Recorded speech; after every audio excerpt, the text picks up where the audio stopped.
Amazing. All right. I ran my first YouTube ad in 2017. And a lot has changed since 2017, but one thing has remained the same, and that is that most brands suck at YouTube. And that's okay. That's why we're here. That is not a judgment thing. That is just an observation. It's just a platform that people haven't understood, haven't spent the time, the resources to really understand and to master a plan on. But here's the good news. If you haven't cracked the code, your competitors probably haven't either. And so this is going to give you a leg up. If you can make YouTube really work for you, it's going to unlock scale and give you a competitive advantage, and that's what we want to walk through. Today, we've had the privilege of working with some amazing brands over the years, like Native and Arctic and Dude Wipes and Jones Road Beauty and Baseball Lifestyle 101. And so all that I'm going to share in this portion is based on real data, real experiments, real failures, real successes. Like, this is real world, in the trenches kind of stuff. We're going to get strategic because I think it's really important to understand, like, what do we want YouTube to do for us? What do we believe YouTube can do for us? And then we're going to get tactical and practical, which I think that's the name of your podcast, isn't it, Nate? Tactical and practical. There you go. Nate Lagos, ladies and gentlemen, give it up for Nate in the back of the room. Going to be up here in just a minute. And yeah, we're going to get tactical and practical as well. We spend a lot of money on YouTube and across other platforms, and so this is based on data. But this is what I believe. I believe YouTube is probably the most powerful platform you're underutilizing or not utilizing at all, and it is because it's misunderstood. So what is YouTube? And Michael just gave a great overview there. I'm going to fill in a couple things and talk about a couple of nuances here. This is interesting where, and long live TikTok, long live Instagram Reels, but if you ask a consumer, who do you trust? What influencers, what content creators do you really trust? 98% will say they trust YouTube creators the most, which does make sense. Our favorite podcasters are on YouTube. If we subscribe to someone's channel on YouTube, we're spending a lot of time with them. Very intentional time, right? Where sometimes things on TikTok or Instagram are very algorithmic, flash in the pan, wildly viral, really cool stuff, but people trust YouTube, and that's why it's such a great channel to influence the shopping journey. It's also a brand builder. So I actually got my start doing radio and TV back in the day, and I fell in love with TV advertising. And then I kind of got into search marketing in the early 2000s.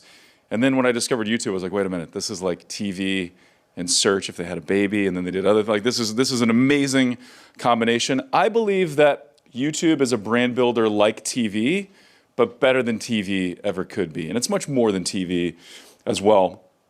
How many of you guys watch YouTube on your connected TV? So you're watching YouTube in your living room with your family.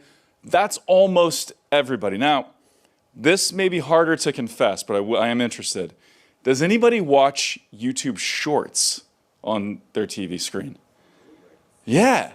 I remember, so this is a thing, right? I remember I walked in the living room, my teenage daughter Maggie, she's 15, she was watching YouTube Shorts on TV, and I just said, what are you doing? Like, this is a mobile platform, right, for YouTube Shorts. She's like, I don't know, I just like it. And it turns out Maggie's not alone. You guys like it as well. But that is the fastest place YouTube Shorts is growing, if I'm not mistaken, is on TV screens. Here's what's crazy. We all stream Netflix and Disney Plus and Amazon and all that stuff, but for 3 years in a row, the platform that people spend the most time on their smart TV is YouTube. By a long shot. Actually, the lead keeps extending. So a few years ago, this was like 10% share, and now it's 12% share. As everybody is leaning more into streaming, YouTube's lead just continues to extend. And here's what's also kind of cool, is that the people you reach on YouTube, you can't necessarily reach them in other places. So 56% cannot be reached on Netflix, 46% cannot be reached on Prime, 64% cannot be reached on Hulu. And it's just powerful. And there's something about, I remember when I was first doing TV ads for local businesses, that's how I got my start when I was in my 20s. I remember talking to business owners, and they would say, I do radio and I think it works. I do these other things, I think it works. When I started TV, I would go to the gas station and people would be like, hey, saw your TV ads, right? I'd go out to eat and people would be like, hey, are you the guy on TV? And there's just something about a brand on a TV screen, regardless of the channel. It's like, hey, that's a legit brand. That's real. And so very, very powerful place to advertise. We're seeing a lot of success with TV screens and YouTube. And Michael talked about this. One of the other things that kind of makes YouTube more complicated is there's not one single mode that someone is in when they're on YouTube, right?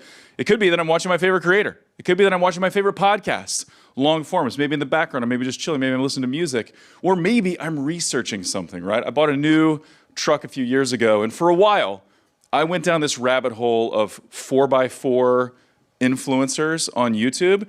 It was like a new leaf for me. I don't even know how it happened, right? I started looking at, so I ended up with the Toyota Tundra, very happy that I did, but I started looking at things, and all of a sudden, like in the evening, my wife's like, what are you doing? I'm like, I'm watching 4x4 videos on YouTube. But it's kind of what led me to make this truck decision. So that was like part searching, part shopping.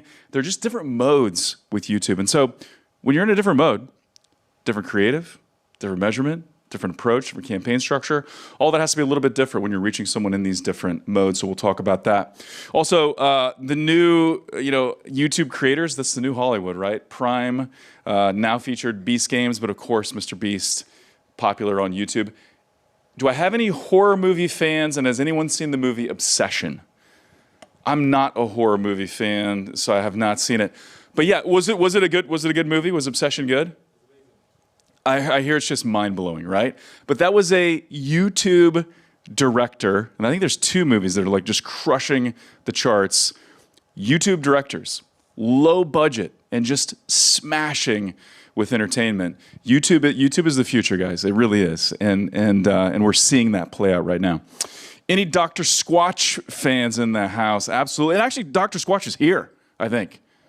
They're like, I don't want to raise my hand right now. But so you get to hear from Jacques Spitzer later at Raindrop. They were instrumental in some of the initial ads that really broke through for Dr. Squatch. If anybody knows James was at our LA event a few months ago, but he starts this ad out by saying, your soap is bleep, and then he's like, hey, and you are not a dish. And it's just a great ad. Selling soap to men, that's a hard thing to do. Right? We don't generally care about soap. Dr. Squatch made us care about soap. They did like $3 million a year early on, then sold to Unilever for $1.5 billion. Pretty amazing success story right there. Native Deodorant, so this is a client that we worked with, Raindrop works with. We partnered together. Raindrop did the creative, we did the media. They were like $100 million or so in revenue when we started working with them, and Moise Ali, who was the founder, and then just a couple years ago, they were crossing $1 billion in sales at 20% EBITDA margins. That was from a tweet that Moise Ali posted, but just phenomenal growth. A lot of that driven by YouTube and top-of-funnel ads and retail sales growth. Pretty amazing. Okay, I've got 7 ways to scale with YouTube ads. We'll get tactical, practical, strategic, all those things. Incrementality. How many of you are actively running incrementality tests right now? Would anybody say, that's probably 10% of the room if I had to guess, maybe like 8 or something. Anybody like, what is incrementality? Yeah, a few of you. That's awesome. And so let's walk through that. Not necessarily a new concept, but the way this is measured, the way this is executed, it's becoming kind of the buzz and kind of the norm right now, the gold standard, if you will. We're going to have a measurement session later that Tiffany Ryan Kay is going to lead. We're going to go really deep on this. But let me talk about it from a high level. So incrementality, what it's all about, it's about understanding what is the real impact of this ad. Was this ad or this channel or this campaign, was it causal? Meaning, is that what caused someone to purchase? Or was it something else?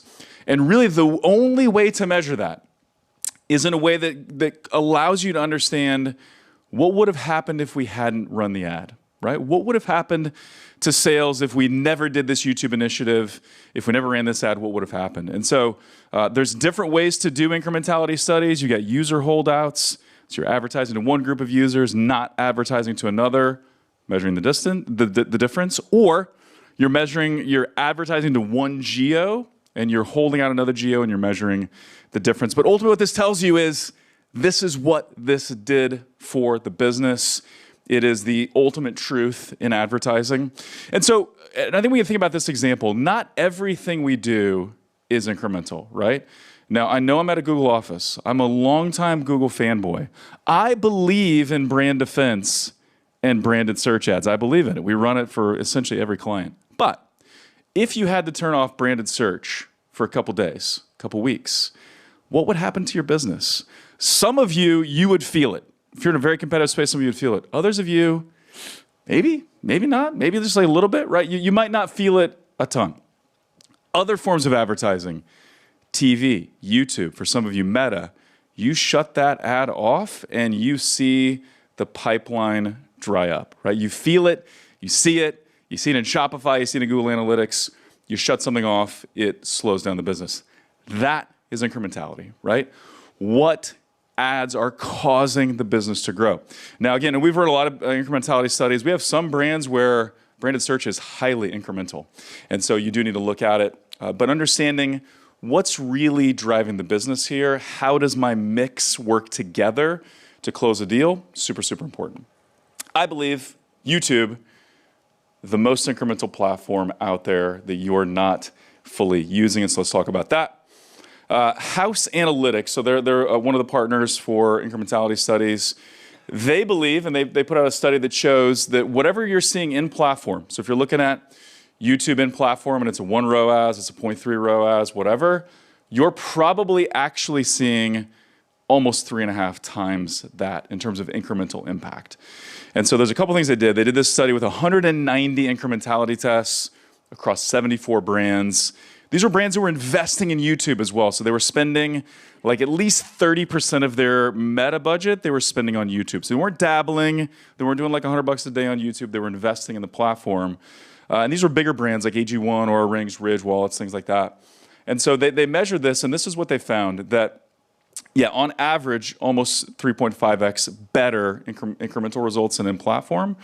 And so another way to look at that is in platform is underreporting by about 70%. But the incrementality factor was as high as 10x. So maybe you're seeing a 1 in platform, but it's actually delivering a 10x in incremental ROAS. And here is the beautiful part, that number 4, almost all of the customers were new, net new to the brand. So finding net new customers, finding people that aren't already influenced by other channels, people that haven't already seen you on Meta or haven't already seen you on TikTok, finding net new customers, YouTube is amazing at that. So why is that? Like, why is, Google has built Google Analytics, like measurement and knowing what's going on, nobody's better than Google. Why is YouTube hard to manage or hard to measure? There's a few things going on here, right? And we'll talk more about this as we go. But one is that just not as many people click on YouTube ads, right? Everybody here said, almost the whole room said they watch YouTube on TV. You know what you don't do with your TV? You do not click on it, right? There is that send to phone option. There's a few things that you can measure. But by and large, we're watching TV. Like, I'm going to see that. I'm going to come back later. I'm not going to click on it. So even at its best, YouTube has about half the click-through rate that Meta has. And so Meta just a little easier to connect the dots. 50% of views are on TV screens. And then we've all got multiple logins, right? Like multiple Gmails. I don't know how many I have. A lot. My family's got a bunch. Like sometimes connecting all that is a little bit harder. Whereas Meta, you got one Facebook account, right? And so like it's just a little easier to connect all those dots. So here's the thing. I actually think the difficulty of measuring YouTube is a competitive advantage for you, because if you figure it out, if you do it, and we can help you, today's going to help you, it gives you an edge over the competition. So obsess about incrementality. More on that later. Happy to at the breaks or afterwards or a virtual session later go really deep on that. But incrementality is where it's at if you're going to unlock scale and growth. The next thing, omnichannel support. Looking at like the survey you guys filled out to start, most of the room, most of you are selling on multiple channels. So you're Shopify, so you're D2C. You're also Amazon. You're also in retail stores, which is amazing. And what's really cool about that is that YouTube helps even more when you're multi-channel. So when you're multi-channel or omni-channel, YouTube helps a lot. So I'm gonna break a couple things down here for you. If you are looking at in retail stores as well, you can basically add another 1x to those incremental results. So you're 3.5 times more incremental when looking at platform, when you're looking at true incremental impact versus in platform.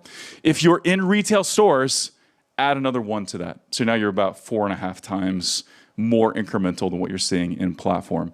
And a lot of people just buy where they want to buy, right? They see the ad, they go buy where they choose to purchase. Do I have any Arctic fans in the house? Arctic drinkware, Arctic coolers? A couple of you. Yes, great. I'm a huge, huge Arctic fan. We met them several years ago and they said, hey, can we use YouTube to drive Walmart sales lift? We're now in Walmart's coast to coast. Can we use YouTube to get people to buy in Walmart? And we said, yes, absolutely. So what do? Well, I'll show you some of the ads in a minute. But what we did is we first started with a CDI, BDI analysis. Anybody run one of these for your brand? CDI, BDI? Yeah.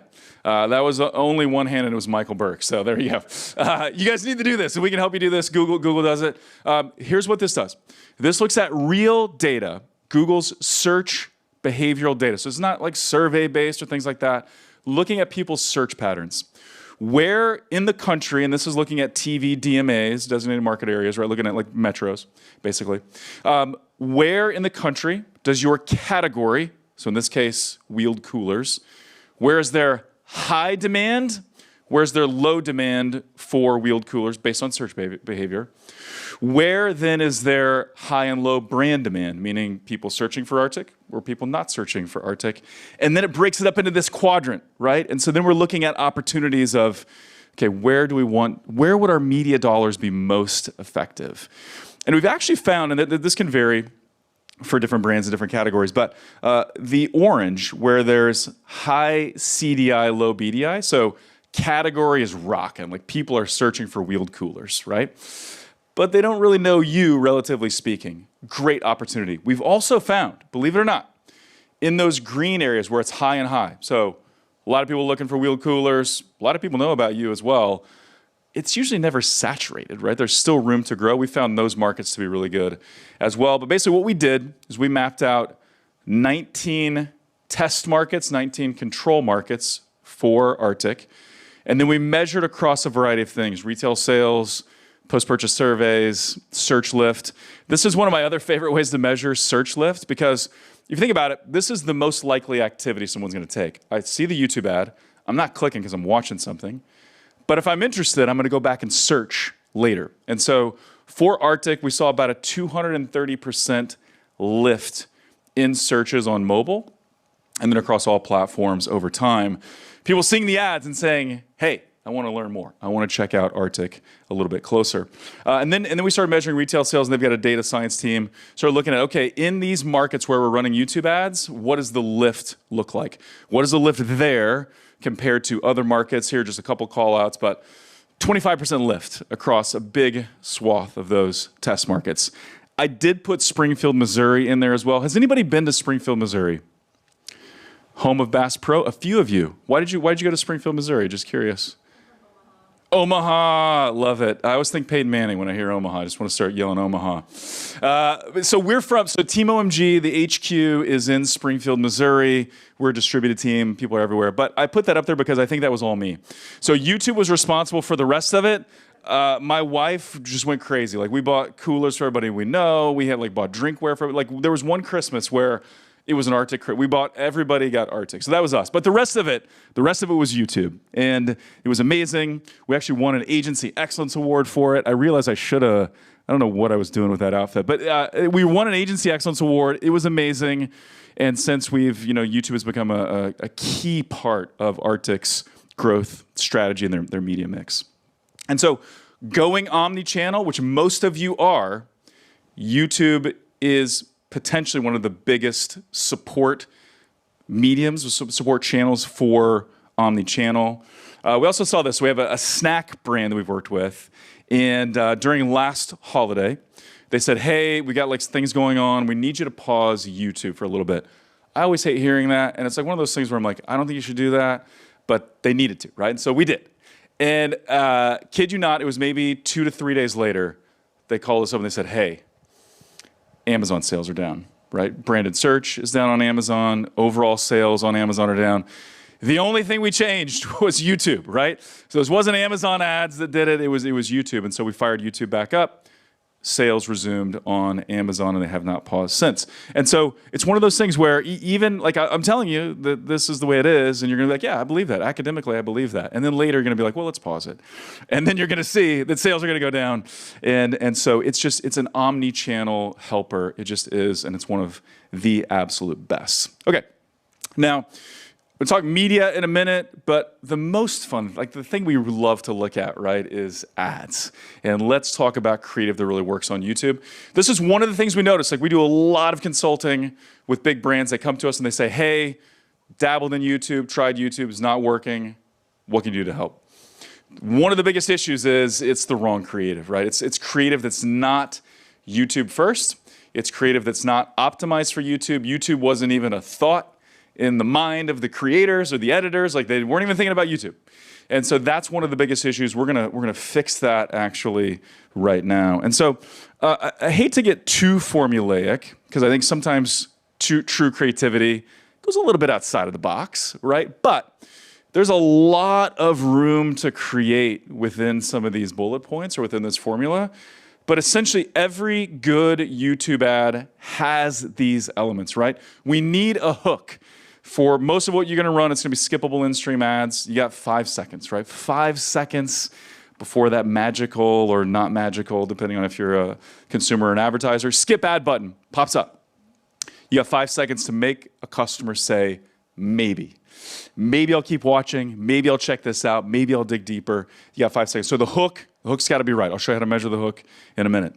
Product demo, right? We want to see, this is video. We want to see the product in action. We want to see it live. We want you to show us that this is working. Don't just tell us. We want social proof because we're skeptical, right? We got some objections holding us back. Is this going to be too expensive? How long will it take to work? Are you really full of it? Or is this company different than what I've tried before? Overcoming those objections. And then a CTA and an offer, also really, really important. And then here's what I also believe. Having a bit of a mix of things going on. And there was a time when I would have said, hey, don't take your best social ads, like the ad that's ripping on TikTok or that's ripping on Meta, don't even try on YouTube. Like, it's probably not going to work. But as of about like a year and a half, that story has changed. Like, we're now seeing some of the top Meta ads, top TikTok ads crushing on YouTube, especially if you can mash them up. And I'm going to show you a bunch of examples here in just a minute. I'm also a big fan of kind of the brand performance type ads. So these are part branding, but they're also performance. They're getting you to take an action, direct response, if you want to use that language. I believe nobody better in the game than Raindrop. So Jacques Spitzer is going to be here after lunch, kind of breaking down their approach to ads.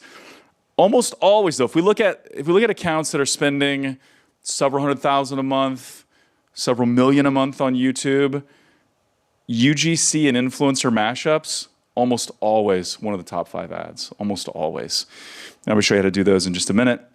And then sometimes, new concepts like explainers and demos and things like that, they all work together. And so let's actually break down some ads right now. So we're going to start with Arctic, I believe. So we're going to watch this ad. I think one of the best ways to learn is to look at good examples. All of these ads did well. So I'm going to play this and we'll talk about it.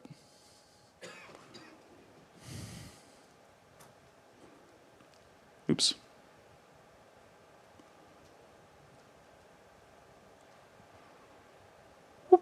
We're just going to go back and forth. This is a ceramic line. This is a ceramic mug. This is a ceramic lined stainless steel mug from Arctic. One breaks, one doesn't. Arctic now uses ceramic coating in all their drinkware. The idea is to keep your drink tasting pure without that metallic tang some cups have. We're going to test these for heat retention, ice retention, taste, and leaks, and find out if this ceramic coating is the real deal or just marketing fluff. I filled each Arctic with the hot water and recorded the starting temp. Then I set them all in a cooler chilled with ice. Taste is where ceramic makes its case. So I did a blind taste test with the team. One old stainless Arctic and one new ceramic lined Arctic. Now for cold. I filled each drink receptacle to the brim with ice. Then I added tap water. With lid screwed on and shut tight, I tipped each cup over on the table. Sure enough, none of them leaked. The mug didn't leak at all, neither did the 20-ounce tumbler. After 2 hours and 15 minutes, the 16-ounce mug was still smack dab in the middle of ideal coffee drinking temperature range. The jug, it still has ice now, 2.5 days later. All in favor of B? The metallic taste was extremely strong. Yeah, you're correct. You are correct. The aroma of this just felt better. It just had a cleaner flavor. I'm proud of your guys' acuteness of taste. So yeah, ceramic coating, it's not hype. It keeps water fresh and hot drinks tasting clean without giving up performance anywhere else. Amazing. Anybody drink out of a tumbler and you're like, that kind of tastes like a penny? Anybody here? You're like, you get that metallic taste. I've noticed that. I stopped drinking coffee out of tumblers because of that. But Arctic solved it. And so the ceramic lining really does make a difference. And so what we did here, these were a bunch of, that's a guy named Chase Fly, brilliant creator. He created like these really long demos, and some of these were very long videos. And so what we looked at is we were like, hey, what if we still kept the educational pieces of it? We still kept like the core demonstration pieces of this ad, kept all the really compelling stuff, but we made it faster paced. Allowed the authenticity of Chase to come through, but let's make this faster paced. And so that's the edit we came up with. It was a smash. Their drinkware line is doing very, very well. But let me ask you, like, what did you like about that ad? What stood out about that ad to you? Great demos. Yeah. Proof, says Ben. Absolutely. One thing to tell us, but different thing to show us, and that definitely showed. Yeah. Other call-outs. Relatable problem. Yeah, so you look at that and you're like, yeah, I feel that. Either it doesn't keep my coffee hot enough, long enough, or it doesn't keep my cold drink cold long enough, or I don't like the taste, or something, I knock it over, still spills. It's a tumbler, it's not supposed to spill. And so very relatable problems. This wasn't just like esoteric, big slice of life, random stuff where you watch that and you're like, what was that? What was that ad about? I don't even know what that ad was about. It was very directly applicable to drinkware. So that ad has been a smash. Now this is more of a brand ad, but I'm going to play this. This is shorter. We'll talk a little bit about this one as well. In theory. What do you love about being outdoors? Lighting the barbecue? Hitting the trail with a few friends? Cheering your team on at the tailgate? However you spend your time outside, Arctic is made for it. Made for real-life adventures. Made for real-life budgets. Made with quality materials and innovative designs that lock in the cold. Engineered the right way. Built to last. Never ever overpriced. Great. So what did you like about that ad? Very different feel, right? Chase Fly, very YouTube-y, very influencer. What did you like about that ad? Showed you where to get it? Yeah. So here's what's crazy about this. I did make a comment earlier where like people will buy where they want to buy, and that is true. Some people only buy on Amazon. My dad, buying online, only buys on Amazon, right? Some people like to go to the stores. But here's what's interesting. If you never talk about certain options, people won't take those options, most likely. We still are not going to like do the legwork to maybe figure out where your products are. So that was a good ad. We ran some other ads like that. And they all mentioned Walmart. Walmart exclusively on some of them, like this one. When we watched the performance in platform, guess what the conversion rate was online for these ads? How many people you think purchased from one of those ads and they bought on the Arctic website? It was zero. Literally zero. Like nobody did. I mean, maybe probably somebody did, but like we couldn't measure, couldn't see it at all. But we saw massive lift to Walmart. So I think that really underscores like some people just aren't gonna think too deeply about what you say, right? Like you say it's available here, I'll mostly think about that, right? And so maybe I'll look at it next time I'm in Walmart. But yeah, this showed you where to buy it. What else did you like about this ad? Yeah. Points of entry. What places you could Yeah. at least one of them you're probably doing. Yes, lots of points of entry. So again, this had some like cool feel to it, right? Beautiful sunsets, beautiful backyard barbecue, all that. But it was very relatable, and it said like, hey, maybe Maybe you're just a backyard barbecue kind of person. I'm not very outdoorsy. I'm a little more indoorsy. Actually, that's not true for me, but like but some people are like that, right? Like I like backyard barbecues. I'm not going hiking. But maybe you do like to hike. Maybe you're on the river and things like that. So it gives you lots of entry points. Great call out. Totally agree. What else? The people look like they shop. The people look like they shop at Walmart. Is that a compliment or is that? I'm from the Midwest, man. So like we're Springfield, Missouri. We're like an hour and a half from Bentonville, Arkansas. Anybody been to Bentonville, Arkansas, by the way? What did you think about it? Like you're like, I'm going to Arkansas right now? I'm going to Arkansas? You were born in, yes, give it up for Bentonville, Arkansas here. What's your name? My name is Denise. I was actually supposed to go to the University of Arkansas, but I really value diversity and I really wanted just to come to New York, the big city life. Love it. But no, it's great. I actually had an internship at Walmart before, and it's crazy. Like, Bentonville is great, and I do love the family aspect to it. But it does definitely feel like it's like a business town, but a cute family business. Cute family business town, Bentonville native, came to the big city. I love it. Here's what I hear a lot of people saying though when they go, they're like, I don't want to go to Arkansas. But then they get there and they're like, good restaurants. It's the mountain biking capital of the U.S., Bentonville, Arkansas. Not kidding. It's in like the Ozark Mountains or whatever. And just a beautiful, beautiful place. And so, yeah, this ad just works. And what's cool is you take a brand performance style ad like that, you couple it with ads like the Chase Fly mashup, you get really good things happening on YouTube. They pair very well together. I'm going to play this one from Native. This is not Native's biggest line, but this was a great ad for Native for their moisturizer. Native's moisturizing lotion helps my skin to feel so hydrated and smooth. I just love the fact that it keeps your skin moisturized all day. With a new and improved formula. And I just love how rich and creamy the formula is. They provide a deep hydration with a lightweight feel. Like just super hydrating, but also lightweight and sinks into your skin super fast. You're going to love it. The formula absorbs in the skin so easily without leaving a residue. And don't even get me started on how good they smell. It just smells so yummy. And not to mention it comes in 7 of their best scents. You smell good. It's quite literally the best compliment. Okay, what did you think of that ad? And I'm happy to send any of these ads to you guys later if you'd like to see them. What'd you like about that Native ad? Did that keep your attention? I mean, I know you're like stuck in this room, but like, did it keep your attention pretty well? We'll go here, then we'll go back there. Yes? Yeah. So all of those were influencers shot independently. They were all saying their own thing. But what we tried to do is think about, hey, hair type, body type, skin type, personality. Let's get some diversity so that whoever our ideal customers, they see themselves in that ad, right? Because we've shown ads. We used to do like some hair care products. I remember showing it like live and in person to some people.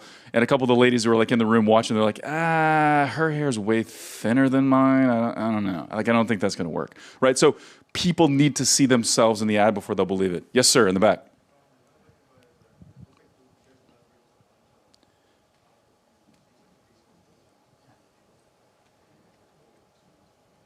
Yeah, exactly. So top performing UGC, getting it over to YouTube. And here's the secret. We say, hey, let's get the top 10 meta ads a month.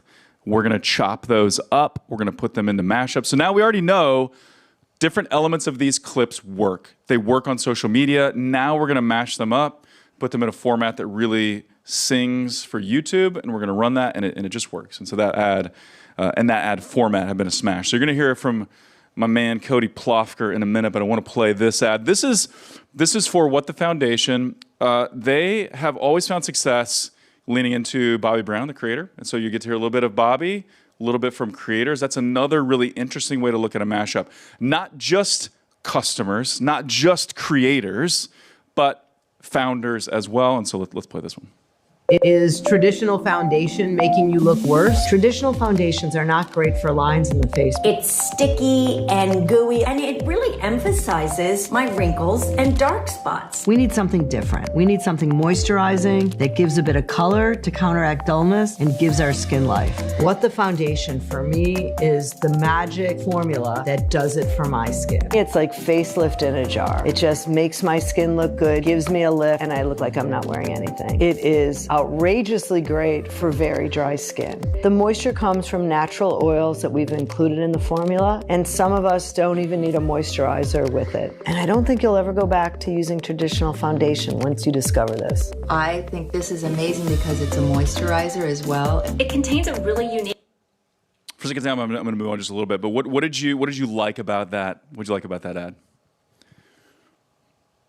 What do you think about the hook? Yeah, or actually, it doesn't have to be about the hook, but go ahead, bud.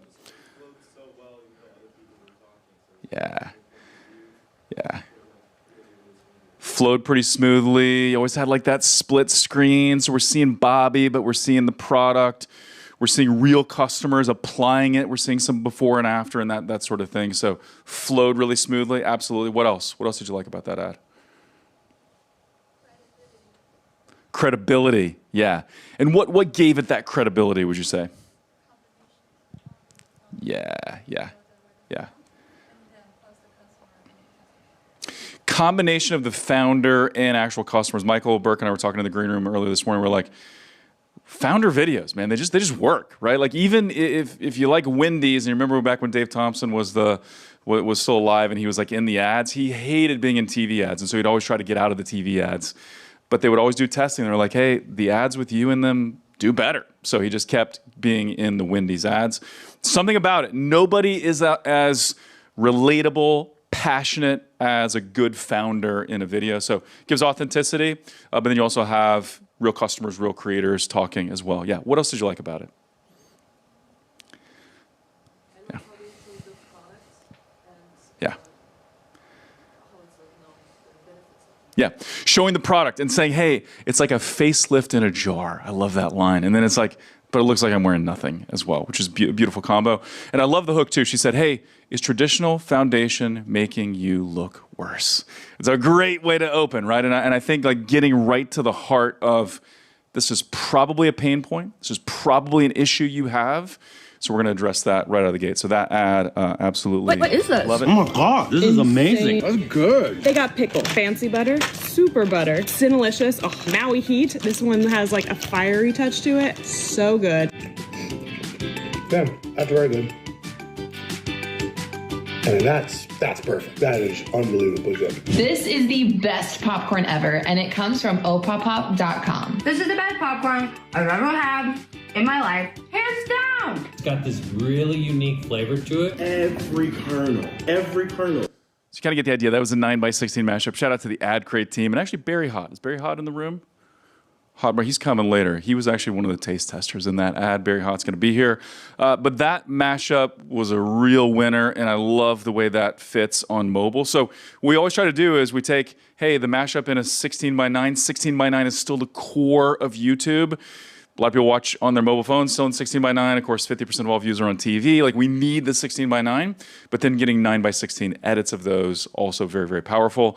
So that ad did very well. And then here's a version, and you'll get to hear more from Raindrop later, but this was an ad that the guys at Raindrop, or the team at Raindrop put together. I'll play this as well.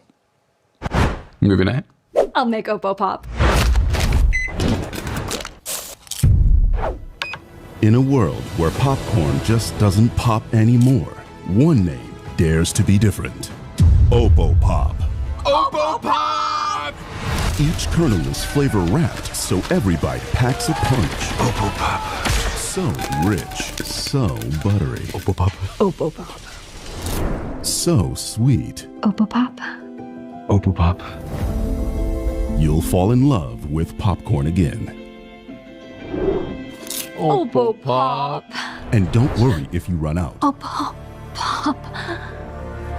Oppo Pop! Because you can subscribe and save. Movie night has a new leading snack. Go to opopop.com to try it for yourself. Legitimately some of the best popcorn you'll ever have. It's fantastic. And so like those two styles really paired well together, right? The UGC creator style mashup, the brand performance ads. We were running those largely on TV screens. Incredible view rate, incredible engagement. And so that pairing worked really, really well together. So I'll talk through briefly the next few points here, and then we're going to get Cody on stage and talk growth with him. But it's not just about the creative we launch with. It's not just about taking the best of social media or the best of like what could work on TV and adapting that for YouTube. That's huge, but then you gotta have a creative feedback loop. So we've gotta be looking at the data and saying, what is the data telling us about these ads? And then how do we iterate and improve from here? So we always need to be looking at, hey, hooks, demos, and offers. Like how are we gonna be mixing and matching and testing those sort of things? And so a few rules of thumb. If the view rate is low, so you're looking at all your top performing ads, so ads that are doing pretty well on YouTube, look at the view rate. What is the view rate for those ads? If the ad is performing pretty well, so it's like, hey, this is a keeper, but the view rate is low, then you want to look at, let's improve the hook. Let's tweak the hook, because the hook is what gets someone to say, maybe I'll keep watching, maybe I'll keep engaging with this ad. Now, what about if it's a relatively low click-through rate? I know I said not a lot of people click on YouTube, and that is true, but still, relatively speaking, some people will click on YouTube. If there's a lower than average click-through rate on an ad, it's usually a couple of things. It's either we did not convince them, we did not show them this drinkware is different, this no makeup look is different. We either didn't convince them, or we didn't give them a reason to click. Maybe we just said, it's awesome, go buy it at Walmart. They're like, great, I'll do that. I'm not gonna click, right? So if there's a low CTR, why is that? And let's fix that. And then if it's a relatively low conversion rate, either we're potentially reaching the wrong person. Occasionally that happens. We've seen this with a few brands where like we get great engagement with these ads, great stuff happens, but nobody's buying. And so we're just not quite reaching the right person, or we don't have like the right ad, audience, and landing page combo, right? Where they see the ad, then what they land on the website is not what they were hoping for, and it's not enough to get them to purchase. And so constantly looking at all those metrics and then iterating that's the key, right? Because you're never gonna just like go create 3 ads for YouTube and that's as good as it gets, right? It's a constant process of getting better and iterating and improving. This is a sheet that we put together for our advertisers on kind of a weekly basis, looking at, okay, in-platform performance, or ROAS, of course, view rate, in-stream and in shorts, click-through rate. We'll pull in the hook, we'll pull in the timestamp for when the CTA happens. And then we'll also, and I'll share this metric as well, on the far right, average watch time per impression. Have you ever looked at like, what kind of watch time do your meta ads get on average? Does anybody know? Like what's the average watch time for your meta ads? 6 seconds. I've heard some people say, like, and some people that like get good results from meta, like 2, 3, 4, 5, 6, whatever.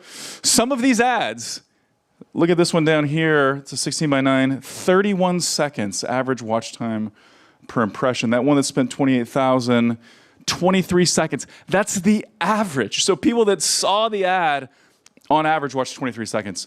Magical things happen when people engage with your brand for that long. They see the message, they hear the story, they're engaged, they're compelled, they take action. That's one of the overlooked metrics, and one of the metrics that we've just seen this over and over again. As that watch time goes up, conversions elsewhere in the funnel increase. They just do. They just do. People get convinced and then they take action. So you need that creative feedback loop. Let's talk briefly about campaign structure. I think we get too nerdy on media. Some of you would love it. Like some of you, and I would be in this camp, I could talk all day about media, like the numbers behind media. Some of you would go to sleep, right? So we're gonna keep this very, very brief. But campaign structure innovations, here's some interesting things we're seeing.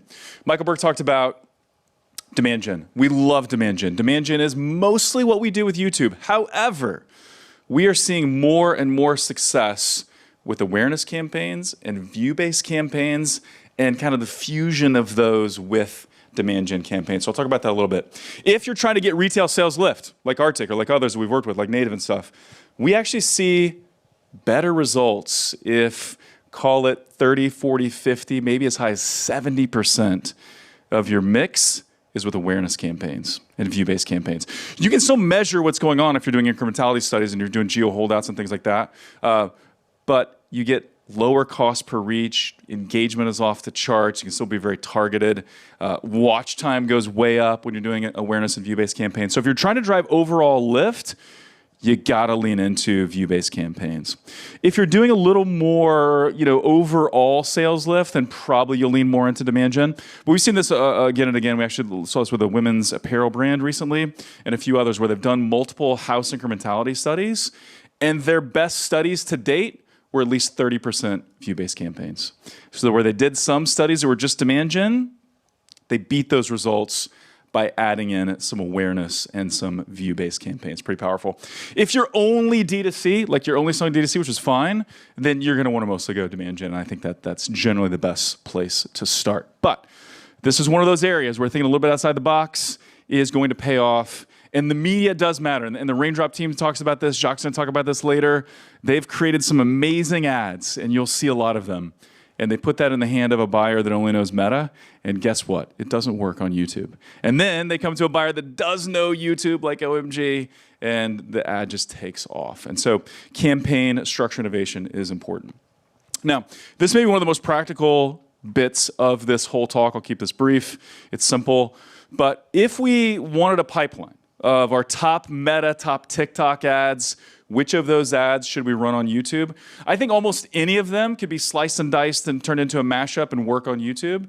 But some of them, a few of them, will work just as they are, directly like they are from social over to YouTube. So what are those like? This is what they need, in my opinion, 30 seconds or longer. So we've never really, if we're trying to measure incremental lift, we're trying to measure click-through conversions, I like ads that are longer than 30 seconds. I see more tangible results when it's longer than 30 seconds. It needs a voiceover, right? We watch YouTube with the sound on. We're engaged, we're listening. And so an audible hook, a voiceover, someone talking on camera, one of those elements is key. Product in action, that's usually the case. Like that's a pretty easy threshold. Some kind of CTA or offer, do this, check this out, free trial available here. Try this now, look at this bundle, things like that. If there's not already a CTA, you can throw that in afterwards. That will make a difference.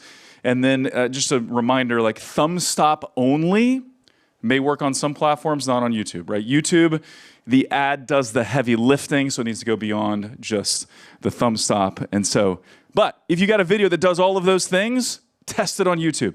Take it directly from social over to YouTube, and I think it'll do well. For sake of time, I'm only going to play Native's moisturizing lotion helps my skin to feel so hydrated and smooth.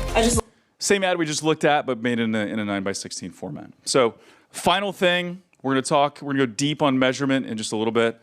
But we got to operationalize testing. And the reason for that is our goal is constant improvement, right? We're never expecting to hit the ball out of the park every time we do something, right? If you look at, and I love baseball analogies, but if you look at the best baseball hitters, they're striking out or getting out 70% of the time. But maybe 30% of the time, they're getting on base, or they're getting a home run, or they're scoring some runs. And so we've got to look at how are we constantly improving, and how are we measuring not to get like the final answer on something, because we're never done, but how do we get better? And so I'll give you a couple analogies, a couple things to think about. One, I think whether we're using some of Google's tools, which you have to use some of their measurement tools. Tiffany Ryan Kay is going to break those down in just a little bit. I recommend using things like Northbeam. Northbeam is a sponsor. We love Northbeam. They've got an incrementality tool. Use that. So we got to stack and measure in multiple ways. But think about this: like a single test is a single test. It's a moment in time. It's a snapshot for that season, for that creative, for that spend level, for that macro and microeconomic condition. It's a snapshot in time. It is not the final answer. I heard this from Olivia Corey at House the other day that, hey, yes, an incrementality test is a snapshot. And so while a snapshot can tell a story, better to have a photo album that really tells the story, right? So testing at different seasons, your peaks, your valleys throughout the year, testing then, understanding what the incremental read is at those different moments. And then GPA. Anybody here like chemistry? Any chemistry fans in the house? So do you like chemistry? Okay, so I was a pretty good student. I did well in high school, Dean's List in college, stuff like that. I got a 13% on a chemistry test one time, and I remember my teacher pulled me aside and was like, "Hey, is everything okay? Like, what's going on?" I'm like, "I wasn't paying attention. I don't like chemistry. I don't know." And so, like, you could look at that one test and you could say, this kid's got problems. Like this kid's maybe needs to be held back. Like maybe he's got, but I was a good student. I just really screwed up on that test, right? And so we could do the same thing with an incrementality test as well, right? We run a test and we're like, that was a bomb. That was no good. We need to understand why, and then we need to keep testing. One test that thankfully, that 13% did not become my GPA. It was a real test and I learned from it, but it was not my GPA. If you have any golfers in the room, you have your best score ever, you have your worst game ever, it impacts your handicap, but it doesn't become your handicap, right? And so that's why we got to look at incrementality tests as well. It's a process. We're stringing together tests. We're getting data. We're trying to one-up ourselves and improve all the time. And so this is the lift trifecta that I like: brand lift, search lift, conversion lift, or sales lift. And so measuring these on a constant basis. So we're constantly seeing what creatives, what media mix gives us the best lift overall. From a brand perspective, this is where we're looking at, hey, what types of creatives give us the lowest cost per lifted user for awareness, for consideration, and then we're constantly trying to beat that. Which ads, which campaigns cause people to search for our brand the most? There's this amazing metric now called attributed brand search, where you can look at the campaign level and say, how many people who saw this campaign searched for us by brand name? One of my absolute favorite metrics. It's going to tell you a lot about what your campaigns are doing. And then, of course, conversion lift, sales lift, those are important.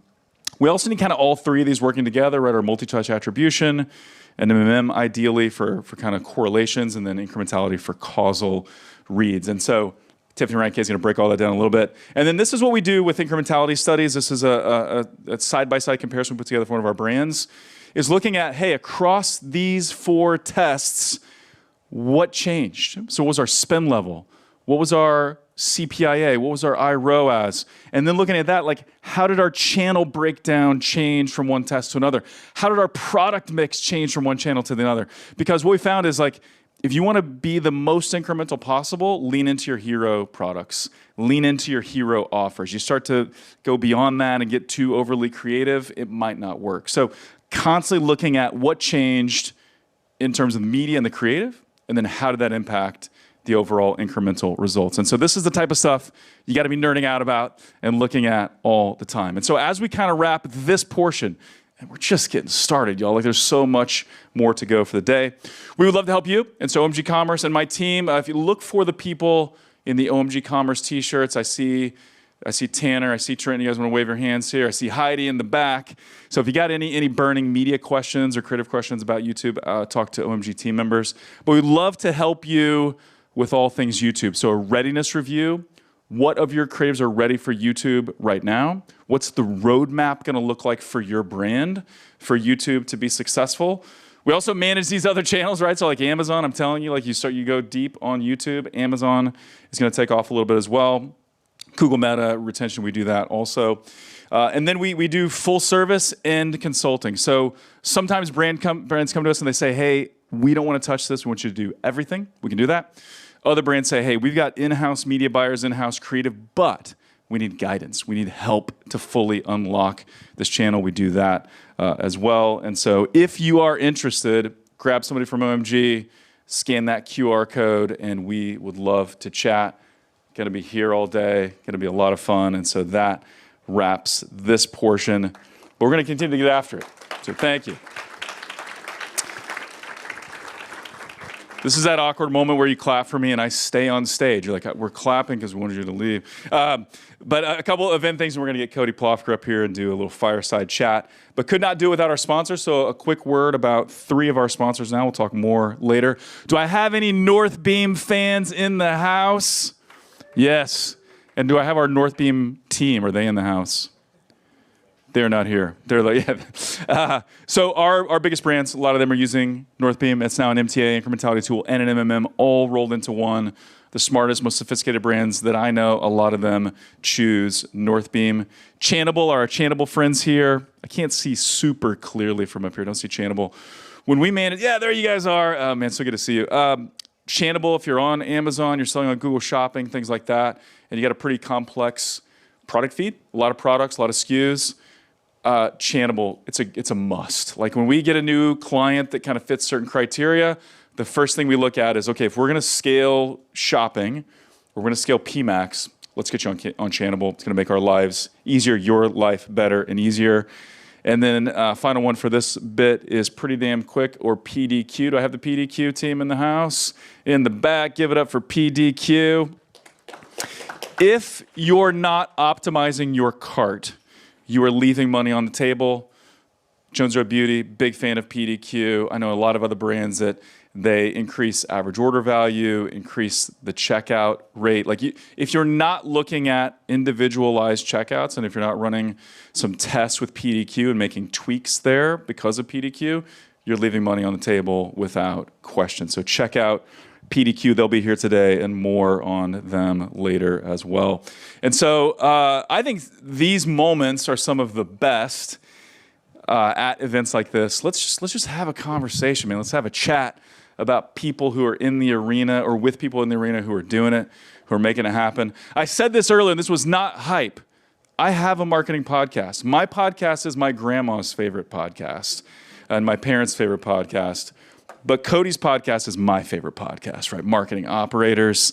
And so you know him from Jones Road Beauty. You know him from the Marketing Operators podcast. He's a legend. He's a friend. Give it up for Cody Plofker.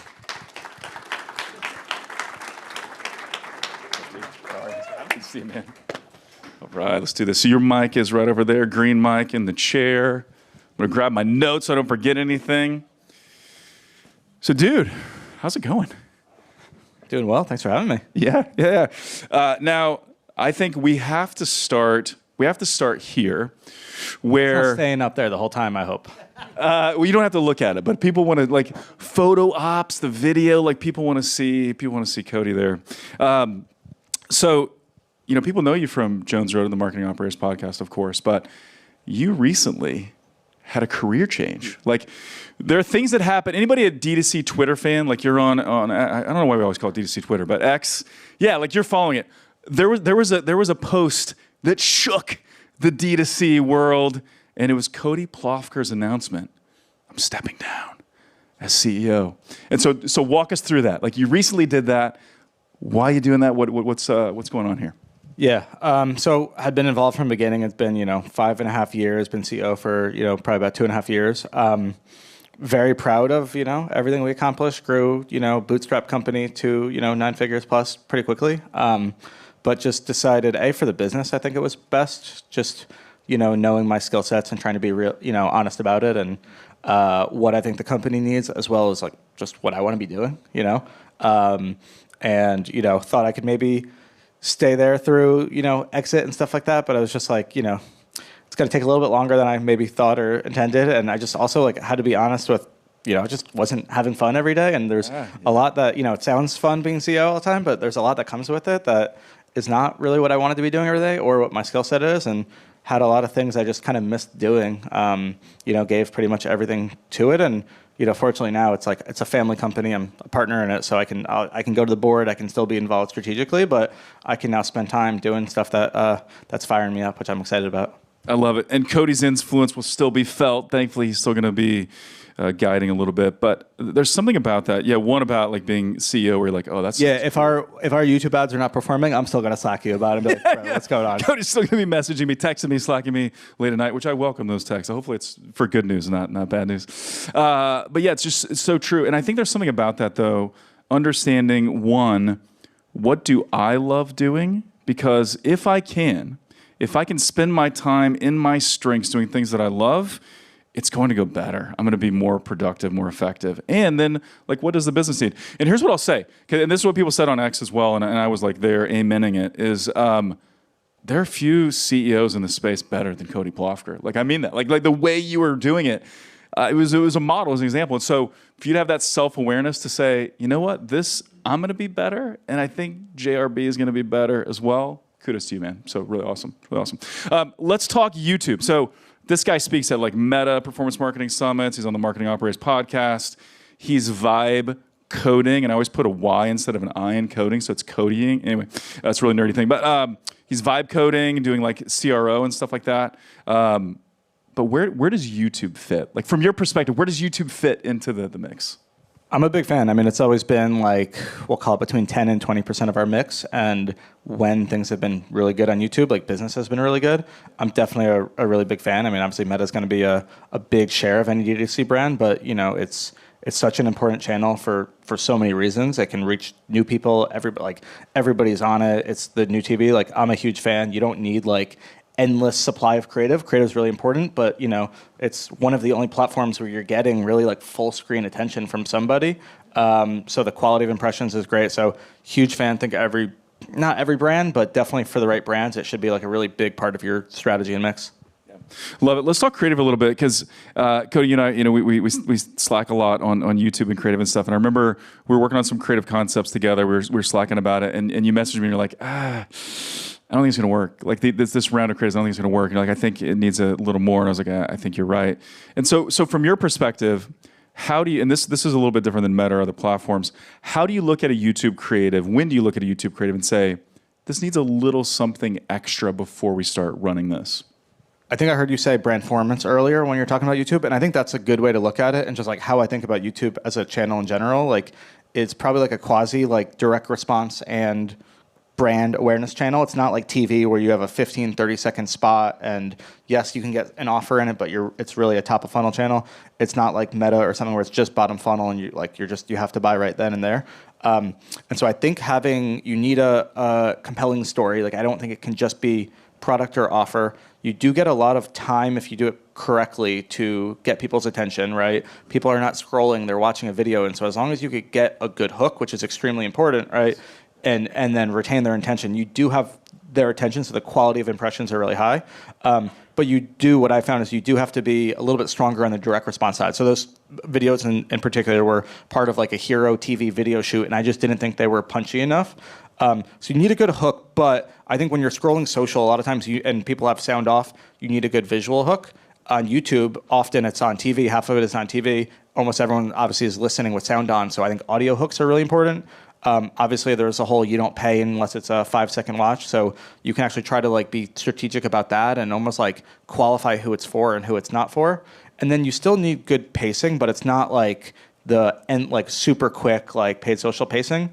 And then having a good story. And one of the things, two probably misconceptions, like we've always found long form does better, just performs better. So those were short. So like mashing things up, taking some branded assets, TV things, and adding, more direct response UGC. That's kind of what we did with that one.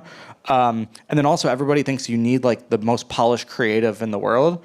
And you don't always need that. You can get away with and sometimes get better performance out of things that do feel a little bit grittier, or you can mash them up as well. It's really good. I love that. And so yeah, sometimes it's the slightly longer ads. And I mentioned under 30 seconds, you can test it, but like that we don't love that. So like 60, 90, 2 minutes, and it doesn't have to be exact either. Like it could be whatever length you want. And so that works really, really well. And one of the other things that's nice is on a paid social or TikTok short form channel, creatives will fatigue in a week. You have to have so much volume. This feels a little bit more traditional. Yes, there's an algorithm. Yes, things fatigue, but we've had ads that are running in our account for 2-3 years. So you do have to test. You should be testing weekly or biweekly.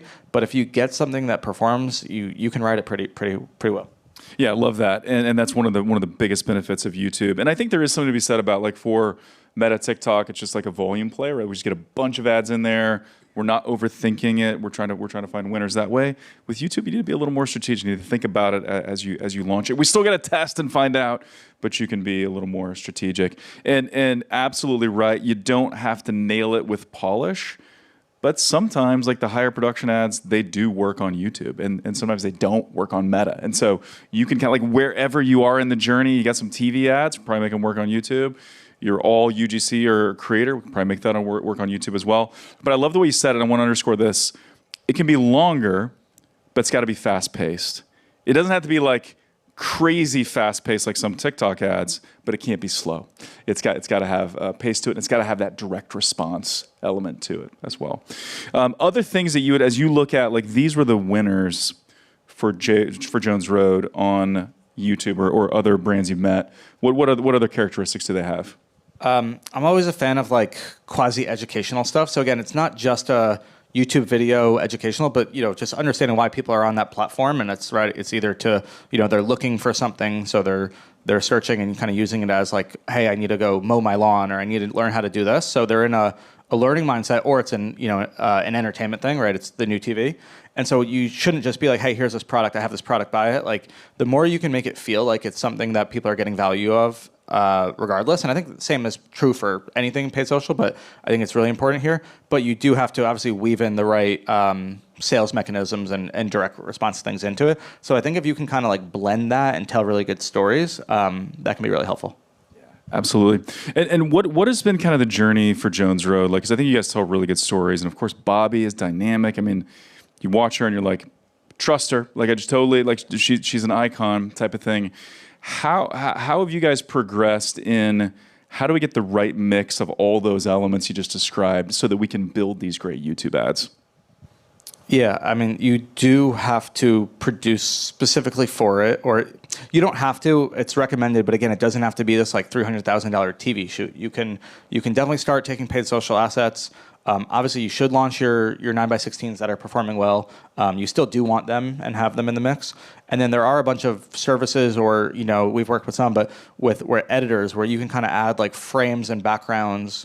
And even like you can do this on your TV ads, where you can run a 16:9 landscape video, but with a 9x16 vertical video in it, and then like your logo or a QR code or just some like B-roll on the side of it, and you can test a lot cheaper and get some more longevity out of stuff. And then when you have something that works, like one of the things that we've done well is we used to do, we would get traction, organic social would perform, we'd run that paid social iPhone style, and then we would go, and when we did a production, we're not like just blindly being like, okay, this concept will work, but we kind of know this hook, this story is working, and we would kind of produce it in a little bit more produced way. So I think those can help a lot.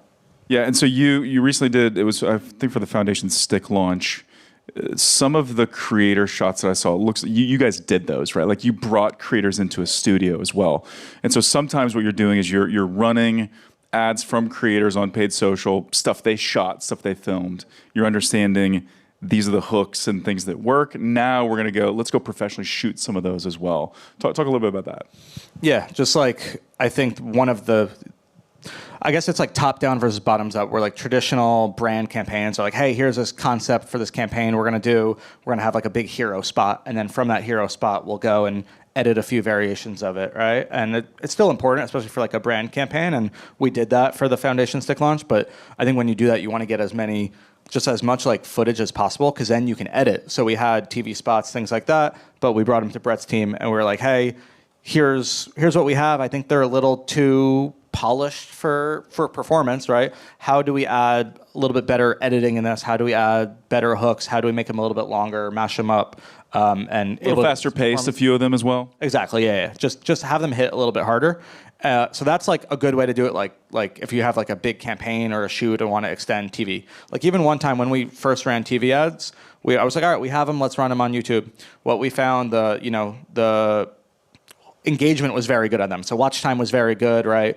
I forget the name of it. What you would consider a hook rate was very good on it, right? But obviously the conversion was not great. And so we just took the intro of those, took some of our UGC assets that were performing well, put them together, sped them up, put some music on it. Like, there are ways to extend the life of it. But then again, the other way is bottoms up, which is like use the algorithms on social platforms, even organically, get some traction, even if you're testing statically. Like, just know what hooks work, what types of concepts are working, right? Like, scale those, and then when you hit some fatigue and need to go into a shoot or produce, you have a much better understanding of what's resonating. Yeah. So I love that. I think you can treat some YouTube content a little more modular, where you can say, this hook from this video, and then this demo from this video, like those two are really working. And if we think about the transition, like they could work well together. Sometimes it's like Frankenstein and it looks like garbage, so you can't always do it. But sometimes you look at it and you're like, wait a minute, I think the winners here, bring them together, and now we got a really smash hit. And some of them your brand team is not going to love. Some of them I'm not proud of. We had like the gray backgrounds, when we had like a 4x5 in the middle and then like a black or gray background, and like they don't look amazing, but also sometimes that is what gets attention and is what's going to get people responding. Yeah, and you don't want stuff that just looks like garbage, but sometimes like transitions that aren't super smooth, other things like that, sometimes it still just works. So you got to be willing to do it for sure. Well, even because you get some of that like movement, and you get like the shaky movement, and yeah, for sure. Okay, so Marketing Operators Podcast. I've been talking that up. Not that you guys need it, but for the whole show here. Why do you do the podcast? And I've got some specific questions too. But like, why do you do it? Like, because you guys pour a lot of time into that.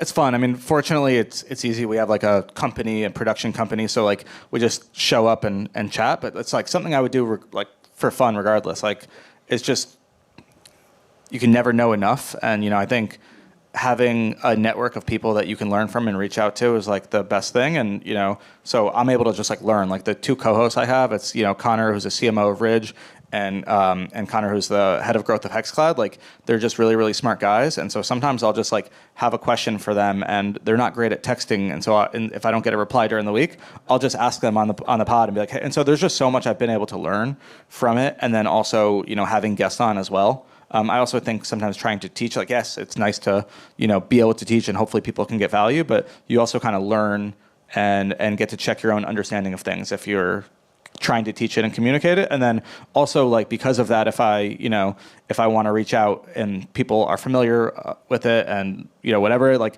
now I have a lot of friends who are in the space who I can lean on, and I've given them value by them listening, and I can be like, hey, I'm launching this new thing. What do you think I should do about this? So just having the network is really helpful. It's amazing. One thing that I've found too, and I know this is true for you as a host, is I think about marketing all the time. I do it all day long. I love it. But every time I listen to the podcast, there's like some little nuance. Or even like when you and Connor from Ridge are talking about YouTube, I'm like, oh, I didn't think about it quite from that angle. And like, that's super, super valuable. Yeah, even like my team would listen to a few of them and like just be like, oh, they were saying that, we should test that. Like there's just great ways to get ideas of tests and things to implement. So one of the things you mentioned, and I saw Ridge do this, you mentioned like, hey, you got a 9x16 or whatever vertical video that's on social. One easy thing to do, and this is not a fancy name, we just call it a 16:9 conversion, right? So you take that vertical video and you put something next to it, and then it looks at, you saw a little bit of that with the Jones Road Beauty ads where it'd be like the two people, one person putting on the makeup and one before she had it on, or the foundation, I mean. But I saw Ridge do this where like half the screen was the ad, the other half was the wallet. It was just there, but it like moved a little bit. So then you'd have like the logo and the URL and maybe a QR code and stuff like that. But you look at it and you're like, that's pretty simple, but it also looks good and it works, right? So what have been some of any other good YouTube lessons from the pod, or things that have been like things you've tested, learned, observed about YouTube from the pod? One of the most important things I think to YouTube, and something I've been a really big proponent of, and I think the industry is getting much better at, is how you think about measuring the channel. It can be one of the most effective channels for reach, acquisition, whatever you want it to be, if you're measuring it properly. And I think so many teams are so used to measuring paid social on a click attribution basis. And obviously, you talked about incrementality a lot so far in measurement, and just in general, the entire industry is getting much more sophisticated as things get more challenging and everything. But you have to measure YouTube properly, because half of it, I don't know the current stats, but half of it is happening on a TV. There's going to be no clicks there, but it can drive a tremendous amount of, right, like not even reach. It's not even just top of funnel, but like acquisition for you if you measure it properly, especially if you're in, like House has a lot of data on this. They publish really good things.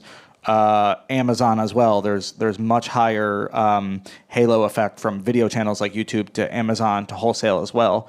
And so you might think, and I've seen a lot of times where brands don't think that YouTube is performing well because they compare it to a Meta on a click attribution basis, and it's actually providing much better returns. It's longer term. So like one thing that we saw before we really got sophisticated with incrementality measurement, there was a much higher like revenue multiplier over time. So like whatever our 1 day ROAS was compared to like a 28-day was much higher on YouTube. We were able to reach new people, right, new to brand, who maybe took a little bit more time to mature. The value of them was higher, right? And then obviously there's much higher delta from like a click to a view, in terms of revenue. And so just knowing how to measure it properly and making sure your team is aligned there is really important. We hear people say, hey, like, what do you think the 1 day click ROAS is going to be on YouTube. And I'm like, it's going to be terrible. It's going to be like, if that's all you measure, then we should not do that. Like do something else. But the impact will be there. And I heard you guys say, again, going back to the pod, but you talked about, I think you said this, or maybe it was one of the Connors, but like, there's never been maybe a better mid-funnel acquisition channel than Meta. Like it just crushes for mid-funnel. But what you get within a pretty short window is kind of what you're going to get. Like you look at a post-treatment window for Meta, it doesn't change a whole lot. You look at a post-treatment window, meaning you run a test and you kind of just observe for a longer period of time. On YouTube, sometimes it explodes. And so how do you view incrementality overall? And then I've got some more nerdy questions. For those that are like really building an incrementality roadmap, I got some nerdy questions, but how are you viewing, because I know you're a fan of incrementality, how do you view it in general? I mean, if you have to pick one, like one measurement system for your business, that would be it. There's pros and cons of everything, right? Like there are, the pro of like a in-platform attribution or multi-touch attribution. It's really fast. You get a lot of data, but the con it's going to overemphasize bottom funnel channels that are click-based, and there's no, it's not always incremental. There's no causation, right? Sometimes the best channels in platform are the worst from an incrementality. Oh yeah, and everybody's probably had stories of a board member or executive being like, why aren't we spending more on, I'll say retargeting. I'm not going to say another channel, but maybe why aren't we spending more on retargeting? It's like, well, we can't, right? Also, it's actually not even incremental, and the thing that's driving retargeting is actually the thing that doesn't look good that you want me to cut my budget on, right? So I think incrementality can answer that. And then there's MMM, and I don't know anyone who really likes their MMM. It's slow, it's complicated. Again, it's also not causal. It's a correlation, right? Which, like, going back to school or whatever, like, you can't have causation without correlation, but you can't have correlation without causation. And so it's like, it's maybe telling us, but it's not a complete picture. Yeah. And then so incrementality is the only one that is causal. It's the only one where you are doing an experiment and you're controlling one variable at a time. And so you're able to say, hey, this is a region where I'm running YouTube ads, and this is the reason that I'm not running YouTube ads, and everything else is the same. And I'm getting this many more customers in that region. So that's the benefit of it, and you get an incredible amount of precision. The downsides is you don't get results within a day. It's 2 weeks at the earliest. If you're trying to do anything moving up funnel, you really need to be much more patient, and you get a snapshot in time. And so a lot of brands will test incrementality, and they'll say, this is how this channel performs for us. This is the IROS of that channel. Well, it's like, that was the IROS of that channel in September for 2 weeks at $5,000 a day in spend, right? But you also can't run a test all the time. So we're running businesses, not like controlled science experiments. So you do have to put the pieces together and kind of compare a few of them to see like how things change. But definitely a huge fan. And again, especially when you are not going to have great click-based attribution, right? Like no one cares about what your clicks are on TV because there's no clicks. And I almost think it would be easier to just like sometimes forget about that completely, because there's a huge impact. Like even just within a Google account, like your shopping is going to look better, your PMAX is going to look better, your brand search is going to look better. But again, if you're also measuring, your organic search, like it drives a tremendous amount of that. So there are ways to look at it, and you can do things. You can look at post-purchase, right, and say, hey, as I'm spending more on YouTube, right, are more people saying they're finding me on YouTube? Is my organic search and my direct traffic going up as these going up? But then again, if you're in Amazon, if you're in wholesale, you can either just track trends, but also run incrementality experiments and see a lift in those channels as well. I think the most powerful thing I heard you say is your board is wrong about marketing. And to prove them wrong, run incrementality tests. Because they're going to get you to run more remarketing or more whatever. And so... Well, it's also the only objective thing. Like my challenges with attribution is you could change all the different models, and everyone has a different interpretation of it. And if you look at a first click or a last touch, and this is the only one where it's like, we ran this test, these were the results of it. And it's much harder, especially if you're a marketer and you've got to go and fight for budgets with the board or something like that. Like it's the only one where you can really like be backed by data and be like, this is the results of this. This is why we need to be putting more into it. Love it. And you and I have been a part of several incrementality tests together, like working on stuff. And it's one of those interesting things. I really kind of view this like a sports team, right? Like you watch a coach for a major college sports team or NFL or something, and like highest of highs, lowest of lows, man. Like those wins are fun, the losses haunt you in your sleep, right? How do you view like different tests? Because we've had some smash tests. We've had some weird tests. Like, how do you view individual tests? You've talked about this a little bit, but how do you view individual tests for incrementality? And then how do you kind of think about your like an incremental roadmap, a testing roadmap? Yeah, again, one test is just going to tell you snapshot of time, those specific considerations. And so one test is really not going to tell you that much. When you start multiple tests, then you can kind of start putting the pieces together. And one of the big scientific tenets is reproducibility. And if you can run a test, we'll call it a non-brand search test, and you run it different periods of the year, different budgets, different strategies, and it looks good in all three, you can be like, okay, I'm pretty confident in that. Like, that's a good strategy. I think the challenge is when either you run one test and it looked good, but maybe it was a promo period or something like that, right? You can't just be like, oh, YouTube is great. Well, maybe it's great during a promo period, or maybe not.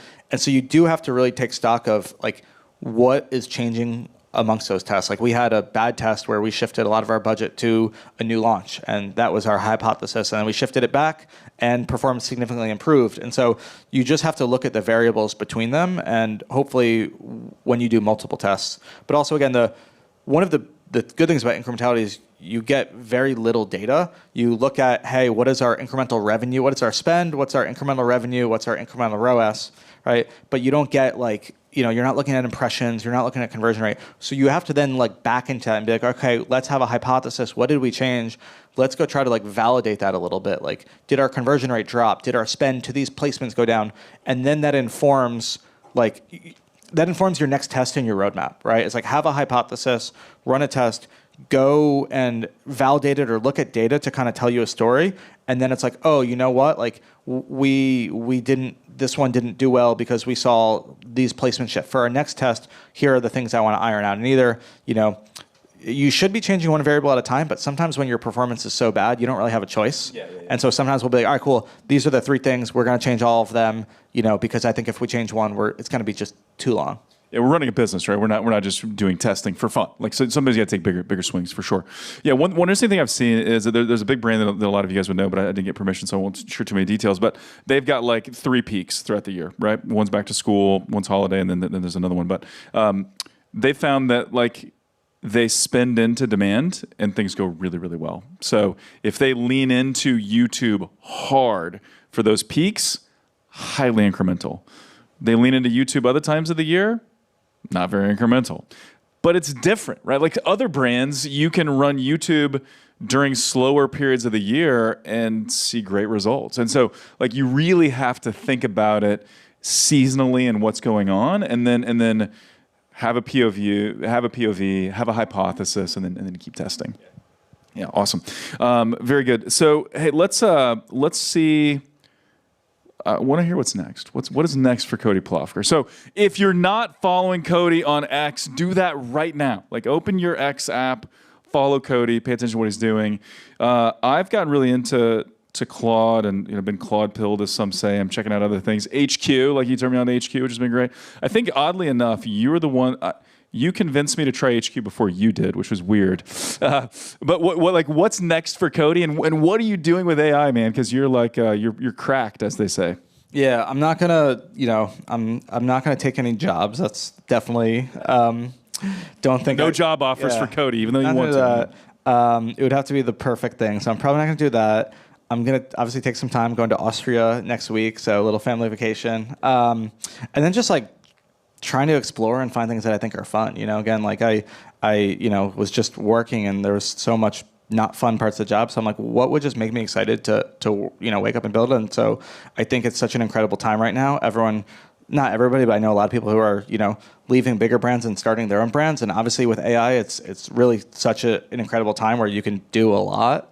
And so that's what I'm excited about. So I guess I can't share too much, but we'll have something launching soon, and it'll be a good mix. We're working with a really good team and people I really want to learn from, which will be great. And I think that's really important. It's just like, don't be the smartest person in the room. Get around people who you really respect and want to learn from. Do stuff where I'm just like, what do I want to do that I'm fired up to work the next day? Like if I do some consulting calls and I'm like, I don't look forward to it, I'm not going to do that. And then obviously AI, I'm just like, very, very obsessed with it. And so it's just, that's what's fun. And so playing around with it. Yeah, I found that like during my AI journey, there's a few voices that I'm paying attention to for like, what should I test next? What should I try next? And you're one of those voices, so I really pay attention. We are nearing the end of our time. Are you cool if we open up to the audience for a couple of questions? So let's do this. We've only got probably time for a few, but what questions do you guys have for Cody related to anything we've talked about here? I did not prep the team to get a microphone, so I'm going to talk slowly with emphasis. Here it is. Okay. So we got a question right up front here. Well, for the recording, we'll get it. In that case. An incrementality roadmap. How do you guide companies and brands on starting that process? That's a good question. I haven't. So I can tell you how I think about it, but I haven't. You have to, like, so is this just, like, how would you start incrementality at a new company in general? What's the purpose? What's like the goal or problem you're trying to solve? Say incrementality of promotionality. Okay. Yeah, hypothesis. I think the biggest one is like first principles and hypothesis driven. Like what's the issue? Do we think we're overspending? Do we think we're underspending? But I think asking those questions and like what is our hunch? What do we think by multiple data points? And then also what's going to make the biggest impact to the business? If we test Pinterest that we're spending $1,000 a day on, and that looks great. We spend $2,000 a day. Like, is that really going to move the needle? Or if we're spending, $50,000 on a channel and we find it is looking terrible, and we can reallocate that. So just like having like some framework for how you think about the priorities of the test, what's going to make the biggest impact, and then obviously what's the goal? You can use incrementality to find channels that are underperforming and cut, and all of us have some channels that are underperforming, but also what's really performing well, and we can go scale, or what is something that, we need to fine-tune our strategy a little bit. Great question. Ben, over here. Hey, Cody. Big fan of the pod. Thinking about like digging into YouTube, and incrementality, how do you look at allocating slots to baselining versus new tactical opportunities? Like, it's something we're focused on right now, which is like, how much do we want to spend baselining and saying sequencing period over period we're improving versus testing the incrementality of a tactical improvement? That's a really good question. Depends how good of a feel you think you have for the baseline, right? And if it's probably been a long time, or like things change either in the business or your strategy, it probably makes sense to take some time and just be like, all right, here's where we're at right now. And not to get too in the weeds of like test setup, I guess you could do it. Like if you ran a 3-cell, you could get a baseline, and then let's say you're trying to run a new strategy. So now you get a holdout. You can go, because you could do a 2-cell or a 3-cell. And then it's like, all right, let me test my business as usual. And then let me test one other change on this one, whether it's spending more, whether it's different objective. And you could kind of test both. Otherwise, if it's been a while, like, yeah, probably makes sense. Take 2 weeks, get a baseline, and then you can build a hypothesis of where to go from there. Dude, the 2-cell versus the 3-cell, getting nerdy up here. I love it. So more on a break if you want to chat about that. I think we have time for one more. Yes, Johnny. Hey, Cody, what was the kind of startup experience on YouTube as a channel for you that first year or two, and what were potentially some of the shockers or hurdles that came up that weren't expected? That's a really good question. So we probably started spending on it when we were, it was probably the second channel. Like we probably, obviously Google, but it was really mostly like brand and stuff like that. There was never a ton of non-brand. And I was always like really bullish on it. I thought it would work really well for us. And we probably got to the point where we were spending like 5 to 10K a day before we did incrementality. And it was kind of like, how is it working? It was like, it's probably not working terribly because it's, it's enough of our spend now. And like, I would notice if it wasn't, like our MER wouldn't be as good, but I'm like, maybe we should be spending more. I don't know. And so we would look at North Beam, we'd look at in platform, but it's not going to look good at other places. Post-purchase looked really good. So there were multiple sources, and some looked good, some didn't. Some didn't look good. And I had a hunch it was good, and this was even before I like knew about incrementality, because post-purchase was good, because total business was good. But again, like didn't have the confidence to scale it based on what we were comfortable with at the time was click-based attribution. And we also had a challenge where we we were very reliant on one channel and Meta, and we weren't reaching enough new people, right? But also wasn't really ready for TV. We didn't really, want to go and do a $200,000, $300,000 shoot and test, complete new thing. This felt more familiar. So that was when we brought it on. I actually think that was our first house test ever. I think they even called it the Cody for a little bit.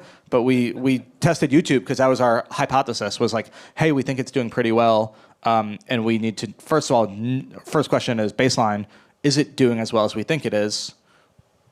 How do we proceed from there? We either have to cut it, reevaluate our strategy, or we found it was actually really, really good. We found there was longer post-treatment, much better incrementality factor, which is how does your incremental results compare to your in-platform. So that was it for us. We kind of got to the point and was like, all right, it's worth investing in this new measurement philosophy and strategy because we think we can make much better decisions, and we just didn't really have the answers. And so I think that's pretty common, where a lot of brands will do things well, they'll find performance, but a lot of finance teams are like, hey, your results are so much better on this channel versus YouTube. Why am I going to give you more budget for it? And marketers will just have a hunch of no, because they're the ones that are closer to the action. They scale budgets and they see the business look better, but they don't quite have the tools to prove it out. So it was really helpful for that. Amazing. All right, that is officially time. I'm watching the countdown timer. Wasn't that good, man? It's awesome. Give it up for the man, Cody Plofker. Before I intro our next speaker, who is going to knock your socks off, quick thank you to the sponsors. So I'm going to highlight a couple of them here. First of all, it's K-Pop. How many of you guys sell on Amazon? Your brand is on Amazon. Awesome. K-Pop is our #1 partner for all things Amazon measurement, ads, ABM, as we call it, Amazon Brand Management. They are our favorite. And I also love them because they quoted me right here, which is it is accurate. You don't need more data. We just need clear data that we can take action on, and K-Pop gives you that for Amazon. How many subscription businesses do we have in the house? Yeah, several of you. Loop Commerce, one of the best. I think they're the most popular from at least our brands that are subscription-based. Most of them are using Loop as well. They've got a killer deal for you, down from almost $400 a month to $200 a month. And I can get you this afterwards as well if you don't have time to grab that QR code. And they should be around later as well. And then lastly, we got Postpilot. I am an old school marketer. I mentioned TV. I also love direct mail.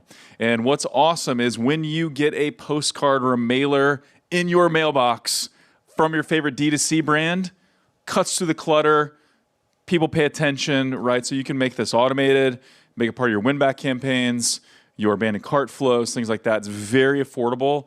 I'm a huge, huge fan of Postpilot. I think you mix Postpilot in with your other retention marketing. Even you can throw in some Postpilot for top of funnel. I think it's a real win. So check out Postpilot. Anybody from Postpilot here actually today? I think they're coming later, so you can meet them as well. But next up, my good friend, the guy is a legend, Nate Lagos. I told you he almost played professional baseball. Dude rides bulls in his spare time. You got to follow him on X to see him talking about good steaks and good bourbons, and or later go have bourbons with him somewhere in New York City. This guy is amazing. He will outdrink you. I can almost certainly guarantee that. And so his company, Shooting Doubles and Bottoms Up Copy. This guy knows how to tell a story. He knows how to use the written word, the spoken word, to move people into action. And so please give it up, make some noise for Nate Lagos. Good to see you, man. There you go. That's me. Perfect. What's up, everyone? What an intro. He didn't include that I'm fat and washed up now, but that's the end of that story. But thanks so much for Google and for Brett for having me here. I am here because YouTube creator sponsorships are the best ad dollars I have ever spent. And today I'm going to give you a tactical and practical approach to how you can do this for your brand. Unlike some of the people here today, I have nothing to gain from this. I have nothing to sell you. I do not sell any kind of YouTube creator advertising services. I am here simply because I was once a 23-year-old overwhelmed, stressed out CMO of a company that was missing forecast. And I made a risky decision at the time to sponsor one creator video for $7,000. And at the time, to us, that was scary. We were doing like 10 grand a day. It was the dog days of summer. And we were a little bit on edge. I was like, I'm going to get fired probably pretty soon. They're going to figure out this 23-year-old kid has no clue what he's doing. But within 24 hours of that creator sponsorship going live, we did 175 grand in revenue. And the next day we did like another 70, then 50. And that day reshaped the way that I view our ad spend distribution for the last decade. And since then, I've gone on to spend millions of dollars with creators, and across 3 brands, it has been our highest return on ad spend channel that we've ever seen. So before I get into how you can do this, I'm going to show you a couple examples of what this looks like. These are integrated host-read ads into your favorite YouTube videos where the creator comes on and says, hey, by the way, this video is brought to you by this brand, and they tell you a little bit about it. I'm going to show you 2 examples on opposite ends of the spectrum. One is incredibly highly produced and cinematic, and it's written well. The other is really dumb. But both of them printed money for us. So I'm going to show you guys what this can look like, and then we're going to get into how you can do this for your brand. The first one I'm going to show you was a 30-minute long YouTube video of guys drinking whiskey and talking about it. At the time, I was the CMO of a company that sold watches inlaid with whiskey barrel wood, so it was a good fit. Here's what that looked like.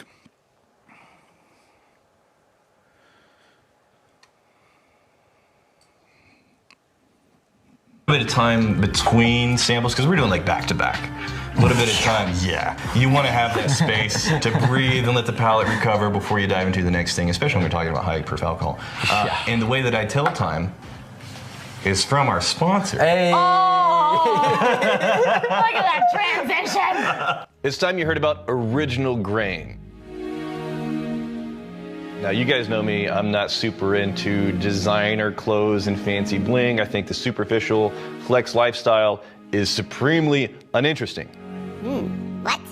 But you start incorporating things like whiskey barrel wood. This is no longer a superficial flex. This is interesting. Original Grain specializes in watches and rings inlaid with real whiskey barrel wood. Wow.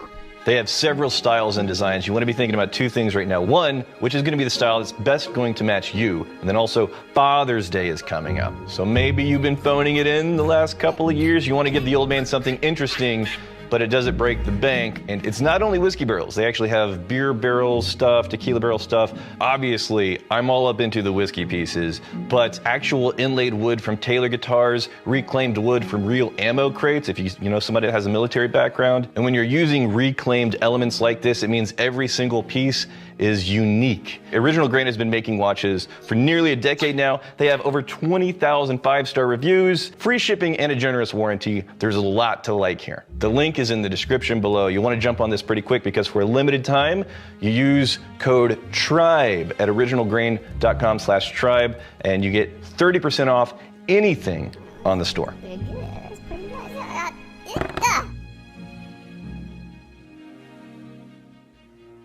Beautiful. On brand is Yeah. Original Grain. It's really cool stuff. What do we think? How's that?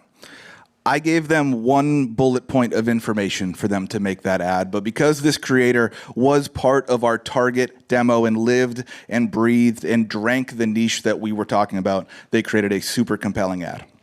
Now I'm going to give you one more example before we jump into the playbook, and this is completely opposite. This is one of the dumbest ads that we've ever ran. It was a show talking about baseball. At the time, I sold a novelty beer mug that was made out of the barrel of a baseball bat, but this one also absolutely crushed for us.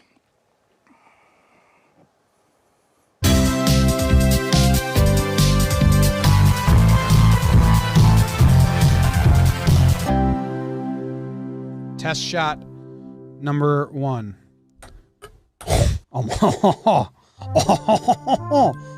Wee. Where'd it go? I found it right here. My name is Jimmy. His name is Jake, and this is the Weekly Dumb. Jake, how was your weekend? I heard you met 2 babies. Be quiet about it. I met my nephew, Emmett, for the first time. He's a stand-up gentleman, except he can't.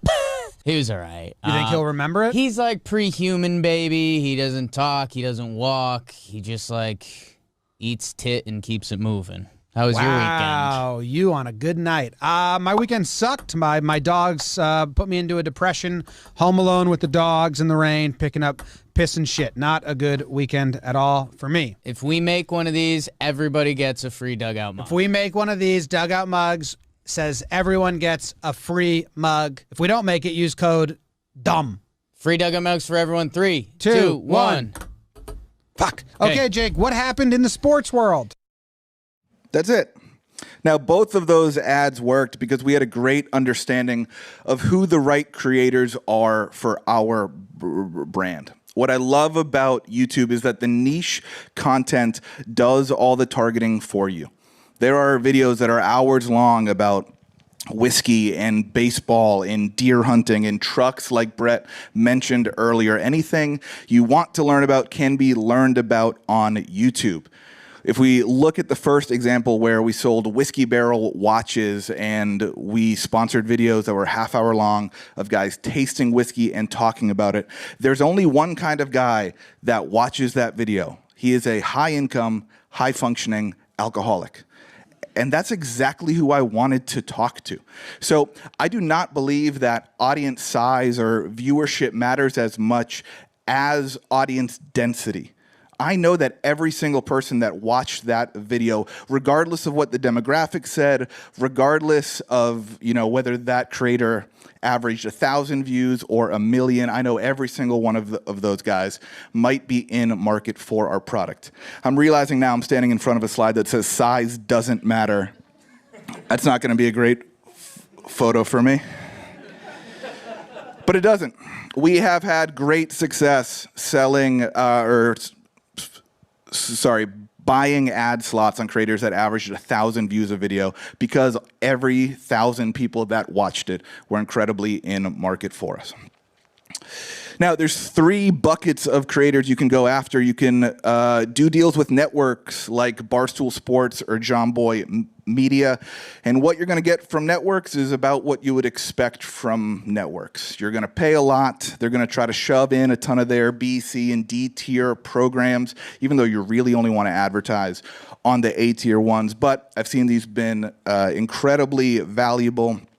We had a year where the brand I was at spent about $25 million on Facebook. We spent $500,000 with Barstool, and we had more people tell us in our post-purchase survey that they first heard about us from our Barstool deal than any of our Meta ads. The next bucket that I put creators into is influencers. These are creators whose content is their business. They might have an agent, they might have an ad rep. Every video is sponsored. They know how the game works, and you usually have to show up to them with a pretty good offer. The last and my favorite bucket of creators to work with are simply individuals who are doing it out of passion and out of the love of the game. There has been dozens of creators where we are their first ever ad deal, and the loyalty that creates, the affinity that creates really comes through to their audience. And like I said before, even if they're small, if the audience and the content is right, we can still make a bunch of money on it. So after the who, you have to ask what makes a great ad integration. I ask for premium placement within the video. That's usually within the first half or the first 5 minutes. I demand that it be read by the host as authentic and as naturally as possible.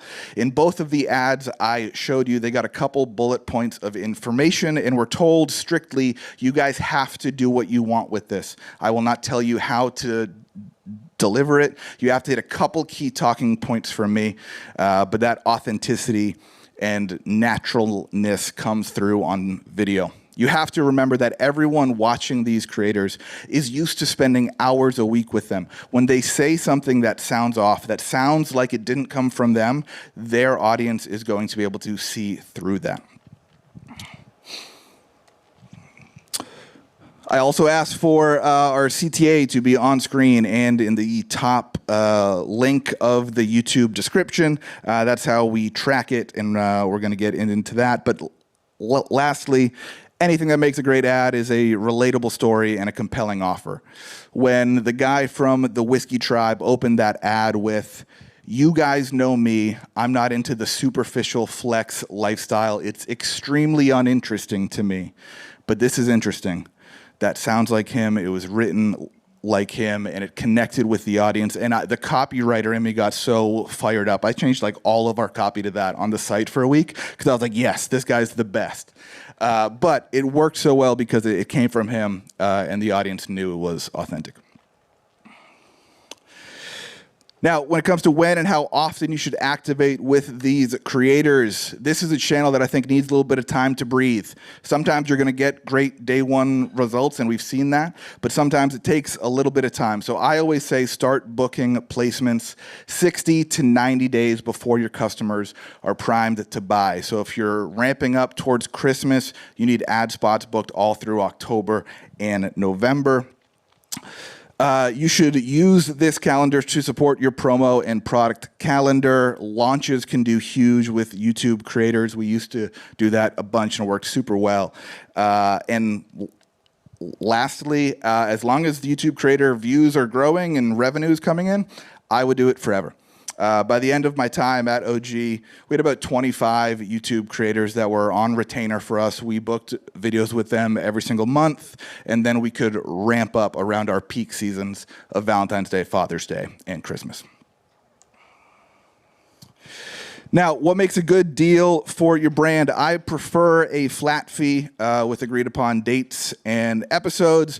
Some people like the affiliate model. I think it can lead to a bunch of things that you don't want to deal with as a brand, but I like a flat fee so I can dictate when and where and how these ads are going out to support our promo calendar and our brand's goals. I ask for minimum guarantees on views 30 days after posting. This is typically set anywhere between 50 and 70% of that creator's average views. Just in the event that one video they post is an absolute stinker, you're not on the hook, and they owe you some kind of make good for that. The last thing that I asked for to make a good deal that I didn't put on here is usage rights for the content. Some of the most valuable ways to scale this channel is to get this content working in your own YouTube ads, in your own Meta and connected TV ads as well. Now, performance of this channel can be a little bit tricky to measure. I think it's actually easier than typical YouTube ads, but we did it in 4 different ways. We did last click attribution on the link in the description. We measure by discount codes, as long as those don't leak to any coupon sites. Post-purchase surveys is a big one, and then we measured the halo effect, essentially how much extra money is coming in, is performance on other channels looking better when we're spending a lot activating on YouTube. The last thing that's super important here, you need to give this a longer attribution window than you are used to giving other channels. I know I'm standing in between you guys and lunch right now, but let me tell a quick story. We did a deal last year leading up to Father's Day with the comedian Bert Kreischer. Whiskey guy, party guy, has a podcast. We sponsored it for all of May and June. We paid him like $100,000, and by Father's Day, we'd only done $40,000 in revenue from it. And I buried that on like page 6 of my Q2 report to the CEO. I was like, yeah, we did some podcast stuff. It was okay. Anyways. But then I checked those numbers again at the end of Q3, and we'd done $100,000. And then at the end of Q4 of that year, we'd done $450,000. And it made me realize that this is not done when the quarter's over, when the month is over.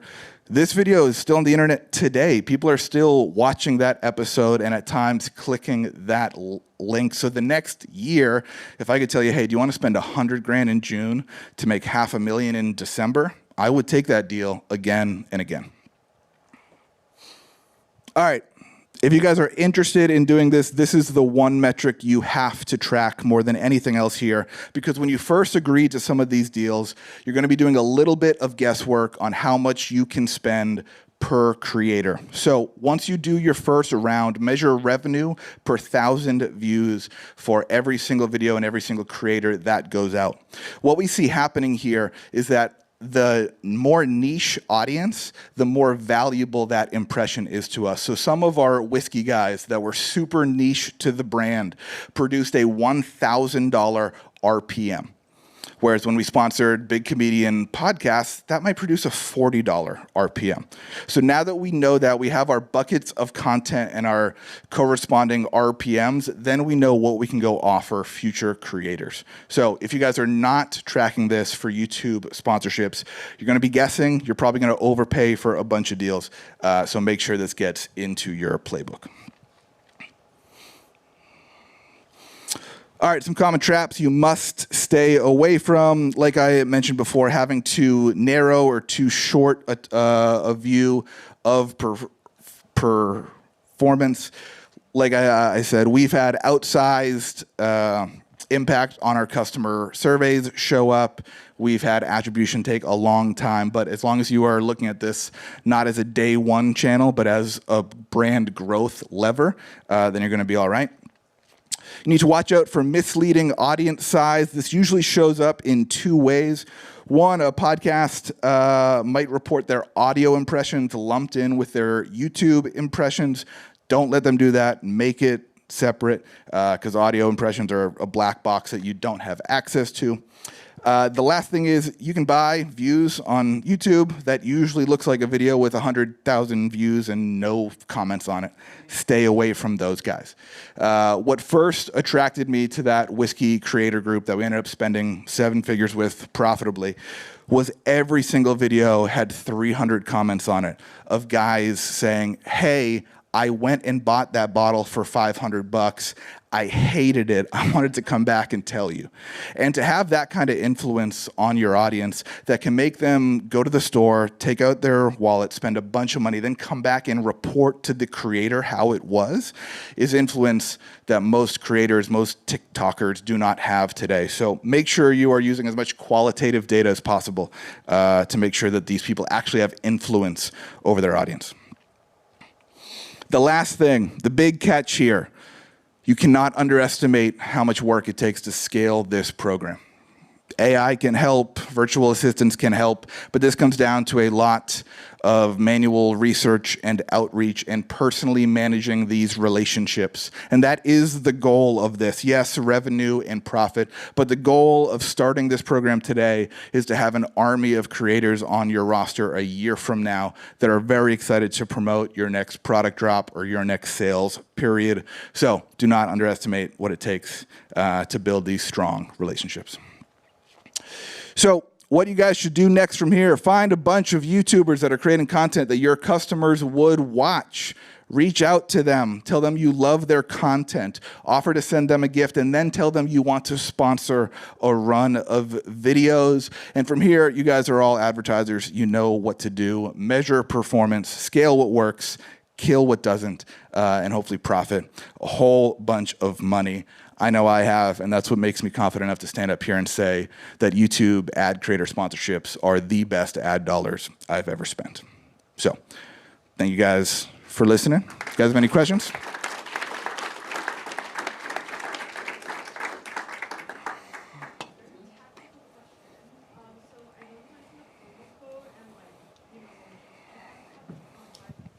Here. Oh, thanks. So, like, how do you avoid that, or how do you measure, like, what part of it is from, like, a leaked code versus, like, the actual? So that's why we use UTMs on that link as well, and post-purchase survey answers. Those codes can leak. When that happens, we usually kill them, and we lose that method of tracking. But then we can go look at last click performance from that link, which to me means, like, hey, at the very worst, this is how this performed, and then we can back it up with survey answers if we have to. We are going to have a Q&A later, and so if you want to save those questions, sorry, Johnny. I won't be here for it. You're not? Nope, I gotta Ask your go. question, Johnny. Questions? Thank you.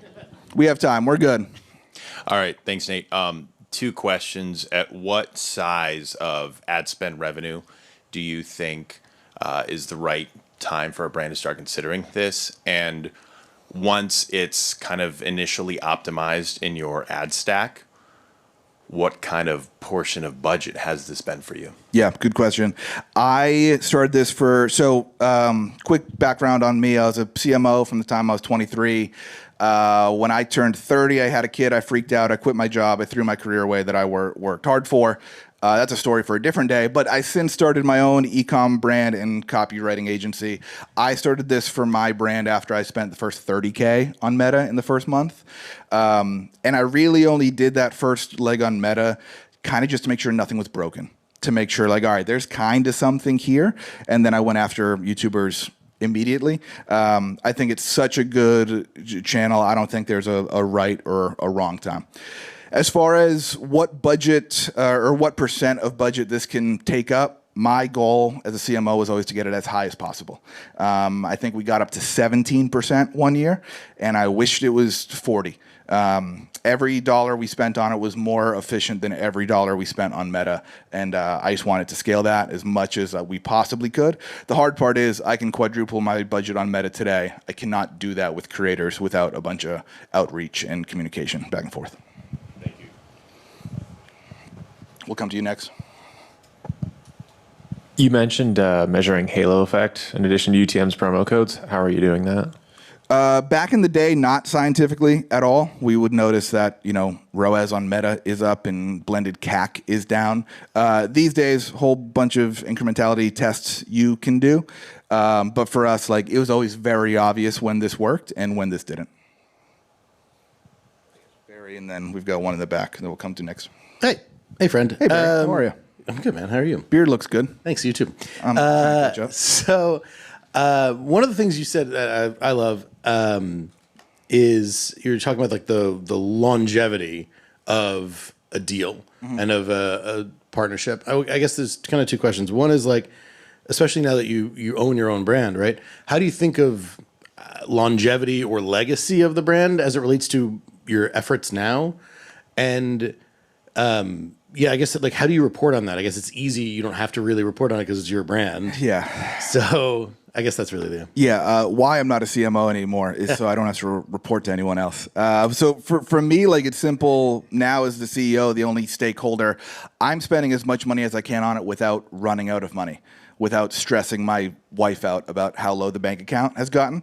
But when we reported it and when we had a structure that we had to feed into, we often saw good results in the first quarter.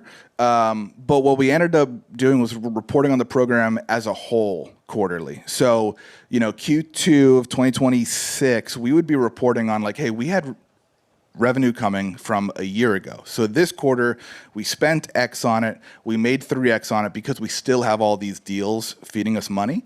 So it became a self-feeding thing where it ended up being profitable every quarter once we got it up and running because of the long tail impact of all these deals.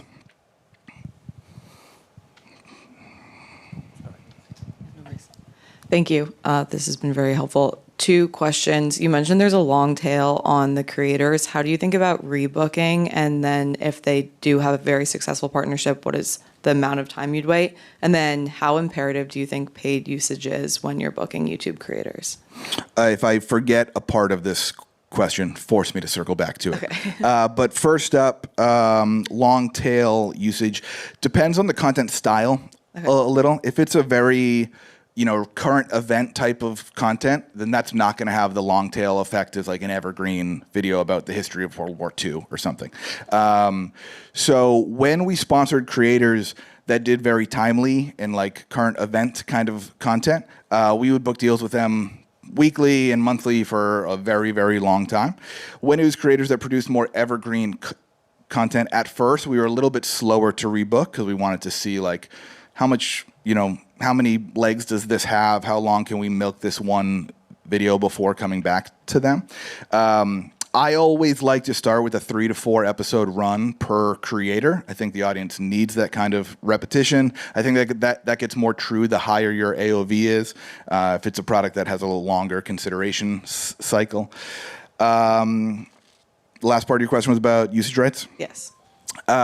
Super important. I ask for it for everyone. Creators are getting smarter these days, and they're starting to ask for a monthly licensing fee or a percentage of spend or percentage of revenue. The ones with agents especially are going to know the game now. But what we always did to kind of like tiptoe into it was be like, cool, can we license it for 60 days? And we'll give it a shot, see if we can chop it up in a way that makes sense for a YouTube ad or a Meta ad. And if we couldn't get it to work, we'd ditch it. And if it crushed, then we'd keep it going. Awesome. Thank you. Any other questions? Yeah, time for one more. Could be about whiskey or steak or copywriting or... We got Howie in the back. Anything else? What's your how do you do your searching? Like what's the methodology? Where are you going? YouTube. It's a great search tool. I have tried a bunch of different influencer, sourcing platforms. I don't like any of them. None of them seem to be built for YouTube. They're going to give you creators that are big on, Instagram and TikTok. But that's why I say the one big catch here is like, it just takes time. So I'm going to YouTube, or more likely having a virtual assistant go to YouTube and search 100 keywords that might be relevant to our brand and niche, putting all those channels on a spreadsheet with their average views from the last 10 videos, and going from there. Got it. Thank you. Can you put on the size matters slide again, please? Size doesn't matter, actually. That was kind of the whole point, but yeah.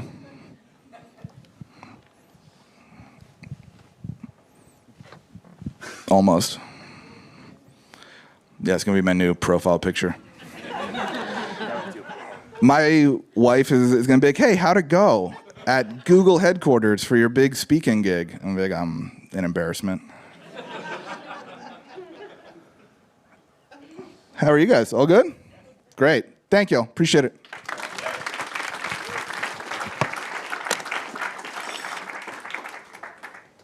If this morning was all about the what and why of YouTube, this afternoon is going to be more about how can we be more successful and create a successful YouTube strategy.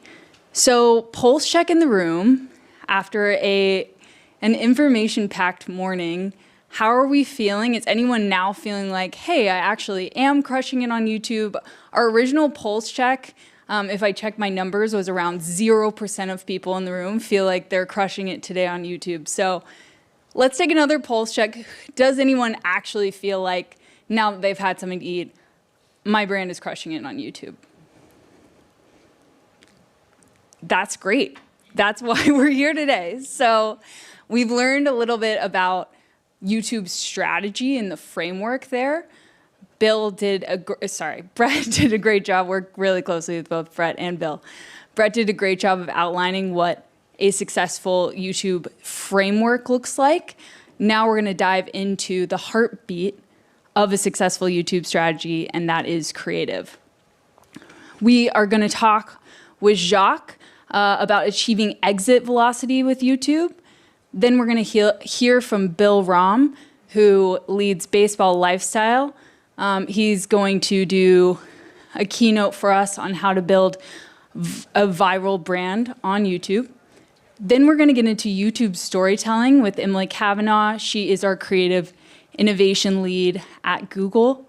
Then Ezra Firestone is going to lead a very dynamic keynote on brand building on YouTube and bringing that to life as well. And then we're going to wrap it up. I'm going to lead a Q&A session with all of our experts today. And at that point, we will field audience questions. So look forward to that, and then happy hour. And we will send you off into a beautiful New York afternoon. So without further ado, handing it over to Jacques, who, and I quote, leads Raindrop, the most successful creative agency ever to build on YouTube. Thank you. Thank you, Duggan. That's awesome. Yeah, well, she said quote, so there's like an asterisk. I don't know which one that was. Hey, look, you're joining me after lunch, right? So the only thing I'm going to ask of you is one, eye contact, I'm looking over at Steven. Jaroon. Thanks for sitting in the front. That's brave. The other thing is, this will be something where the beginning of this, I'm going to ask for participation. And the second half of this, well, I'm going to age myself. I grew up in an era where when the teacher was out, we would roll in Bill Nye the Science Guy. I'll be showing a lot of video the second half of this. I think Brett obviously showed a lot of video. So I'm going to be showing you not only what is working or has worked, but what is working today. What's really fun, my favorite part about doing this is now probably the third year we've done something like this. And half of the case studies in here are people who were sitting here and were like, maybe we should do this. I don't know. Pretty Litter's up there. For All's up there. That are now absolutely killing it on YouTube. In fact, I ran into a client here today. I'm not going to put him on the spot. He was doing $8 million a year 2 years ago. He's doing over $200 million run rate now.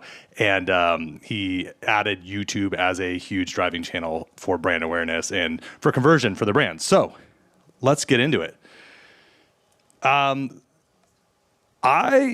think in the future, I'm just going to wear this for this talk. Because like everyone dresses everyone dresses like this. We're going to be talking a little bit today about what it takes to achieve exit velocity. The reason I use that is I see so many brands who try YouTube and they decide it doesn't work, it can't work, they turn it off, and it's so sad. It's like watching a rocket go up and then come crashing back down to gravity. They move on to other things. They never crack a channel that could transform their business. So let's get warmed up. Some of you have maybe seen me do this before. It's one of my favorite little exercises. So I have two friends. And I want you to tell me which of these friends you want to meet. The first is a friend who's nice. He's there for me, and he makes me laugh. I have a couple of you in the room that might fill that bucket.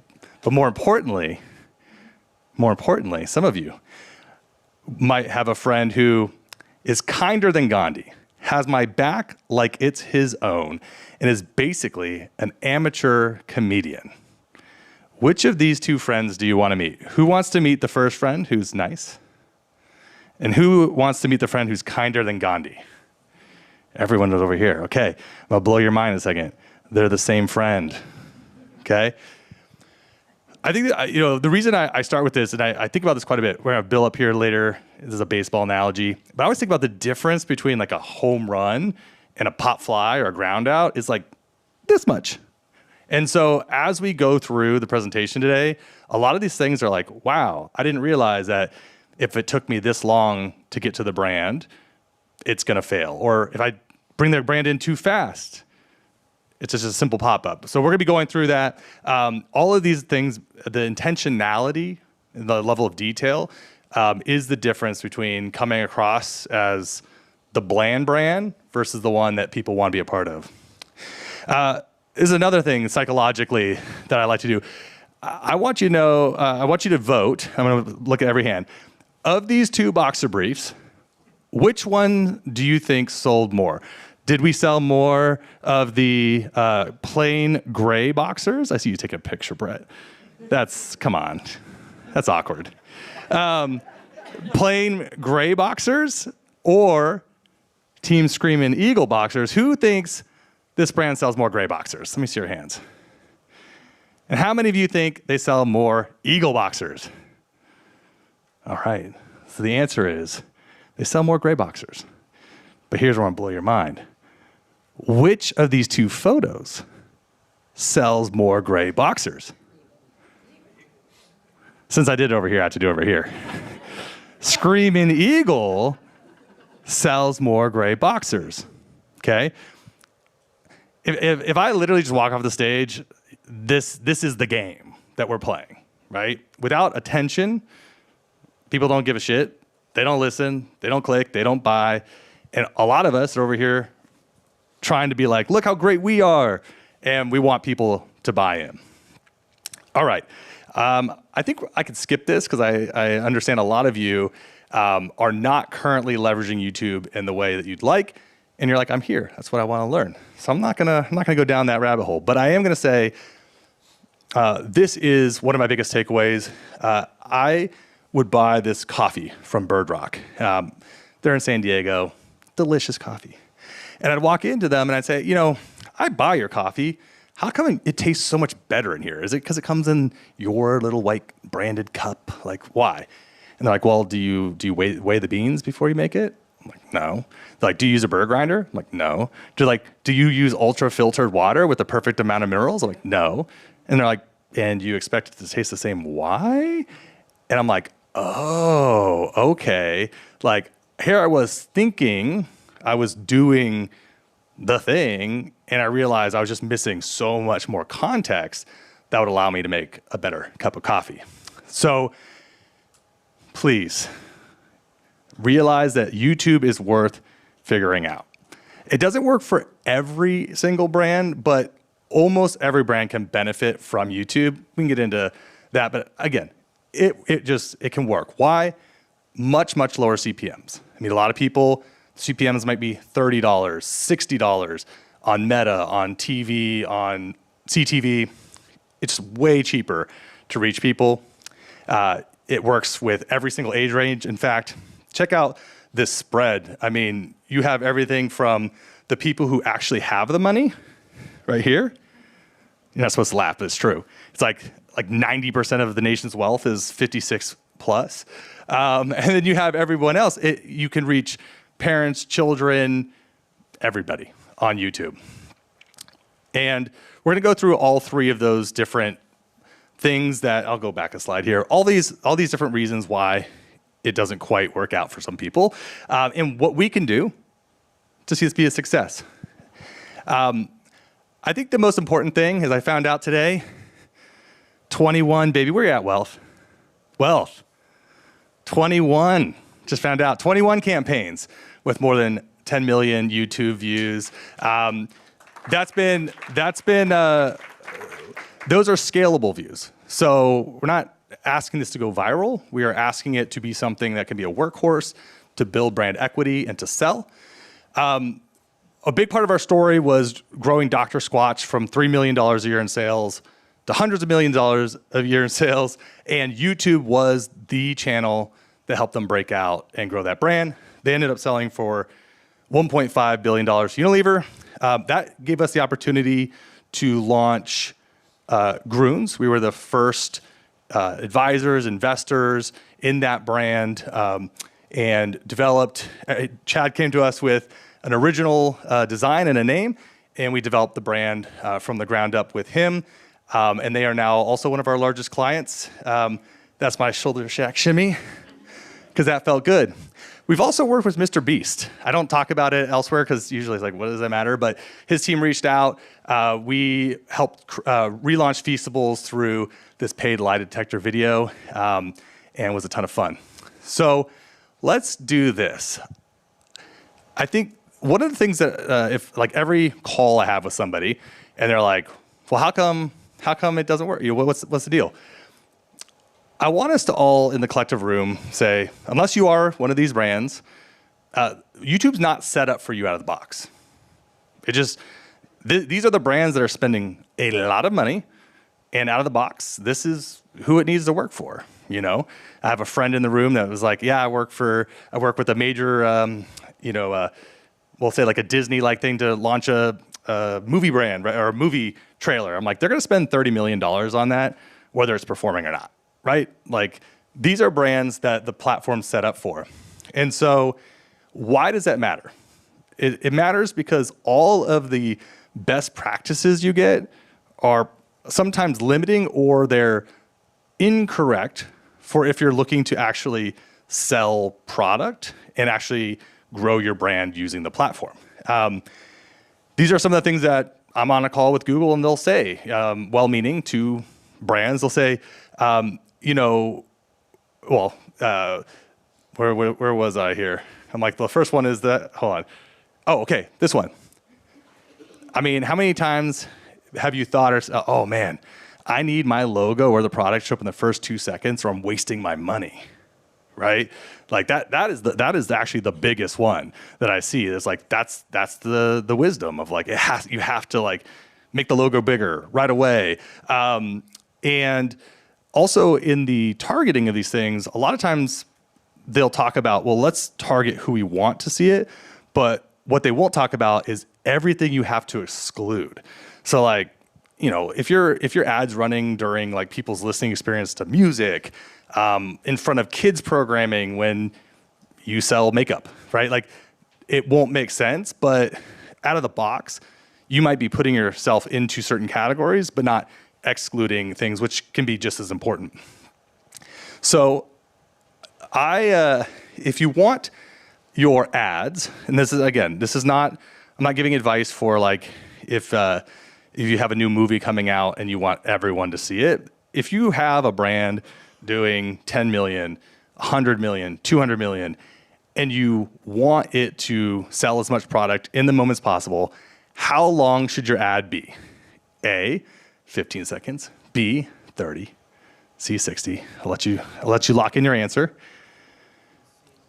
All right. So this is interesting. For years, we had brands coming to us and more importantly, media partners coming to us being like, this is like, we need 6s and 15s. And that's still primarily the case. We get that all the time. But if you actually want to sell something, you're actually better off having it be somewhere between 1 and 4 minutes. I actually looked using Google. What are the most ideal lengths for YouTube ads? Look at this. It actually gave me the right answer. I thought that was interesting, right? I'm like, you know, next time Google tells you that, just to be like, you got to Google it. 60 to 90 seconds. It is what we see over and over again. Why? People don't have short attention spans. They have short consideration spans. When we go through the work and the examples, what you'll feel is that like it dares you to skip it in the sense of like, it's got to be just as interesting as a Mr. Beast video in that first 10 seconds or you're done. They're not there to watch your ad. And that is massively important, but they will stick around to watch. Now this is just for this room. This is my biggest unlock in my career. I'm not joking. I took those 20 to 21 ads and I started thinking to myself, I wonder what the average amount of time it takes before we actually mention the brand is. You know, is there anything that I see over and over again? This is hugely important. You have either 1 to 6 seconds, that's the conventional wisdom, B, C, or D. Super important. Here we go. The answer is C. I don't think we've ever had, and this is actually the biggest mistake I see, is actually more on this end. People will get a little bit self-indulgent with their openings, and they won't bring the brand in until like 28 seconds in. We've done it, right? I'm not saying like, you know, as an agency, we've done this, but as we've learned more and more, most of our best performing ads wait somewhere between 12 and 19 seconds before introducing the brand, which means we're spending that much time getting you interested in what the heck we want to talk about in the first place. And I love, love, love quotes from the past. It's from 1923. This is before, I believe, the radio, before television, before the internet. The more you tell, the more you sell has never failed in any test. An ad with twice a copy brings twice the returns. And this is also Ogilvy, 1983. General advertisers use 30-second commercials, but the direct response fraternity have learned that it's more profitable to use 2-minute commercials. I'm convinced that if all advertisers were to follow the example of their direct response brethren, they would get more sales per dollar. So there you are. That's before the internet, right? I'm just pointing like those are probably 2 of the most famous advertisers in history. Talking about the more you tell, the more you sell. And why is it? The longer people spend with you, your product, everything else, they get more information about your product or services, and it qualifies them. A lot of times people, I don't think they think about like, oh, okay, if I see a UGC ad or a static on Meta and I click to the landing page. I mean, how many of you, just the other day, I see an ad, I click on it, I get to the landing page, and I'm like, what do they do? And how much does it cost? And what is this? Like, I don't even, and you're just like, you bounce, right? And so having a longer video allows you to take people through the entire process. allows you to build this connection. I remember Dr. Squatch coming back to us, especially during the explosive growth of TikTok, and they realized the cohort data on the TikTok audience was the LTV was like a fraction of what they were getting through the YouTube audiences that were being exposed to longer ads that were deeper entrenched in their brand. It builds a massive amount of connection. Also, just the reality is the more time you spend with anyone or any brand, it endears you to them. You know, it just is. I mean, I'm seeing a lot of people today that I haven't seen in a while. It's like we spend some time together, it endears you to people, right? You feel like you know them. Same is true of brands. So when we look at the creative, we often ask ourselves, you know, what is our biggest competitor? A lot of times we think of our competition as people are selling similar products in similar categories. And what we found is the bottom line is that a lot of times the competitors actually help drive the category into a bigger TAM or total addressable market that could actually be really good. The biggest thing you're fighting is the reticular activating system. And this is, I'll give you an example. How many of you took a car here today or walked? Okay, just about everyone. I'm curious, did you take the subway? What else did you do? Okay, at some point, you probably saw some cars. Can anyone specifically recall a single car they saw today? I can't. But if this green Lamborghini drove by, and I asked you right now, hey, did anyone here see a green Lamborghini out front before this? Some of you would raise your hand and be like, yeah, I saw a green Lamborghini. Because like for me, I see a green Lamborghini, and my mind goes, oh, that's a bold choice. And I think to myself, like, well, I wonder what would drive someone to be like, I need a green Lamborghini, not a green Lamborghini. And I'm like, but like if you hit a Lamborghini, what does it do to your insurance premiums? Like, am I the only one? I just like, my mind, I don't think about like if it's a gray Honda Civic, my mind doesn't go there. And so whether it's my friend who's kinder than Gandhi or the green Lamborghini, all of or heck, Eagle boxers, this is what we are up against. A lot of people are creating gray Honda Civic creative in a world that needs a green Lamborghini. And I'll give you kind of an example of that. This is if you want to take a picture of this, you can, but these are kind of like the rules that we stay away from. You know, anything that is us or we, that's a big no-no. It's always you. Whenever we're talking to an audience, we always say, you like this instead of we believe, or if you're like us, right? It might feel more inviting, but you're not talking to people directly.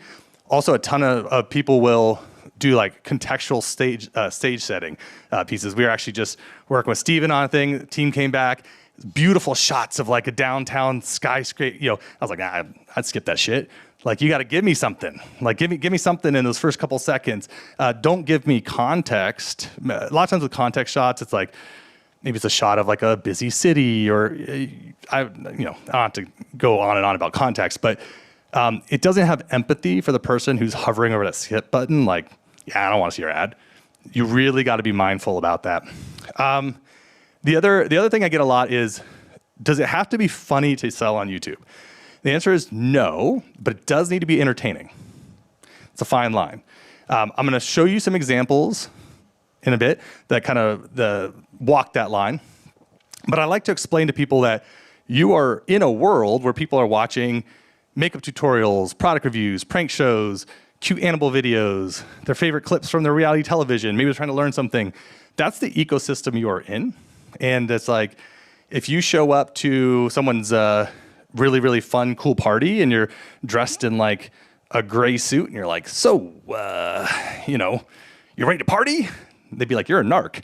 And so, I mean, but like, we laugh, but I'm like, I'm about to show you a Tide ad that shows up to the YouTube party like it's a narc. And so it is a very real challenge where we have to meet people where they're at.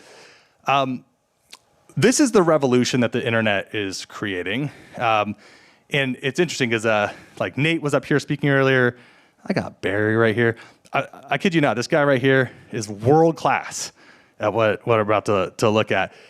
This is the traditional storyline. I need you to realize that for thousands of years, this is how we told stories. In fact, almost every movie you see has some opening. It has essentially assumed attention, and then it builds to some sort of huge climax. And earlier I mentioned that people don't have short attention spans, they have short consideration spans.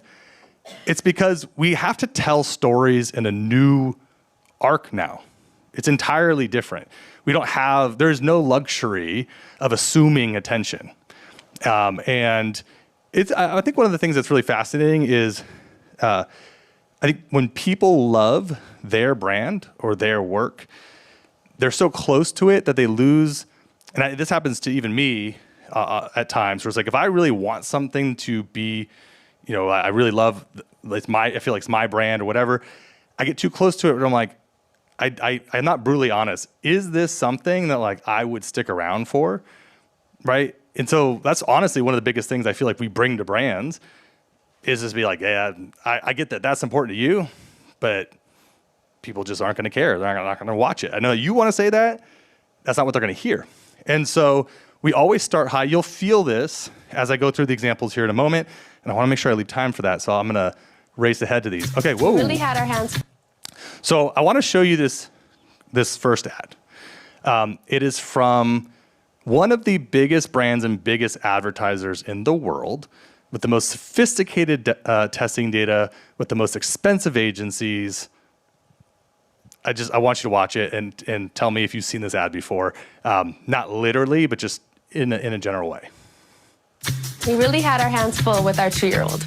Yeah, so naturally, we doubled down with a new puppy. Sure, they're twice as cute together, but now we've got double the stains. And double the odors. Thankfully, we also have Tide Ultra Oxy with odor eliminators. It can handle double trouble because it's the #1 stain fighter. And the #1 odor remover. I thought you guys were helping. For the #1 stain fighter and odor remover, it's got to be Tide. Okay, so I'm not picking on Tide. I want to be clear. But like, that's 80% ads, right? I want you to be honest with yourself. How many of you, if I weren't to point it out, would organically see that ad and think about it 5 years from now? Oh, you laugh. In all seriousness, but I'm like, okay, that was you could just feel how that was briefed. And that ran on television. Yes, that ran on YouTube, and probably ran on YouTube in 15-second, 6-second varieties, right? I now want to play you another ad, a challenger to this category, who's massively growing right now. And we helped them launch from the ground up. It's been 5 years, and they're really having a moment right now. I want you to watch this and just feel the difference. Unfortunately, it's really good. My life was simple, predictable, routine. My boyfriend wanted to try it. Said he saw it on the internet. I should have known. And it's ruined everything else for me. When I started using. From the second I started using laundry sauce, the world's best smelling laundry pods, lost my girlfriend, got 4 new ones. I lost my job in middle management. They made me CEO. So much power. People just can't get enough of this Indonesian patchouli. French saffron. Australian sandalwood. Egyptian rose. Siberian pine. And other smells have become meaningless. Get out of my life, you beautiful smelling pod! I never used to think about laundry. It was just a boring chore. Now I can't stop. If you value your alone time, If you want your life to stay exactly like it is and never change or get better. If you want your laundry day to stay boring. If you want your laundry and your life to smell average. If you don't want to feel like a literal movie star every time you do laundry, don't go to laundrysauce.com. Don't go to laundrysauce.com. Don't go to laundrysauce.com. Don't go to laundrysauce.com. don't go to laundrysauce.com. You're going to laundrysauce.com. Super fun. I think the reason this matters, though, is that advertising can be an asset that you're building of awareness and interest, or it can be like coal that you just burn and it goes away. This brand, when they finally went into retail, killed it, right? If they'd done it day one, they wouldn't have. But a couple years in, a lot of views behind campaigns like this. Even if you don't buy it now, it kind of like rents a little space in your mind where you're like, you know what? If I see it for $25 at Target, I'll buy it. And so I just want you to feel, though, like if you're a challenger brand, you don't have the luxury of doing it the way the other guys play. There are a couple other examples of different ways of doing these arcs. Okay, actually, I ran into a friend of mine out there from Vincero, who Aaron back there. I remember Tim was in an ad, and he did one of these. Hold on, which one was it? It was I think it was the straight offer approach, where he was just like, "Are you looking for a high quality watch that looks expensive for under $200?" And it like immediately qualified the audience, right? So there's like the straight offer option of this. There's been people that will use like a trial offer for it, and then the product demo. Brett shared the Arctic video. It's incredible, and it's so well done.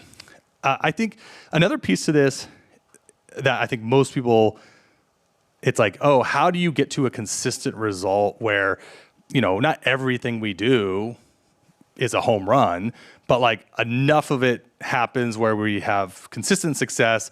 And it's all the time and energy it takes before we actually write anything. It's creating the concept. Why is someone going to actually care to watch this? Like, we don't just start with a script. It's like, what is the context, the story we're trying to create that's going to make you want to stick around? And there's a couple really quick, I want you to, like, as you watch these examples, I want you to see some of these things in here. So one of the big things I see if I'm like studying other brands, other agencies, a lot of times they'll have like a really cool starting opening moment, and then the energy drops, and it's like, oh, we earned 10 seconds, but then they don't realize you have to keep going. You know, 10 seconds at a time, you got to bring people back into this journey. You always have to be shaking people out of their mindset. They're not there to watch your ad. That's the truth of anything, whether it's the internet, whether it's a radio commercial. They are not there for your advertising, unless you're in the Super Bowl. Then, in which case you might be. You'll see that we use a lot of face and facial expressions. Not everything we do is person to camera. We've gotten a little bit more into some voiceover driven storytelling, which we'll look at, but we want to see people's faces. We want to keep language simple. We got a 6th grade reading level across the country. Obviously, different demographics and different audiences are gonna have different reading levels, but we want to make it easy. And then a lot of our longer form stuff does bring in validation. So, do you have reviews, clinical trials, things that make people feel really confident about their purchasing? And then finally, all decisions are emotional. So it can feel like we're building on logic, but the logic is just there to make you feel good about a decision you're making emotionally anyway. So let's break down some of these ads. You're gonna feel those opening hooks, how long it might take. You'll feel a sense of the education and entertainment. And then you may also feel what we call pattern interrupts. They feel like random moments that just break up the monotony of the way we're doing it. So, this is great. Where's Tom? Tom, there we go. So we made this ad with Tom for Works. It's still one of my favorite openings of all time. It's actually something that I reference back to quite a bit because the woman does what's called a self-expressive benefit. She pulls you in. Like, are you the kind of person who's like this? And it's like, if the answer is yes, you're leaning in. Do you want a perfect lawn? Does a sloppy yard make you want to just... Me too. Yard work is hard work, but it doesn't have to be. This is the GT Revolution, a 3-in-1 trimmer, edger, and mini mower that makes yard perfection easy. Your old grass trimmer doesn't cut it. This sucks, and I'm gray. Of course you are. Your tools are outdated and awkward while you're trying to be efficient and precise. But the GT is lightweight and powerful, like a pillow that knows karate. It's so light and easy, even my Nana can use it. I came to cut grass and chew bubblegum. And I'm all out of bubblegum. All right, I love that.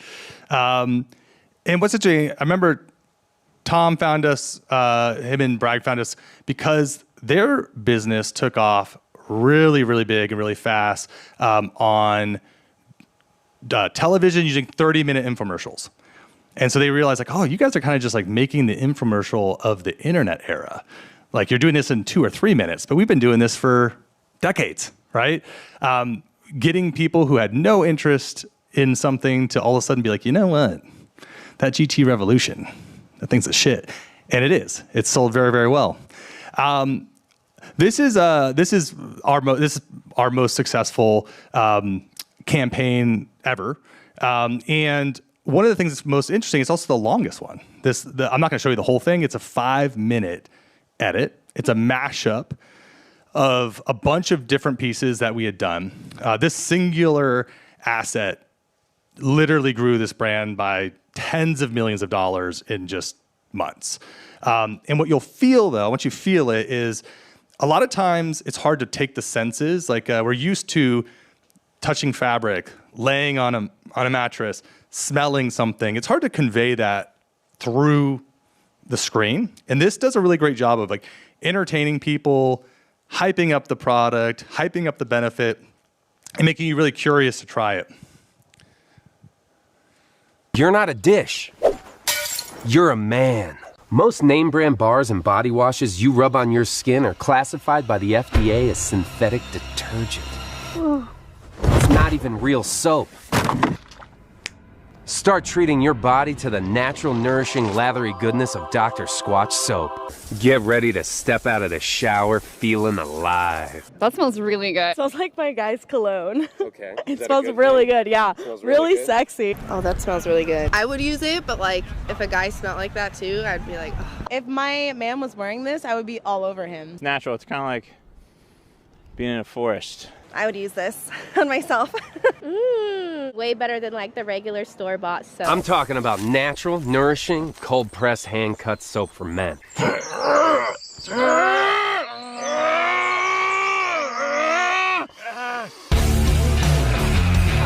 this is what we would call pattern interrupt, right?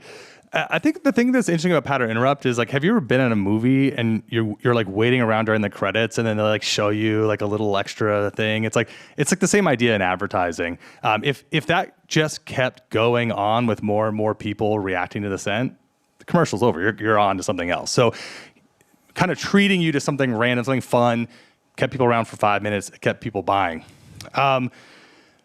This group, Dossier, just sold this year, I believe. And this was another one of our really, really big success stories for YouTube. And this was an interesting one because they were doing this interesting where they're walking the line of like they are a perfume that is being sold for much less than the name brand, but they don't want to be seen as a knockoff. And it was very important that one of their biggest audiences was actually gifting. And so very, very interesting line to walk. And so we knew we wanted to do something that was still was entertaining, but also still had an elegance about it. And this really threaded the line well and did very well for them. Sick of designer brands keeping your favorite scents out of reach? Oh, darling, that scent was just made for you. At least a richer version of you. You deserve better. This is Dossier. Luxury quality scents at a price you can afford. Because guess what? Fragrance can't be patented. So your favorite scent doesn't belong to a brand.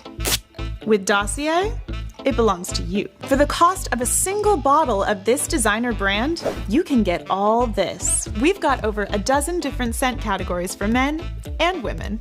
From posh aquatic to floral palettes to luscious woodsy aromas. All inspired by the iconic scents you know and love. By brands like Chanel, Creed, Tom Ford, and so many more. We dare you to smell the difference. So, and I think this is a important thing to point out here. A lot of these brands, it's like this is the most they have ever invested in creative ever, and by a long shot, right? Because the problem is like they were selling tons of product through Meta Images, through UGC, but they didn't have a way to actually tell their story in a way that if you actually watch this, buy the product now, you are a salesperson for the brand. You can be like, oh, did you know that scent can't be patented and that's why they can do this? Now you're smart. You're not using a knockoff. You're actually like, oh no, I know more than most people, right? It's a pretty subtle, but it's a pretty big shift. And when you have a story like that, obviously you cut it up, it's an asset. You use it in so many different ways. But what it allows people to do is not get stuck with a one-channel plateau. And that's the saddest thing when I get a call from someone and they're just like, oh my gosh, my brand's at 60 million, 100 million, but like, I'm just like backpedaling and I didn't start other channels soon enough. It's a tough place to be. And luckily, they started this, sub $20 million, and were able to grow it and sell it for over 9 figures. Pretty Litter is another one that sat in this audience. This guy named Jimmy. I was like, dude, when are we going to do something together? We did something together, and it performed in the top 1% of all advertising for the category from iSpot TV. So it was interesting. We actually made it for YouTube, but it ended up doing so well, it became a big part of their television strategy. And then we're doing 3 more campaigns this year. I think this is also very interesting. When we did the testing, they show like second by second how people are reacting to things. People love the blue poop. I'm like, it's one of those things. I know it's like the strangest thing, but a lot of times these are the type of decisions you have to make when it comes to advertising, and it's like, they were like, oh my gosh, like, do we put poop in there? Like, oh my God, and it's like, and now they're like, we love the poop because everyone loves the poop. I want to show you this here in a second. For moi? Claude, you can talk? I've always had the gift of gab, Nancy, but now you can understand. With Pretty Litter, the odor-neutralizing, long-lasting, health-indicating kitty litter that's simply the most luxurious way to bury my poopies and my peepees. Nancy, please, you mustn't watch. It's like I can finally understand my cat. Yes, now we see eye to weird, round pupiled eye. Pretty Litter's fresh approach has transformed our space. I can finally have guests over again. Ugh, but must we? Ooh, the crystals trap odor and absorb moisture, which brings us to the Pou de Gras. I only have to scoop the poop and mix the rest, which makes it last up to twice as long as clumping clay. Pretty Litter was developed with veterinarians. I'm not going to the fucking vet, Nancy! It helps me monitor potential health problems just by changing color. Are you saying that now I pee rainbows? Toby the link for the only litter you want to look at. All right. I believe this is a recorded session. I'm going to have to show my mom that reaction to that joke because she pulled me aside and she's like, must your advertising have a bleeped cuss word? And I was like, it works, Mom. I know. I love that joke. As I mentioned, it was really, really cool just to have a third party. We didn't ask for them to test this. iSpot TV went and grabbed the 30-second spot. And these are, just for the sake of it, these 3 are all Pretty Litter ads. And honestly, I couldn't tell. Oh, there we go. I honestly don't know all the ACE scores and everything else, but it performed the top 1% of all advertising put through their system. And again, was primarily made for YouTube. And then we've been doing a lot more of this recently. It's a really fun kind of storytelling vehicle where a lot of stuff I've shown you has been like very person to camera. Whereas in this case, we started doing some things that are more voiceover driven, but still have those moments of pattern interrupt to them. It's so important to have them. And I also I use this term lovingly, but you have to ask yourself in this case, like, what are we really selling? And there's a lot of what I think people would refer to as food porn in this ad, because it's a product that is completely flavorless. It's a protein that you can add. And so we wanted to show all of the incredible things that you can add it to. And it turns out that people like seeing that, and that's why they're buying it. The other thing we noticed about this more voiceover driven format is it also seems to be working well on Meta, which makes a little bit of sense to me because on YouTube, you're more likely to have your audio on. Meta, it's very visual. Okay, here we go. This is the world's first protein that tastes completely and utterly like nothing. Welcome to For All Nutrition, the world's first mixable, shakeable, blendable, bakeable whey protein that tastes like nothing. Nailed it. See, when we were developing For All, we realized that a lot of whey proteins taste like something. We thought the best way to help everyone get their daily protein might just be nothing. We started with the cleanest European grass-fed whey protein, and that's it, because we knew better than to include the additives and fillers other brands use. Turns out, purity tastes a lot like nothing. So you can add 25 grams of protein to just about anything without ruining your vibe or your recipe. The secret ingredient is that there are no secret ingredients. Just kidding. It's love. The secret ingredient is love. Sorry, Noni. Simply mix it, shake it, blend it, or bake it in. And For All makes it easy to get your ooey, your gooey, your spicy, your saucy, your creamy, your steamy, your sweets, your treats, all protein-packed and delicious. It's truly nutrition for all. For All is so pure that we've even made the world's first protein water. And guess what? It tastes just like water. Because why have just water when you can have protein water? Click the link to discover how deliciously flavorless nutrition can be. So, was a big fan of that format. I mean, we're showing off how versatile the product is. We're showing off how tasty it is, even though it's flavorless. It's a really interesting format to advance a storyline, and you could feel all the pattern interrupts. You kind of kept expecting the nothing, and then he goes, it tastes like water, or that little moment with Noni. Those moments are really important because they break up that pattern. I think this is the last one I'm going to share here today. So, Groons, as I mentioned, a massive success story for us. I think one of the they went from 0 to 300 million in revenue in, I want to say 2.5 years. One of the pieces that most people don't know about this story, and I honestly couldn't even tell until they sold, was that there's a lot of moments in brands' journeys where it may have never been blank. It would have never done blank. Groons was running into very high CPMs on Meta early on. They put assets on YouTube, and the people running the media turned them off, said they don't work. And we got on a call with them, and we started asking them questions. Asked them to, hey, can you look at what it did to your branded search, direct website visits, and you could just see this like massive, just mountain of people that had gone there, and as soon as they turned it off, had disappeared.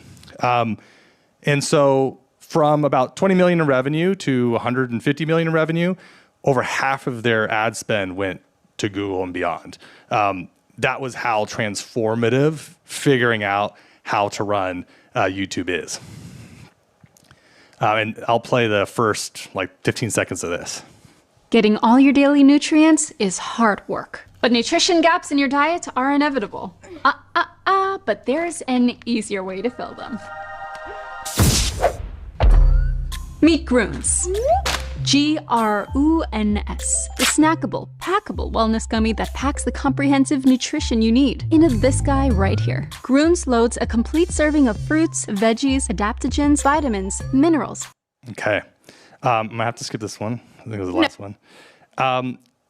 This is going to be my final thought to share. Let me see. I'll end on this one. The biggest reason, the two biggest reasons that people fail to get out of the stratosphere is, one, they don't have the right creative. I mean, it's fair. Creating creative for YouTube is a very specific mindset. You can't just throw up anything. I think we felt that today. It's like, okay, what you might be able to get away with on another channel, a static, UGC, it's just not going to drive the user behavior on YouTube. But, and I think Cody said this up here earlier, Brett says it, really the biggest issue is that people expect the channel to work or react like some other channel they have. So let's call it, usually it's maybe they're comparing it to Meta, and they're like, oh man, my Meta CPA says it's $30, and my Google one says $80. Like, how could I possibly spend money on Google? And what we find is naturally the user behavior is just so different. People are not clicking on the ad. In fact, I think the click-through rates are like minuscule in comparison. I know for me, I see an ad, I'm going to the website or I'm going to Amazon, right? It's like I see the ad on YouTube. I'm not shopping there in particular, but it is reaching me. I'm seeing it, and I'm taking action on it. And so that break in attribution can mess with everything. And the number of brands that have figured out, usually what we tend to find is they figure out their YouTube number. I talk to various brands and they're like, okay, we treat YouTube a little bit differently.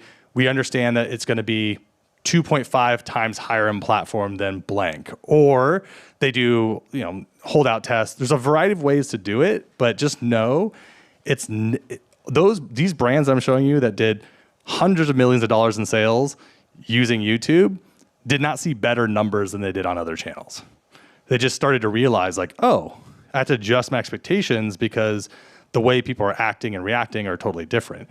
And you want to be working with people, I think is really important, who understand the difference. They understand if it's performing well and understand what to look at. That's a good example of the data.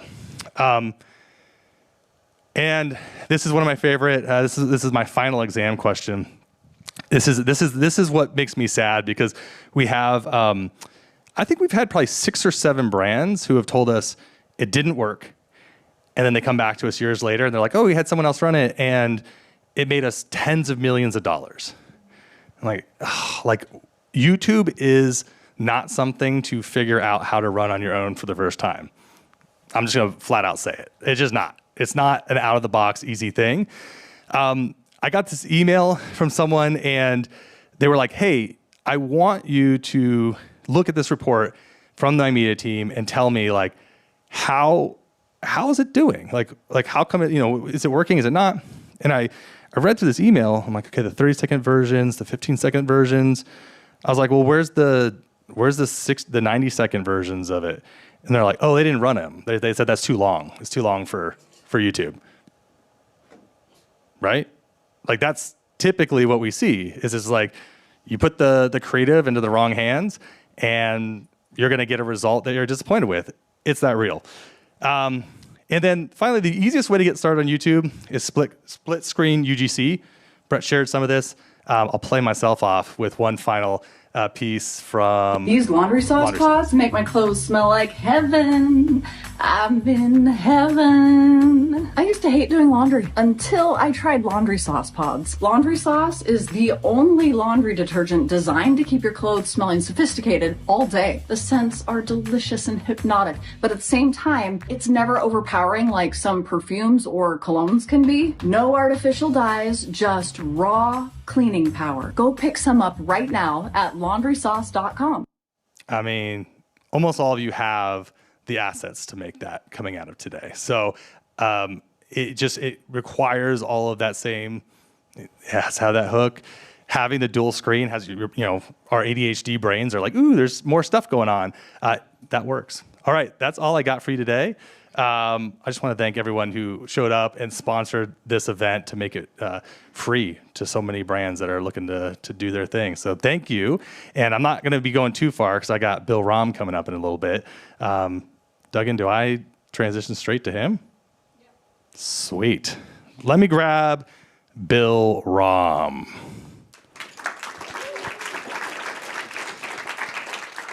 So...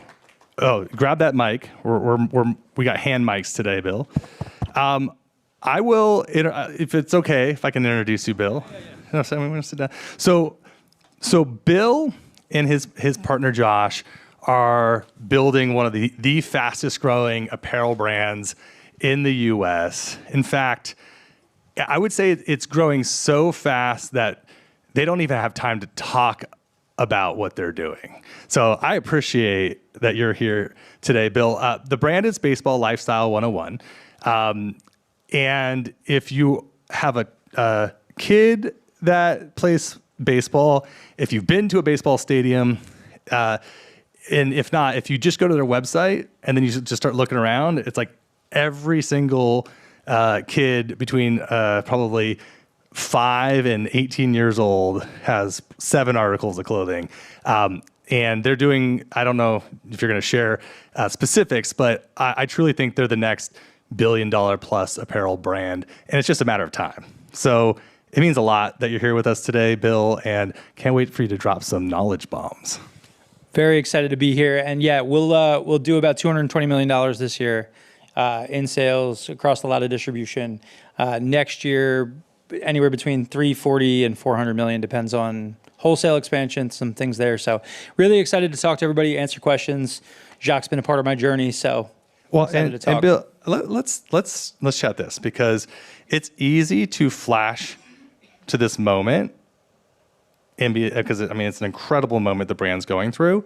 But what was the moment where things really broke out for you guys? Because it was not like, hey, you turned this whole thing on and it just went like, or maybe it did have the potential to just go. But as the brand was going, when were you like, oh, this is really starting to take off?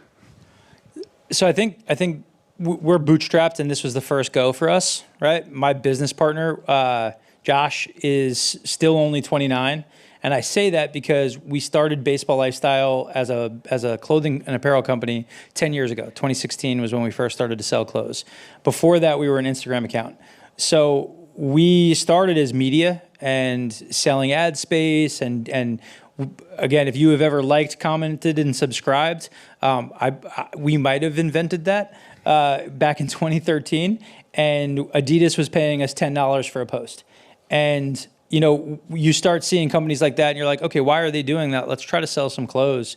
We've gotten to the point that we're making $5,000 for a single post. Like, what do we think that is? So we launched our website end of 2016. 2017, no ads, no anything. Melissa, our first employee, our CMO today, Josh, my partner, they were the only people really working on the brand every day. We did about 880K just through the organic Instagram. So the following year, 2018, we went to an event, the College World Series, so be where your people are. And we got shut down by the fire marshal like 3 or 4 times because we had too many people in our space. And I pulled Josh aside and I was like, do you want to be an influencer or do you want to be a brand? Because we kind of got to make a choice here because I think that there's an opportunity. So we did that, and then we were growing nice every year. We were growing 30 to 50% every year, and we never had cash. If you're running a brand and you're like, why am I getting bigger and I never have money? Everybody goes through it. In my past life, I was a strength and conditioning coach. And I did not know that. Yeah, trained professional athletes, New York Jets tight end Jeremy Ruckert, trained him since he's 13. I decided to pivot careers. It's working out for me. But we hired a fractional CFO in 2022. And he ran through our numbers. He had been the CFO at Shinesty. They're about $50, $60 million company. And he looked at our numbers. He's like, you guys are making $60 in profit on every first purchase. On every first purchase. And he's like, spend. So he built us the whole financial model. We had clarity. We had confidence for the first time. During that 2020 COVID, we were a smaller business, didn't know. We didn't want to kill ourselves by overextending, so you don't do too much. Supply chain got ruined. We actually opened up our own screen printing business. We still, to this day, do about 10 to 15% of our own screen printing on $200 million plus in revenue. And then 2021, iOS 14.5, you're blind. I don't want to spend money. I don't know where to go. And there's just so much when you don't know as a founder and it's your first go. And financial literacy is so important. And once we recognized that we had that, that November, we did 550K in the month of November for us. And it's like, okay, we can open the door. Then we did $5 million the next year, 5 to 35, 35 to 135, 135 to 220 plus. And then next year, 340 to 400. And I realized it was big when we became a meme. And if you've ever heard of Mason 6'7", if you have kids, if you know what 6'7" is, you're welcome.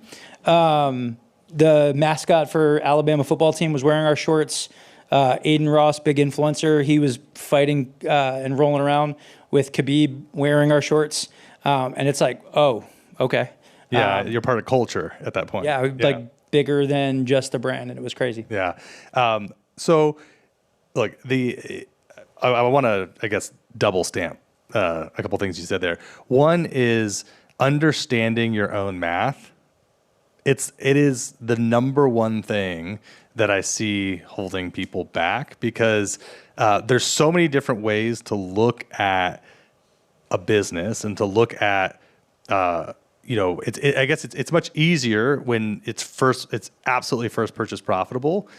But sometimes, Grunes was not first purchase profitable. Like, Dr. Squatch was very early on, but then they realized, we could grow way faster if we are willing to not make money on the first purchase, but know that over the course of a year, we're definitely going to make money on a new customer. And so those are obviously more consumable goods. I want you to talk a little bit about how, because you don't have a consumable good, and I already know the answer, so maybe I'm leading the witness, but how did you understand beyond the first purchase how much people, a cohort of people, were worth to the brand? How did you start seeing beyond even just the first purchase? And what was that? What was that transition like? Yeah, so in the process of building out even the financial model as we were kind of looking at it back in 2022, part of that was also building a more robust cohort analysis and recognizing what are our people doing over time. So the other side of it was, we were spending $46 to acquire a customer. They were having a $100 average order value. And we're like, okay, so you're making close to $60 here, spend. But then when we looked at it, it's also, first year they were worth $220. And so now it's okay, now you're playing a different math game in general. And what we started to look at was, how do you bring them back? Where are you going there? Today, our cohorts from July of last year to July this year, every new customer who purchased last year is now worth $400 for us in their first 12 months. So that now, once we hit a mark, usually there's about a little bit of a relaxed period, but then it becomes the normalization.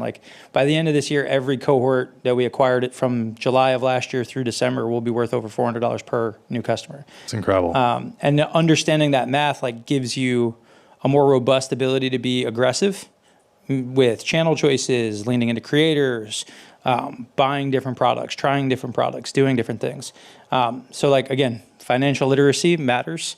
It can be boring, but knowing your numbers, because I think that's the very big key, right? There are famous people who talk, right? I have nothing to sell anybody, but there are big people who talk, and it's you're not telling everybody that you got $20 million in funding to spend on ads. Yep. You're not telling everybody that, yes, you don't have any credit card debt, but your manufacturer lets you float 12 months without paying them anything. Those are really happening to some brands that are out there that everybody knows and loves, and you got to run your race, right? It's important to have conversations with people who are doing it so that you can understand what your math looks like and you can get a comparison. The one that helped me was Nick Shackelford and them, a couple of years ago when they were talking about Breeze, right? Their drink company. And they were putting publicly, here are the numbers. And me and Josh, my partner, were looking at each other. We're we're beating the shit out of them. And everybody's telling me that they're doing great. So we're not pushing hard enough. I think some of that is also good, right? To keep you in check. But run your own race is super key. So specific to YouTube, because you guys are very active. You mentioned, you started essentially as a media company. You guys put out a lot of incredible organic content on your channel. I'm going to ask this in two parts. The first part being, what are things that you did when the brand was, we'll say, between the $10 and $50 million range that you're really glad you invested in and did with the team? And maybe what are some things that, if you could go back in time at that point, what would you wish you might have known that you know now? So it's a two-part question. What are you glad you did? And what do you wish that maybe you would have known on hindsight? I'm going to go in reverse order of how you asked it. Hey, you're the boss. So, one, there's a lot of luck in every game, right? And I think that what most people don't want to talk about is how much luck is there. The challenge is what people think is lucky is usually not the actual luck, right? And I think that we've been lucky that I think we did every single thing in the year 2016, We did every single thing that a company in 2026 would need to do to be successful. So when I think about what we did, like I told everybody, because again, my past life, I was strength and conditioning coach. I was on a board of people for muscle and fitness. I'm fat now, but I wasn't then. And I worked with professional athletes, all this stuff. I spoke at other conferences. And one of the things, this guy, Pat Rigsby, he owns like a company teaching people how to grow gyms. If you've heard of Alex Hormozy, he took all of Pat's stuff and turned it into something else.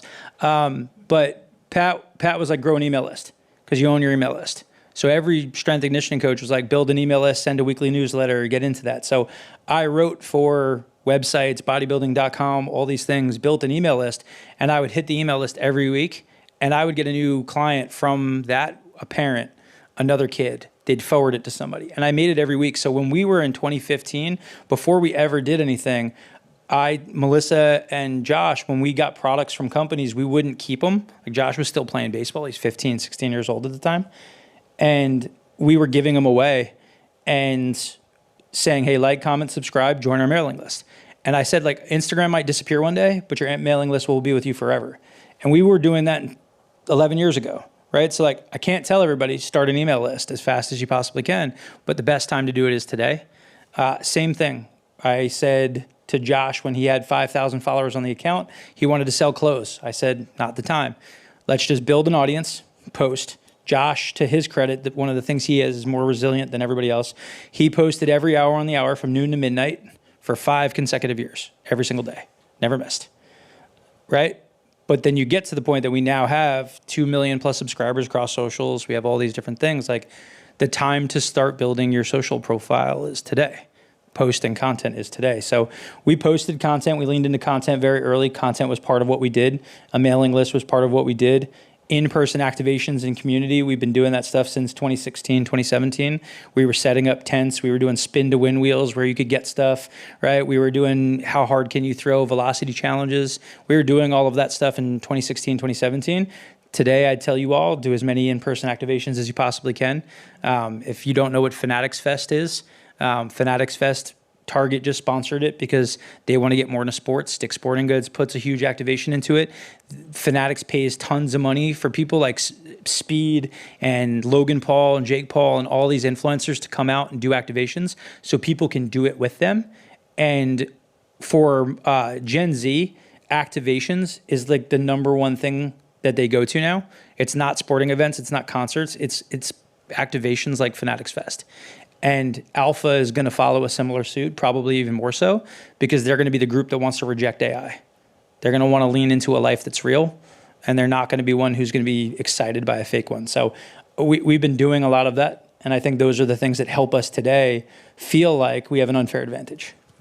So I know you all specifically, you mentioned you make a lot of creative. You guys also have a very active organic YouTube channel. As you have now, I mean, the brand is going through a really big moment where you have been almost primarily direct to consumer for years, and then in the last year started also not only getting into retail. I know you launched a couple retail locations. How has it changed the way that you and your team look at and measure specifically YouTube? Since we're here at Google and YouTube, there's so many different ways to look at it. I know you also have started investing a little bit into television. How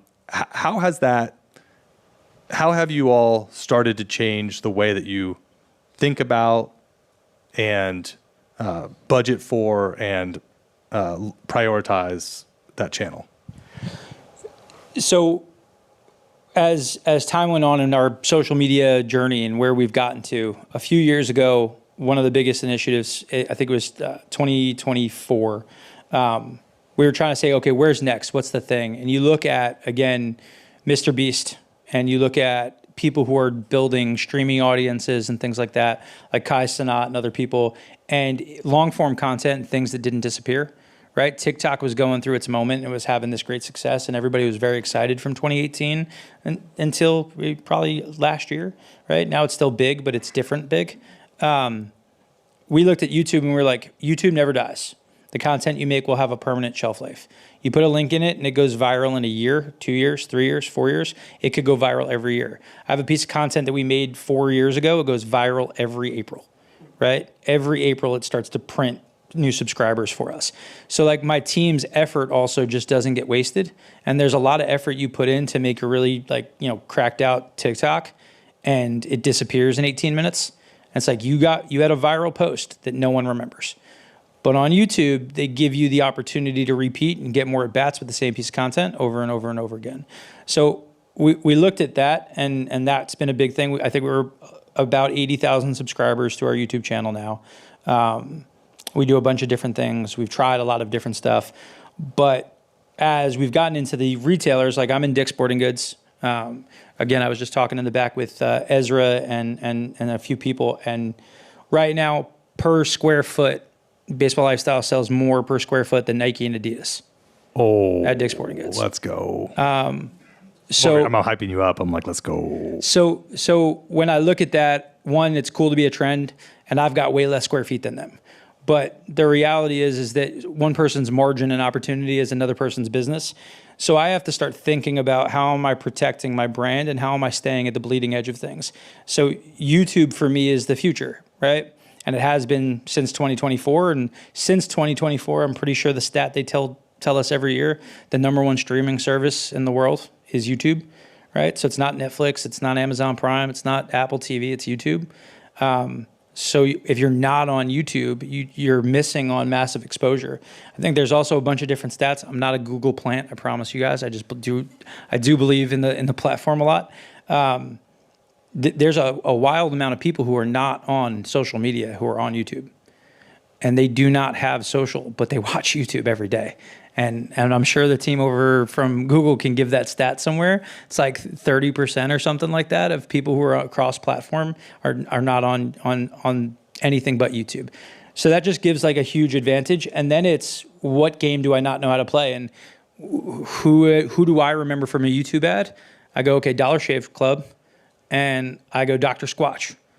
And I go, all right, who did Dr. Squatch? It was Jacques. Okay. So let me tweet at Jacques a bunch and see if I can get information out of him and do stuff. And Jacques is now doing 3 commercials for us this year. We've expanded into linear. This month, I'm going to spend about $600,000 on linear and connected TV. And that is only going to grow. But 2 years ago, I think we first started to talk, and I just wasn't ready. And what I realized was, again, Sean Frank from Ridge had said, whatever you spend on a creative, you have to be willing to spend 10 times that in ad spend, like a rough idea. And it's not a holy grail, right? It doesn't mean exactly that.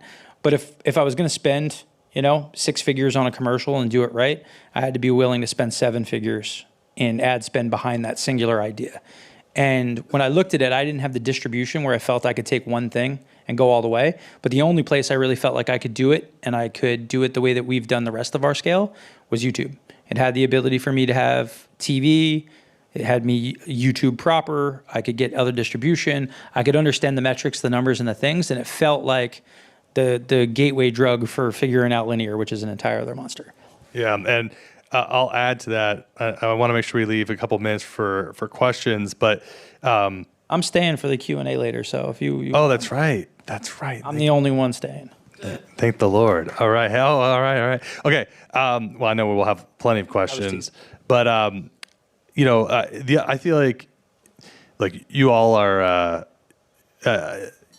you're incredible advertisers, right? You in particular, you have an advertising mind, and so not only are you getting in these channels, but you're also really starting to lean into people who have influence in that space. The ad that we're just coming out with has King of JUCO, Eric Sim, and then we have okay, all right. And then we have your friend Jackson Olsen from you knew him, I think maybe before he was you helped him become a Savannah Banana, and he's going to be on the upcoming Dancing with the Stars. He'll be part of the Q4 campaign. So you all are also, you're not just investing in content, you're investing in culture and in connection. What does that look like? I mean, I just feel like you made a decision that this was going to be your moment. We'll say probably about this time last year. What was the cascading, like what gave you the confidence? Was it retail expansion? What was the thing where you're like, you know what, we're going to do these partnerships. We're going to go bigger. We're going to invest in these channels. We're going to start looking at new metrics beyond ROAS, things like, brand awareness. What gave you the confidence to finally start doing those things? Yeah, so I think like we talked about it a little bit, I think distribution was part of it. Being an advertiser, being a marketer, knowing that I needed to know where I was going to run these ads was one. Two, we felt, again, as a company that was an influencer for all intents and purposes, and we are natural creators, right? Like everybody on our team has made some piece of content. Like I'm even like the main piece in like a 1 million view video like that we have on YouTube. Like we've all made content, and Jackson Olsen, his first ever brand deal before anybody knew him as a Savannah Banana, he was doing content with us and we were doing different He's your Michael Jordan. For sure. In a lot of ways, right? King of Juco, he has 1 million subscribers on his YouTube, almost 2 million on his TikTok. These guys in the past would have naturally just been doing stuff with us, and we were getting away with never paying influencers for forever because we were just making content with them, and our audience was bigger than all the influencers. Even today, like 90% of influencers in our space have a smaller social following than us. We will get over 1 billion organic views this year, right? So like I don't need the influencers, but what they allow me to do is I needed to start storytelling to different people, right? I couldn't just keep telling the same story that I'd gotten good at telling.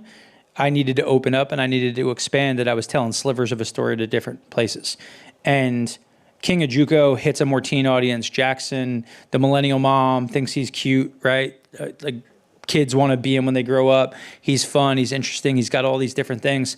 And that opened that door. And then why we needed to go to bigger commercials and stuff like that is, like I had to think about Dick's Sporting Goods. I have to think about major retailers, people, but we're doing a collaboration right now. We're going to have cleats and sneakers and a bunch of stuff with Adidas. So Adidas baseball. Yeah. Do you mind me asking about that? Cause I actually saw that. Where did I saw that either online. I saw that online. And I hadn't even had a chance to ask you, how the heck does that happen? Adidas reached out, said, we need your help. And that's crazy. And we were like, if you let us make a shoe, we will do stuff with you. And they were like, cool, you can have a shoe. Wow. And for us, again, we want to reach into the teen market. But again, how we make content, and like going back to everything else, like the best way to get other like actual great relationship with influencers, if you want the sneakiest trick to not spend his money on an influencer campaign, is actually build guts internally that you guys know how to make content, because they can see that you're real and that you speak the lingo. Like when I show up and Eric Sim, like me and him, like he's a big personality and so am I. Like I'm being more professional on stage than I am in normal life. And he and I are like having fun and making fun of each other and like being in a dugout. And our team recorded it, made like a behind the scenes video that we put out. And it's fun. And he is in Slack groups with us and talking and laughing and knows me. And I know his daughter and our CMO, Melissa. She knew when his wife's birthday was, sent her a birthday cake, right? Because he was away. And she was like, hey, I'm going to send a birthday cake and flowers and all these things. And like, we generate these real relationships with these people, but we make content with them. And then it really just it's not as expensive. But we wanted to plant the flag that as we're a bigger company, I can't let an Eric Sim with his 1 million subscribers and his 1 million on TikTok and his personality and his culture and what he does, I can't let it go to Nike. I can't let it go to Adidas. Because I know they felt me steal from them over the last couple of years. And I know that they're now investing a lot more money in the space. So it's about making some of these reasonable bets. And Adidas collab in general, it is the fact that we have him as an athlete. They have him for some on-field stuff. There was crossover. There was good community involvement. And there was more for us to do. But it's a growing thing. It's a growing process. You're always looking for the next fun thing, exciting thing. And like, I like asymmetrical returns. That's like counter to what the world had been for the longest time. It was you spend $1, you got to know that you made 3 back or you're in trouble. And we're now to the point where I'm like, I'm okay to lose money for 60 days because I'm going to 10x in 90. And I think that as you start to look at stuff, you have to know that if you are on good footing and you know your numbers and your metrics, like where are the moments that you can take that asymmetrical risk to create asymmetrical return and win bigger. Otherwise, it's paint by numbers and you're all going to get to the same place. And that's a tough place to keep fighting every day. That's a perfect place to wrap up this individual session, but there'll be a chance to ask questions later. And can we get a round of applause for Bill for bringing all the knowledge? Thank you, Bill. Thank you. Thank you. Thank you. Thank you. All right. I know I asked earlier, but I want to get a refresh. How many have never heard Ezra Firestone on stage?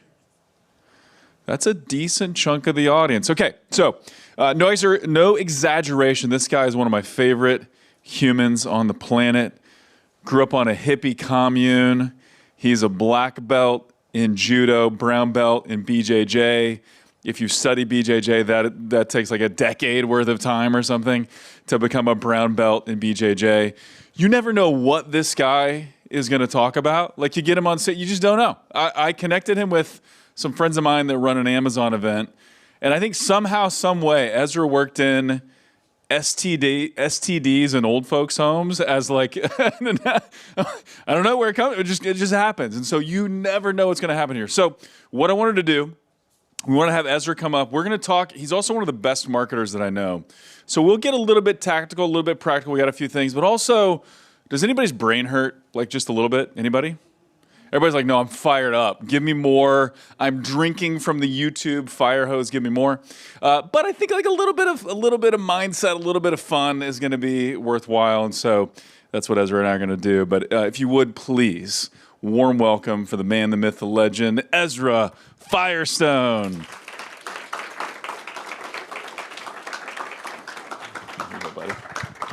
What's up? You know, Have a seat. Yeah. What's up, brother? Yeah. Hey, there I am. It's going down in the old folks' homes. Listen, I'm telling you, you may not. I have a lot of friends who are in that demographic, and it turns out a couple things. Okay, one, sex is kind of the sport of the elderly. You do it lying down, and slower is better. So there's that. Secondly, the men are out, or the women are outliving the men. So there's much less men around. So anyhow, it's happening. It's a lot of fun apparently, and you have that to look forward to. I feel like there's a Rougiette connection here, guys, with men's sexual health. Hey, man. Meds. It's a party, and there's a lot of fun. There are a lot of STDs happening, which is less pleasurable. So, be safe out there. But life, I have a brand that's focused on the idea that women in particular, but in general, all of us, but women in particular are sold this like graph of life, that your life is like pretty good up until you're about 35. And then it's kind of like all downhill from there. It's like, it's like tuck it in, tighten it up, dye your hair, Botox yourself, anti-age, anti-wrinkle, stop this process of aging. It's like all this messaging about how your life is declining, your value is declining over time, which is such horseshit. So your life can just get better like this. Like every stage of life can be more fun, more pleasurable.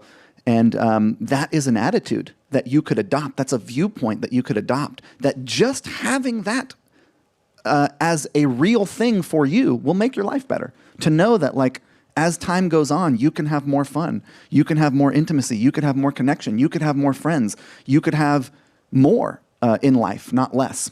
And that's available to you if you intend for it. And also, if you do, we'll get to some marketing stuff in just a second. If you do, one of the things about our society is we kind of like push the old folks away into these homes, which are sort of dark places in a certain sense. I actually know some people who live in these places. Some of them are pretty good. But there's also party available there, apparently. So, anyhow. I love it. And so I've known Ezra a long time now. I've been part of his Was Blue Ribbon Mastermind. Now it's called Mentor Table. And so we go back like 16 years. Yeah, man. Forever. I was just thinking about when you guys came to 2010, maybe. Yeah, man. Yeah. So long think, time. I may be wrong about this, but I think I told you to start a Google agency in 2012 or 13. I mean, you definitely channeled us into e-commerce and some of those things for sure. And so you know, one of the things that I've noticed about Ezra, literally one of the best marketers I've ever met, so we'll talk marketing in a minute, but also the community you attract, really cool people, like people you want to hang out with. You've also done a really good job. There's something between us here. This is too, I can't handle it, man. It's too intense, but you get this out of it. Yeah. There's better pictures here if we slide in a little bit. Oh, look at that. So bring it in, man. We got So one of the things that I've noticed, though, is that you've sold a business, you've built multiple businesses, you've done very well. You own 170 acres in upstate New York, wildly successful by all measures. But I think you enjoy your life more than most people I know. And I think that's something we all need to hear, right? Let's crush it in our businesses. Let's be amazing marketers. Let's make a lot of money. But how do we enjoy our life? Because I think a lot of people don't. A lot of people do not enjoy their lives. What are some mindset things that you encounter that allow you to live the way you do? You know, enjoying your life is a knack. It's like it's a skill that you can develop. And what you have to do is be willing to be gratified by your world. You have to look around and endorse what you have and the people around you and what's available to you. People have so much available to them. And if you just took inventory of all the blessings that you have, I mean, we live like kings of old. We have food available to us. We have time. We're sitting here at Google headquarters, hanging out, talking about like how to like do marketing and stuff. And so it's one of those things where I tell this story a lot on stage, but at certain monasteries, you will go there and they will give you a mundane task. And they'll say like, cut the grass with scissors. And you're like, okay, cut the grass with scissors. Like, seems stupid, but okay. And then so you're cutting the grass and you're cutting the grass. And then all of a sudden, like, you feel the wind or you hear the birds or you see like this beautiful insect.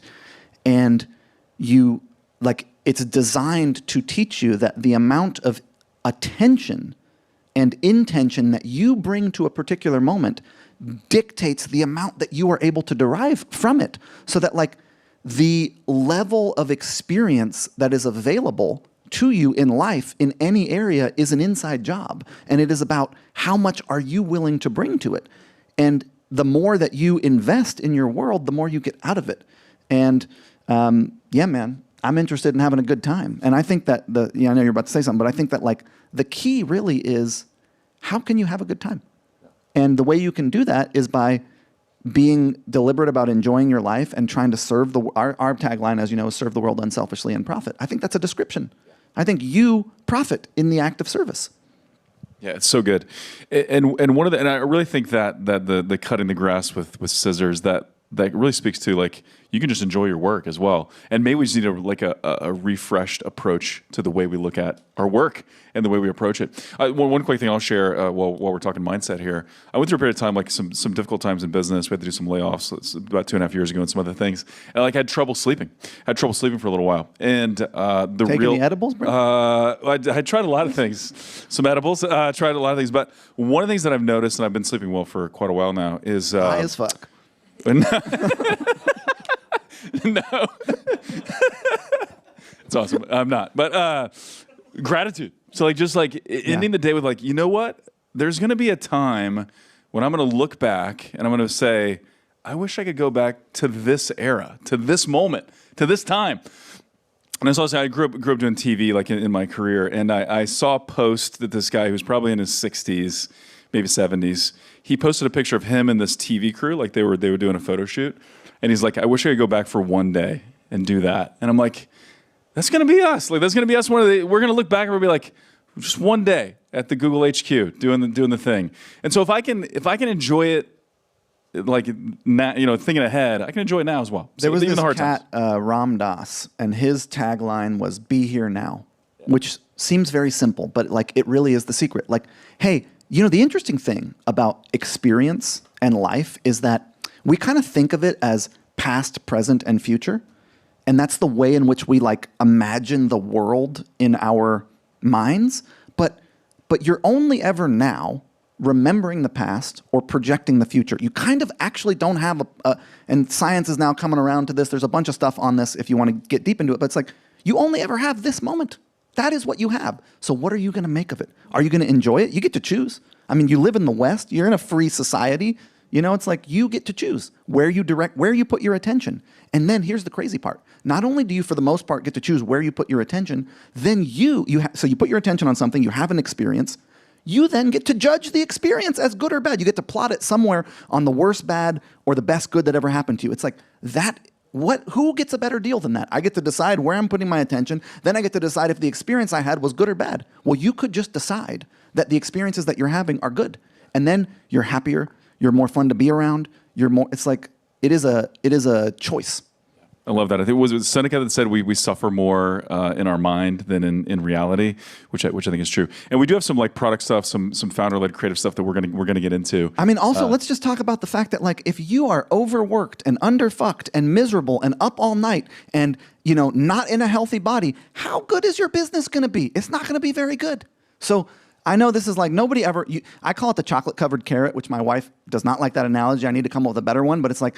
We sell information, okay? We have a business that sells courses and masterminds and stuff. Nobody will buy this shit from us. They want to buy, how do I get more traffic and how do I do this? And then we sprinkle this shit in there of like, well, you got to have integrity and you got to make good things and you got to enjoy your life and you got to treat the people around you in a good way, in a positive way. That is how you make your business better. If you are having a good time and looking for how you can serve your customers and your world, you're going to do better in business. You live here. Everything that you create comes from your mind. The level of your thinking, the level that you are able to think dictates your success. And so I know you don't want to talk about mindset, but it's kind of like this is as important as the ad creative. Yeah, totally. Do we have any either BJJ fans or martial arts of any kind fans in the room? All right, this guy's excited. There's two of you. Wow, this is going to land. No, but I think this will be really interesting. So Ezra, two random bros. Yeah, this will apply to everybody. The one dude has the one dude with the backwards hat, of course. So you've been doing judo forever. You're black belt. Been doing BJJ a long, long time. You're a brown belt. That's an amazing achievement. Both are. You're about to open a gym in upstate New York. So one, why practice martial arts? Two, why own a gym? And then like, how does that apply to us as business owners? Yeah. So I think humans in general are looking for a few experiences. One of them is getting high. So stay with me, okay? My son is 2 years old and he has now figured out that he can spin in circles. Why is he doing this all day long? Because it gets him, it changes his consciousness. Like it is a human experience where we want multiple states of consciousness available to us. That is a thing. We want this. We also want commingling, which is like we want to rub up against other people. We are herding animals. We are group animals. We're not. You know the worst thing you can do to somebody? Stick them in solitary confinement. That's like the worst punishment we can come up with outside of torture, and it is a form of torture. So there's like a few experiences that we want to have. One of them is getting high, which I would just argue is, I'm not talking about drugs or anything, I'm talking about like a change of your state. And movement practices offer that. Breathing practices, meditation practices offer a change of state. And it's so fucking fun. And so that's kind of like, I'm into martial arts for that reason. It gives me a form of self-expression that is one. A natural good high as well. It feels really good. And there's some other shit we can talk about with that. So then why would I open a gym? Well, I think I live in a small town and there's not 800 people. It's like 800 people in my town. Yeah. But it's around other towns.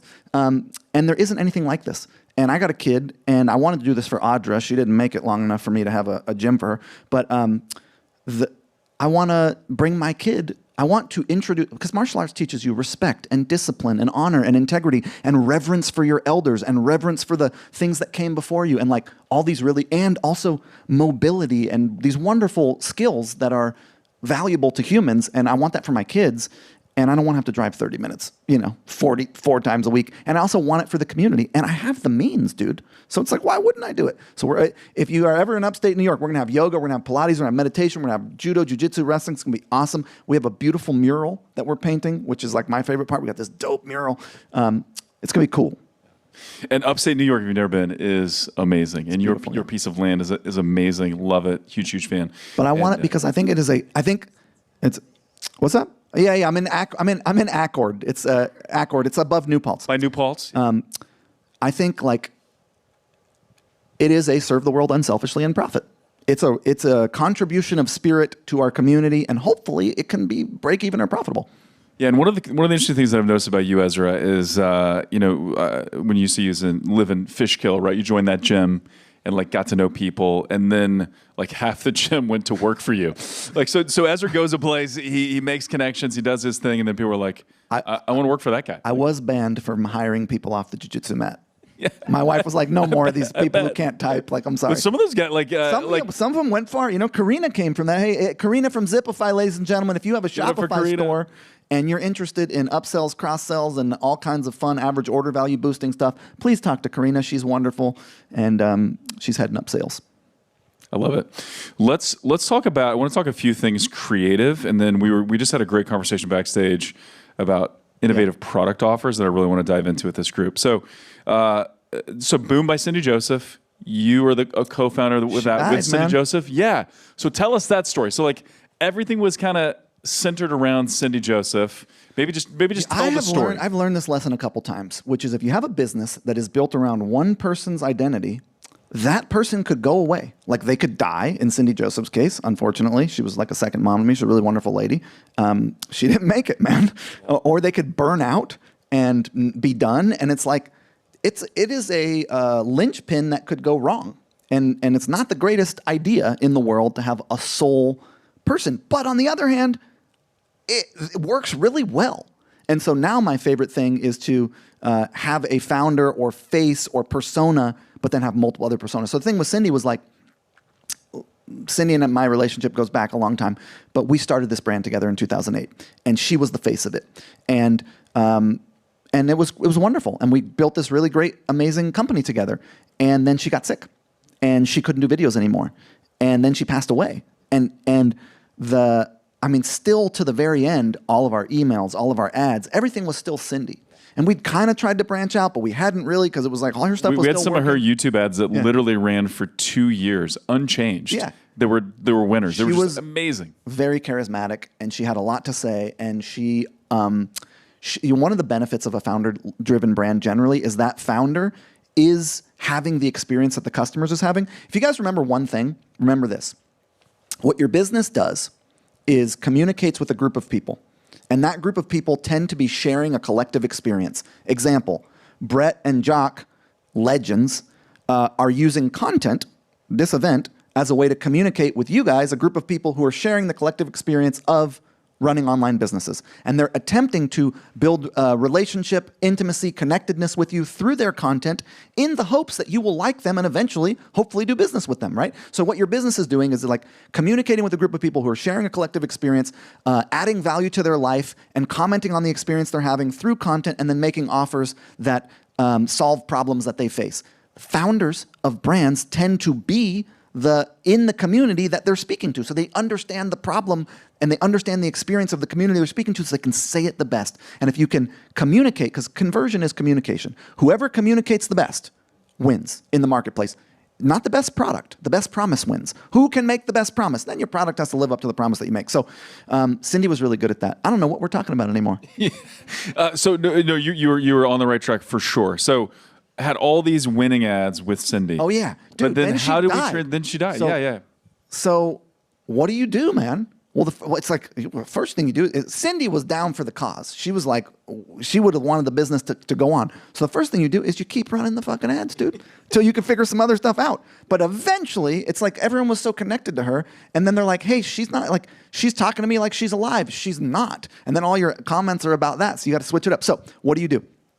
Well, you got to start. The first thing that we started to do, and this was early. I mean, she died in 2018, so it was still like influencer, ambassador, customer brand. Like it was still early days for that. And so what we did was we had our community we elevated our community. We created a platform to where, especially in this brand, it was easy because, again, like I was saying in society, like older women can rob banks and nobody is paying attention to them. It's like they just get ignored, and it's almost a superpower in a certain sense. It's awful.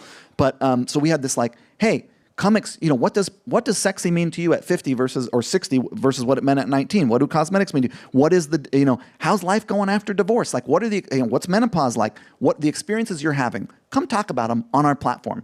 And so we used our customers, and then we started getting into influencers, and then we started finding other more well-known people. And so you just there's a few things. There's your customers who are not professional creators, who make awful videos from a production quality standpoint, but it's authentic, it's real. Then there's paid creators, who are people who do not have followings, but know how to make a good video, where you write the script and you help them. So you have your customer ambassadors, you have your paid creators, then you have every spectrum of influencer, micro-influencer, macro-influencer, celebrity, and then you have AI. And it's like, everybody knows all this, but basically what you want is a number of voices. And what will happen is you'll find one person, like SafeSleep right now. I have this company, we do cell phone radiation cases where we protect you from the radiation in your phone. And we had this one woman, we wrote a script for her, she's a paid creator, named Brittany, and it's like, all of our spend goes to Brittany. So we took that same script, and we then thought, I wonder if we could do, because Brittany's video was actually mostly not her, it was mostly demonstration of the product, and she was talking about it, and I was like, okay, this script is working, Brittany's working, what if we did this in a British accent? Because it turns out Americans, for whatever reason, think the Brits are cool. We trust a British accent. Something about it. Just trust it. So Smarter. now the Brittany script with video. So I'm a big fan of voiceover and B-roll. And voiceover, like, so we do a lot of those kind of ads, but you just do a bunch of diversity, and you try to also have faces of the company. So people within the company, our founders, our customer support team, but you just have to figure it out. You can never multiple faces, multiple avatars. When Cindy left, we lost our sexy. Cindy was sexy. She was confident. She was like sexy, meaning not like in the vulgar term, but like she just had that it factor. We've never had that since. We just don't have that. Yeah, gray hair, beautiful, just like radiated this charisma. Like people said, I want to be like that. But we've been successful even without it. So it's like you can lose your founder if you're willing. It's a lot harder you have to put a lot more effort into creative. But you can do it, and you're here learning all about different creative strategies and production models, but you just got to do it. So tapping into the community, both to understand what do they want and value and need to hear, and what about your brand resonates with them. So like you got to understand that. But then also leveraging the community to create the content. And so kind of doing both of those things. And like talking to them about experiences that they're having that aren't even related to your product. Like I got a friend who's got a brand about, like, I have to pee a lot. I've been getting better. I had to do some mold detox type stuff. But like, dude, if you have to pee all the drink time. a lot of water and tea. This is beyond that, dude. This is like having to pee too much where it disrupts your life. Because I got mold poisoned. It was a whole thing. And it made me have to pee all the time, which is it's a pretty miserable experience. But if you're somebody who has to pee all the time, then it's like other things. There's other, like, I can't remember his ad, but it wasn't even about the thing that helps you not pee very much, which is like, think about it like this way. Think about it this way. If you're somebody who has to pee a lot, you are kind of like a dry house plant where the water just goes right through you. You can't absorb it. You just like doesn't absorb into you, and so it just goes right through. You got to pee all the time. His ad was about, I can't remember if it was like you're on an airplane and you got to get up 20 times. It was about some experience that you're having that is related to it, but not even about it. So if you can talk to people like in Boom, we're talking about menopause. Our products are not related to menopause. We're like we do not have menopause skincare. Yeah, but because the group of folks that we are running ads to and trying to communicate with are having the experience of menopause, it gets their attention, and then we're like, hey, by the way, this makeup. So you could lead with things that aren't even product focused or solution focused in your ads. I love that.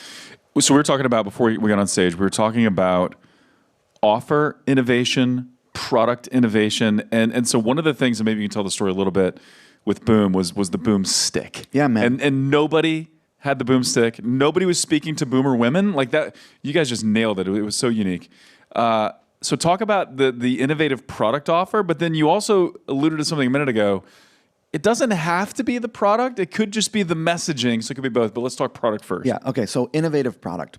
When we created the Boomstick Trio, the idea of a multi-purpose blush stick wasn't around. It's like, this thing can do a million different things. Your whole makeup bag, throw it away. You just need these 3 simple sticks. So it was like this idea of this multi-purpose stick, which is now everywhere. Everyone has them. Sephora and MAC and every internet brand. They're Chinese, got them on Amazon. They're everywhere now. It's been 15 years. We popularized this sort of like idea behind this product. But it was novel. You know, Navage. Rinse out your nasal cavity, and that will have you feel healthier, breathe better, not snore. That is yes, people knew about neti pots, but not really. It had not penetrated mainstream. It was a novel concept. Anybody know Navage, the automated? Oh, look at all the Navage fans. Let's go. Big fan of Navage. Hey, what's up? Nice to see you. Oh, dude, we should. Oh wait, is that a Boomstick right there? Yeah. Can you hold it up? Boomstick right there. Can we pass it around, let people try it? Or, no, I'm just kidding. Next year, I'll put it in, come back, I'll put them in the bags. Safe Sleep, right? It's like in the 40s, the tobacco companies knew that all the carcinogens and tar in their cigarettes were fucking people up. But nobody found out until the 80s. Well, the same thing is true with these. You open up your cell phone and you go to the general and legal section, there's a notice about RF exposure because they know these things are kind of toxic.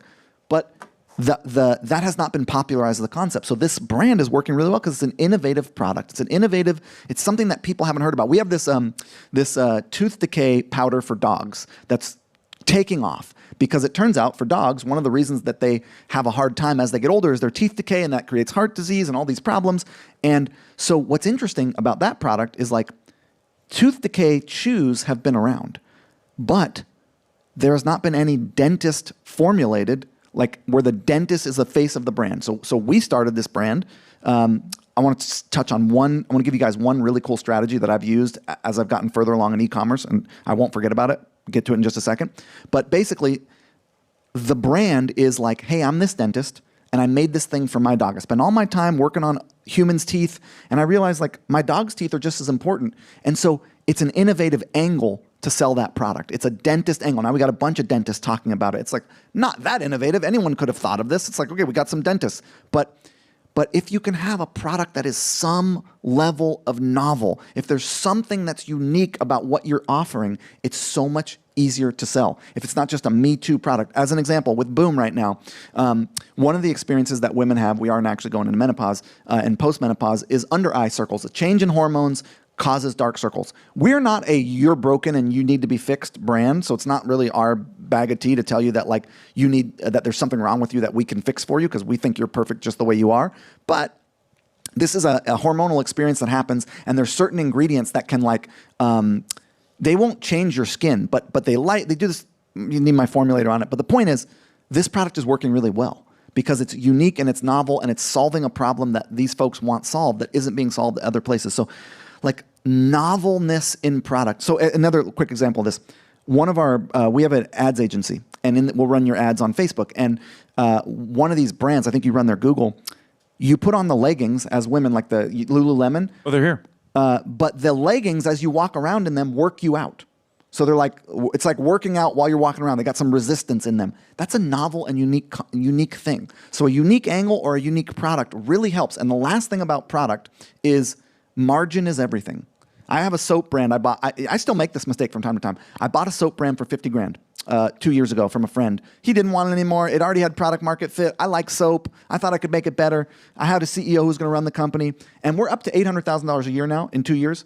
We're not making any money. There's just no margin on a $9 bar of soap. So if you, and we're going to probably sell it and lose money on it. I'm like $200,000 into this thing. It's kind of sad. But the idea is like you kind of want to buy for $1 and sell for $7 in today's marketplace. Buy for $5, sell for $35. You know, that'll give you enough margin. If you're buying for $20, you could sell for $60. You know, you could buy for $1 and sell for $3 if you're buying for more expensive because there's a little more margin there. But you need margin. That's like the most important thing. Yeah, I love it. And what about, and just realized we mentioned Overtone, but I didn't say but Overtone is also a unique product, right? It's the healthy temporary coloring conditioner. That was a novel product as well, right? So the problem with coloring your hair is that it damages your hair. By the very nature of the product you're putting on it, it is going to damage your scalp and it's going to damage your hair. The women who created Overtone were like, hey, we could do this and do it in a way that doesn't actually damage your hair. Now, the trade-off is that it's less powerful, right? It doesn't stay as long. It's a semi-permanent, but it became really popular because it was more less damaging to your scalp, less damaging to your hair. So it was kind of like unique. You had to use it more, but it like kept your... But then you use that as like a selling angle of like you get to change the color and you get to try different things. Yes. And like it's like a unique angle there as well. And Skylar is on our TikTok team here. She runs TikTok. Give it up for Skylar, ladies and gentlemen, in the back. Skylar. Anybody wants to talk TikTok? Talk to Skylar. Anybody wants to partner with Overtone? We do giveaways, we do partnerships, all kinds of stuff. And we may be getting into Walmart now, so it's going really well. But yes, unique offer. It's like something unique about it. Yeah, and then what about also the messaging piece? Because I think that's something you can do as well, where it's not just the product is brand new, but it's, well, maybe just no one is talking about it in the right way, or no one is talking about it in this way, and we can. Yeah. You know, I'm sure you got a million ad formulas here, you know, like from AI ad formulas. Obviously, Jock's got the best ad formulas in the world, Raindrop. I think the key, though, is like, can somebody like hear something and feel it emotionally? Like, oh, that's me. Like, I hear these ads about, I thankfully have done a million different things over the last 5 years to like clear this mold issue that I had, and I don't have to pee all the time. Like, I haven't even peed once since I got to New York City. Good job. Dude, you have no idea how life-changing it is. But like, when you're having an experience that you judge as negative, right? I did not like the fact that I had to pee all the time. I could have changed my mind about that. I didn't. I didn't like it. I decided this is bad. It's also tough when you're on stage and running events and like, hey guys, I'll be right back. Thankfully, it was like mostly during COVID, so it was like I was at home anyways. But it would have been rough on the road. You have to be able to have somebody feel. It's not about, it's like, the interesting thing about communication is people say, well, I said that thing to them. But it's like, yeah, but did they hear it? Like, you have to take responsibility for what they hear. After a conversation, like at an important like work conversation, I will ask somebody at the end, hey, so like, what did you hear? Like, what did you get out of this? What did we just agree on? And most of the time, it will not be what I was saying. So I'm like, okay, so you got to take responsibility for what they hear. Number one, that is communication. It's not what you say, it's what they hear. And two, if you're going to have good messaging around your product, it has to have people feel something. What do you want them to feel? That is the question. And if you know what you want them to feel and you can cultivate that in them, longing, desire, fear of missing out, whatever it is, you have to create a feeling.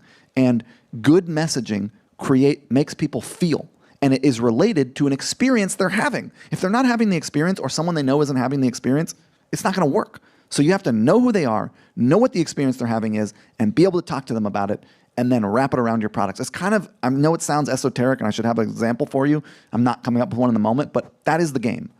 I love that. And I 100% agree. If you don't evoke emotion, if you don't make somebody feel something, they will not take action.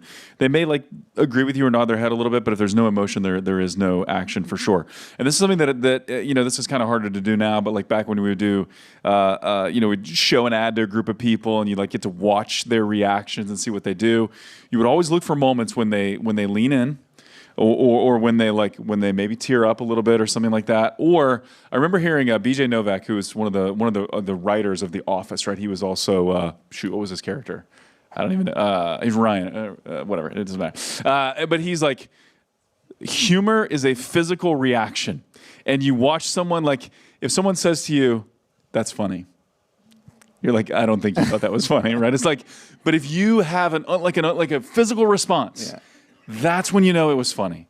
And I think the same is true with a good ad. Like if someone has a physical response, a physical reaction, it's because they felt something. And if they didn't feel something, they won't take action. And one of the things that you can do is you can go through your life and you can notice when you're impacted by something you hear. And I recently had this experience. We're opening this dojo. I'm putting a lot of money into it.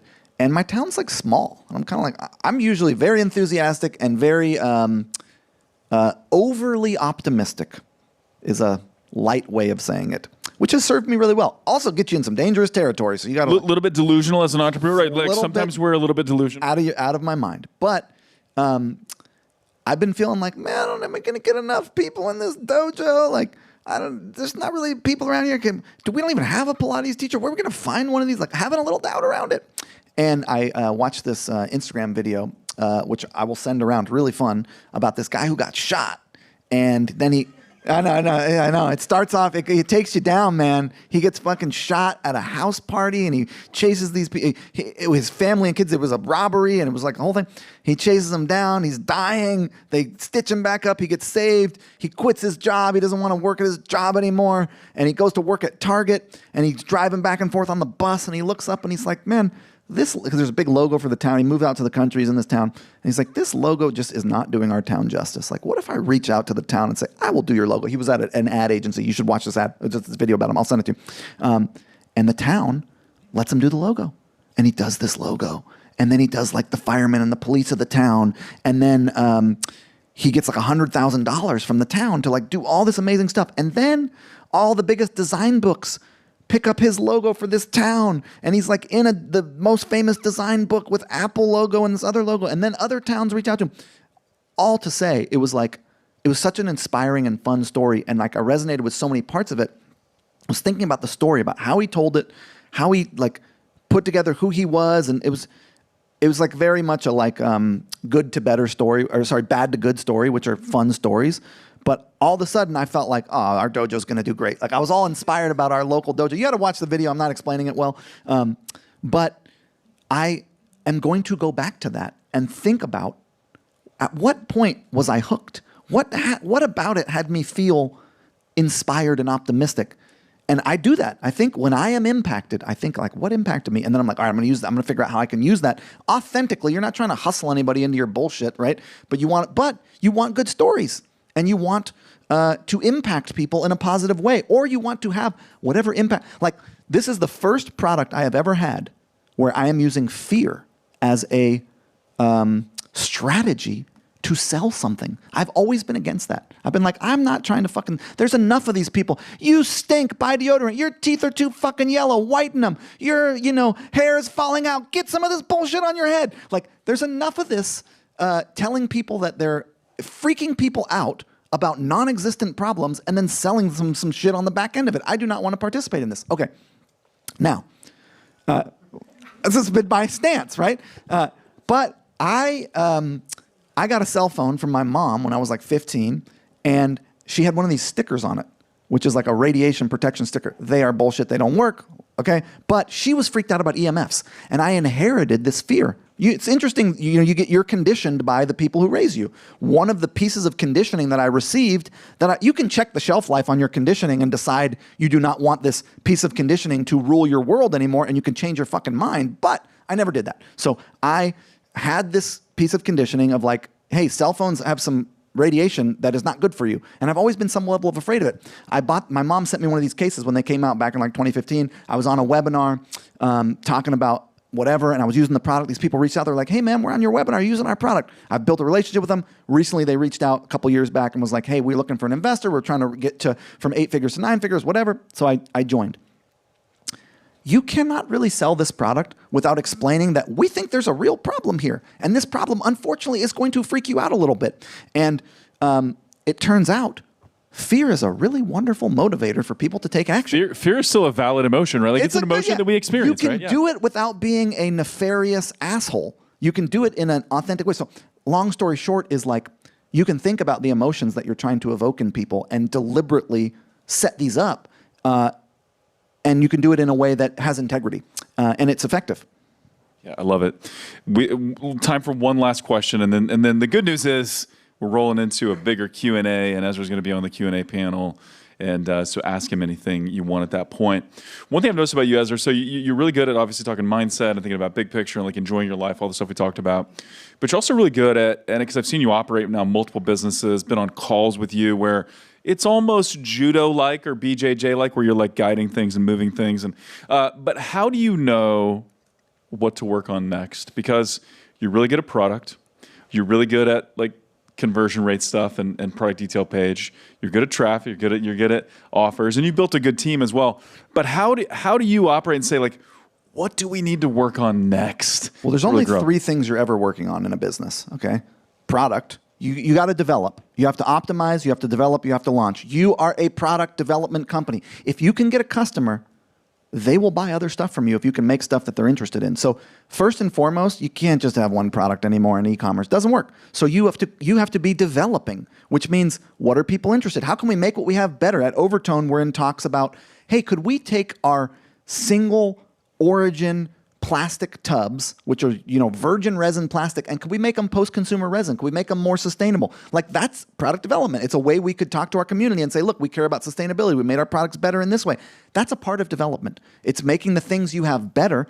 My favorite product development tactic is new and fancy. Something I got a newer and fancier version. This is the best. It works on everyone. I am such a sucker for new and fancy. Do you know how many stupid electric skateboards I have bought? They're all the same, but they got a newer, fancier one, So new and fancy is like my favorite. We talk all about product development. You are constantly working on product. You're always working on it. Always. Developing, making it better. Then, we are product companies at our core. Exactly. You're a product company. Then you're also a media company. Storytelling, messaging, ads, landing pages, articles, videos, creators, influencers. Like, you are creating media. You are telling stories. You are looking to engage audiences in conversations. So you're constantly making product. You're constantly producing media and telling stories. And then the rest is ops. You're operating. You've got support. You've got logistics. You've got all the things that go into operations. It's like product, storytelling, and operations. That's it. So I'm looking at how can I make those things better? And what I'm really good at is listening to the people around me. I do not think I think I got some good viewpoints and some interesting life experience, but one thing that happens in companies is you end up with homogenous viewpoints, meaning everyone's afraid to express themselves because they're for fear of they will be punished. They want to do the safe thing. Yeah, let me agree with everybody else. So then you have the founder who's got one set of viewpoints, a good set of viewpoints, but you don't ever end up having diversity of thought. At my companies, I have been really, really good at 3 things with people. 1, if you see something because it takes all of us to run, like in the corporate hierarchy, I am above you, which means I have some form of power over you. And when you have power over someone in a relationship, they won't tell you the truth because they're worried that you could use your power against them. So it's very hard to understand what the fuck is going around here if you're at the top. But as a human, we are of equivalent value. And wherever you are in the organization, we need you to run the company. So from your vantage point, you can see shit I can't see. I want to know what it is. I am not going to take the feedback every time, but I promise you, you will never be punished. In fact, you will be celebrated. And we reiterate this to people. What do you see that could make our products better, serve our customers better? Are we doing some stupid meeting that we don't need to be doing where you're wasting time and you're annoyed? Don't come to the fucking meeting or tell us you don't want to do it. So people feel right about expressing themselves. I recently got into a company that I got back into. People are all traumatized. It's a mess. Nobody is talking. It's like, I'm still untangling this hairball. But if you are willing to listen to the people around you and not charge them an emotional price for telling you the truth. Because what happens a lot is someone tells you some truth, if you're a leader, and then you get all pissed off and you charge them some crazy emotional price because they told you what they thought. Charge them an emotional tax for it, yeah. I do not charge you an emotional price for the truth. I am happy to hear what you have to say, and I'm interested in it. I may disagree with it, in which case I will tell you. And that's one thing, is I will listen to the group of people around me. And now there's a bunch of minds supporting this. If you can, it turns out in business, actually, the key is, yes, you got to make product, you got to market product, whatever. The thing that's more important than that is you got to coalesce a group of people around a goal and keep them together. All the turnover, all the people leaving, that holds you back. And I used to be able to say, I've been a CEO for 18 years, I have 170 employees, and nobody has ever quit. Not a single person had ever quit in companies that I built and grew from the ground up. Then I gave this whole speech all about it. How do you do it? And then fucking 2 weeks later, 5 people quit. It was a company I had bought. So it wasn't my culture. And I was like, shit, I can't say that anymore. But you got to coalesce a group of people over time around a common goal. Treat them as real humans. Have goals for them. Show, so one thing, if you see something, say something. A way we can make our product better, serve our community better, or you could be having a better time here. 2 is, you as a person, I want your time here to be beneficial to you. I want to pay you as generously as I can. Obviously, I can't pay. You want the highest paycheck? Go work at some corporation that's going to beat you down and work you 60 hours a week and not care about you. It's like, that's not here. We're going to give you a good work-life balance, the best of our ability. We're going to treat you well. We are not going to be able to pay the best salaries. We're going to be as competitive as we can. So we're as generous as we can be. And we offer as best benefits as we can. That's everything from how it feels to work here to the holidays to the 401ks and all that stuff. And also, we are interested in you growing. So when you're here, it's like, okay, you come in as a support person. I want you to be the best social media manager in the world within 6 years. Here's how we're going to get you there. You're going to go through these courses. You're going to read this Slack channel. It's going to populate from these blogs. You are going to be training and developing so that even if you leave, you're going to be better off when you leave. And then people don't leave because you care about them. The right people are attracted and the right people stay because of that. So I try to take care of my people. And then I had one other thing that I've now forgotten. And I think I'm over time anyways. But I think that's the key. Dude, and getting to watch you with your software businesses, with the various e-commerce businesses, you're the real deal in operation, yeah. If you want to scale, you've got to navigate, not drive. And it's hard for entrepreneurs to not want to drive the car, to micromanage, to do it themselves, to run the projects. It's like, stop doing all that. Just find people who are good enough and let them do it, and then give them feedback and give them guidance and get them support and get them coaches and get out anything you're doing, give to someone else and get them good at it. And the more, I don't do anything anymore. I talk to people about what they do. I'm a fluffer. I fluff things around. I make things good. The fluffer is like, I know it's got a porn connotation. That's not what I mean. I mean, like, I just keep things like, good. And that has allowed me to really be able to scale because I'm not really doing any of the driving. I'm looking at the mountains in the distance. I'm figuring out what's going on. I'm thinking about strategy. One last thing. I'm sorry for taking up all this time. Last thing. Great. You may think Jeff Bezos is a weird TRT'd out, fucking looking like a big toe kind of dude. He's a strange cat. You may have your issues with Jeff Bezos, okay? And however he treated his wife, which was poorly, so fuck that guy on that level. But that's how I feel about it. But you cannot argue with the fact that he's a wonderful entrepreneur. And one of the things, because I do this, and I was like, man, he put words to it in a really good way, which is he has time he has 2 days, I think he said in this podcast, nothing scheduled. He wanders. He wanders around, he talks to people, he thinks. So if you could have 4 hours, just 4 in your work week, where you have no input, meaning no phone, no book, no podcast, nothing, and only time to think. This is why people are like, my best ideas come in the shower. Why? Because you stopped for a fucking second and you got to think. So I have a lot of time to think. He calls it wandering. If you create, because what I've found is it takes about 90 minutes for the bullshit to wear off. All the Instagram and the social media and the ads and the fucking, it's like about 90 minutes in, all of a sudden you can think clearly. And that 2.5 hours of clear thinking per week will change your life. And you just have a notebook and you sit outside or you go on a walk. I like to sit somewhere because I like to write. And the goal is, you don't have a goal. The goal is just whatever comes up is valid. And you think about it and like that, nobody does that. And that is the one thing that would benefit leaders so much, clarity of thinking. And you cannot have it unless you deliberately create the time for it without any input, regularly. You get deeper the more you do it. It's kind of a meditative practice. Amazing. This was the easiest interview I've ever done. This is like just super. I'm sorry. No, this is amazing. No, this is fantastic. Ezra Firestone, ladies and gentlemen, give it up.